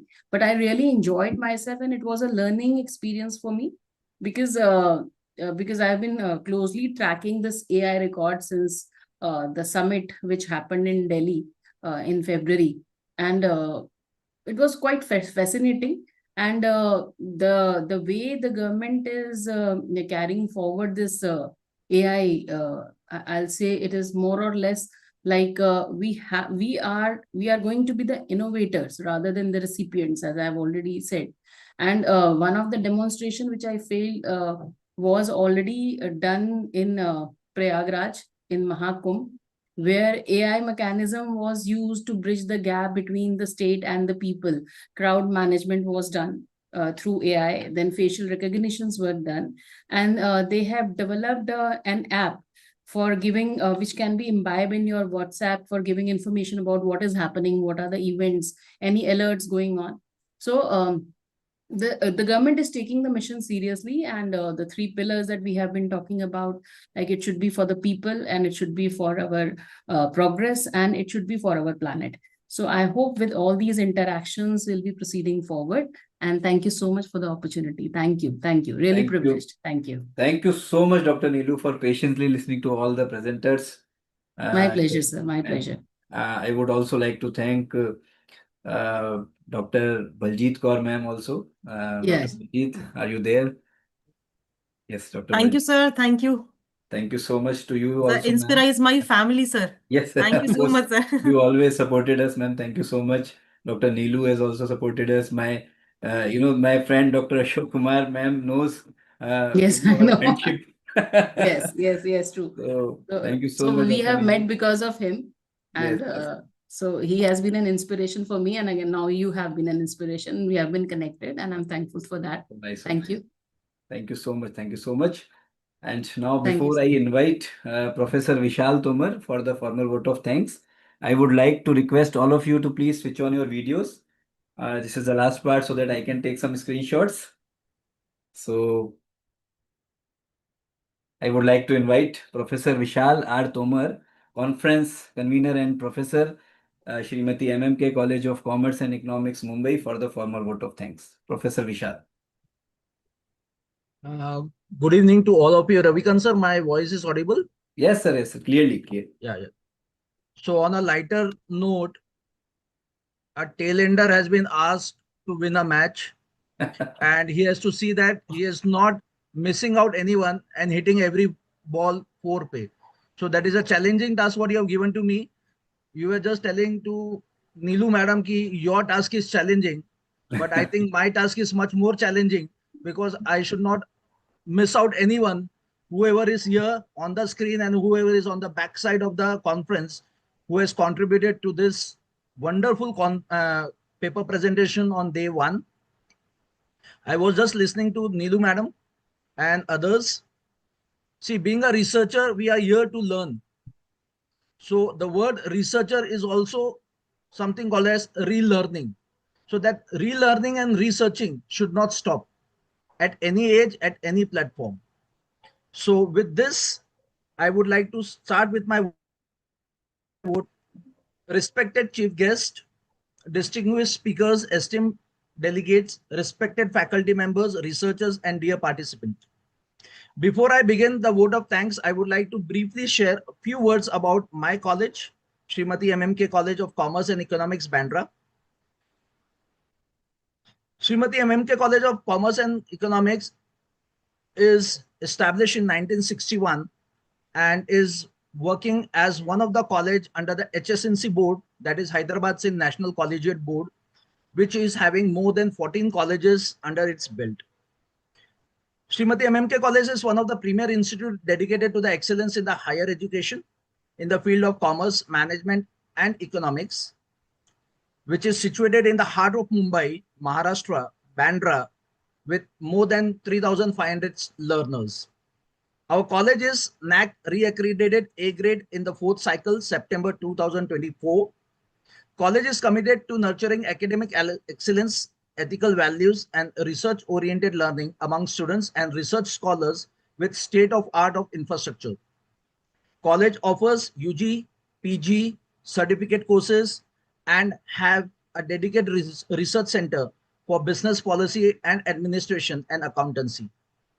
College also offers a coaching in ACA, ACCA, an international recognized course in accountancy, and is a house of a unique accountancy museum. We were the first college in Mumbai to start with our own accountancy museum. So I request whoever comes to Mumbai, please visit our college, please go through our accountancy museum. Some of our alumni are Miss Sangeeta Bijlani, Mr. Firoj Khan Arjun Fame of Mahabharat, Mr. Viren Raskina, who was a hockey player, represented India and also was a captain, Ms. Falguni Patak and Rishikesh Churi, singer, Mr. Rajesh Mishra of UFO Films, Kamal Mufti of Mufti Brands, Amir Zalil of Lintas, and we have also politician Jisan Siddiqui as our alumni. Coming to the formal vote of thanks, it is my great privilege to propose the vote of thanks for the International Multidisciplinary Conference on Viksit Bharat 2047. On behalf of the organizing committee, I would like to express my heartfelt gratitude to our today's chief guest, Sri C.S. Dr. Shyam Agarwalji, guest of honor, Dr. Nicolina Lizapao, and our distinguished keynote speakers, C.S. Rahul Sharma-ji, Dr. Shilpa Lodha-ji, and C.A. Harshita Jain-ji, for sharing their valuable insight and thought-provoking perspective. All of them have contributed to our understanding on how artificial intelligence, ethical governance, and sustainable practices can shape the future of the management and the global economy. I extend my sincere appreciation to Chairperson Dr. Neelu Groverji and Dr. Baljit Kaurji, who guided the technical sessions with their expertise and encouraged the meaningful academic discussion. I extend my gratitude towards my management, HSNC board. I will fail in my duty if I do not give my gratitude to the pillars who have made this conference possible. I express my heartfelt gratitude to our guiding force, conference organizer, that is organizing director, Professor Kishore S. Pishori, sir, who is the principal of our college and also a director of MIM College, who is our sister concern and also a co-partner to this conference. I would like to express my heartfelt gratitude for Professor S. Modi ji, President, Inspira Research Association. He is a link between us. Professor Ravikant Modi ji, General Secretary, Inspira Research Association. Professor C.A. Anil Mehta ji, Vice President, Inspira Research Association. I would also like to give my heartfelt gratitude to the two important ladies behind this conference, organizing secretaries Ms. Khushbu Sarpotdar of MIM College, Mumbai, and Dr. Aarti Chopra ji, जो 4 बजे से हमारे साथ हैं, Joint Secretary, Inspira Research Association. My special thanks goes to all the research scholar, faculty members, and student participants who presented their research paper and contributed to the vibrant exchange of the ideas. Your work reflects the spirit of innovation and academic excellence required to achieve the vision of Viksit Bharat 2047. I would like to acknowledge the organizing committee of Srimati MMK College of Commerce and Economics, MIM, and Inspira Research Association, and the technical committee whose tireless effort made this conference a success. My sincere thanks to our collaborating institute, Inspira, Mr. Ravikant Modi ji, with whom we were there since last 3 months. We were just coordinating, we were working out the program, we were working out the entire conference. So I would like to thank Mr. Ravikant Modi ji and team for their generous support and encouragement in organizing this international academic platform. Finally, I extend my gratitude to all participants and attendees for your active involvement and intellectual engagement, which made this conference truly meaningful. With this, I conclude my expressing of our hope that the ideas and the collaboration initiated here, day 1, day 2 tomorrow, 4 o'clock, has helped us. Thank you all for your presence and participation. So we are going to meet tomorrow. But before that, Mr. Ravikant Modi ji is going to give us some instructions and winding up. Thanks a lot to all of you. No instructions, sir. Thank you. Thank you so much, Professor Vishal, sir. Thank you so much. And we are so grateful to associate with your institution. And thanks to the principal, Professor Kishore Peshori ji, Dr. Khushbu, of course. Dr. Khushbu called me, the first time for this collaboration. So, Dr. Khushbu, thank you so much. And all your committees, all your members, all your faculty members of your Sir, इसीलिए मैंने कहा कि two important ladies. बिल्कुल बिल्कुल. Doctor आरती तो खैर हमारी backbone है एसोसिएशन की. Sir, she is the backbone of your association, but first time we are meeting here, नहीं, collaborating आपने with फर्स्ट each टाइम देखा other. है, बट आप हमारी अगर यूट्यूब चैनल पे जाएंगे तो आप डॉक्टर आरती को देखेंगे खाली. Yes. So that's why I told that there are two ladies. बिल्कुल बिल्कुल. So thank you so much all the participants once again. Thank you so much Dr. Neelu ma'am, once again Dr. Baljeet ma'am, and please join tomorrow also, because we will announce the best paper presentation awardees, and we can try to give 2 awardees in each positions, first, second, and third. Depends on Dr. Neelu ma'am, and we will enjoy tomorrow's session also, and then day after tomorrow we will enjoy the final match of India and New Zealand. Okay, so thank you so much. Good night. We will meet tomorrow at the same time, 4 p.m. Thank you. Thank you, sir. If Good any night to question, you everyone. can WhatsApp me, you can call me. You have to send your abstracts and papers on the given email ID, that is inspirawebinars@gmail.com. You will get the e-proceedings also with ISBN number. And those who registered in category 2nd, 3rd, and 4th, their papers will be published in peer-reviewed journals and edited books very soon. Thank you. Thank you so much.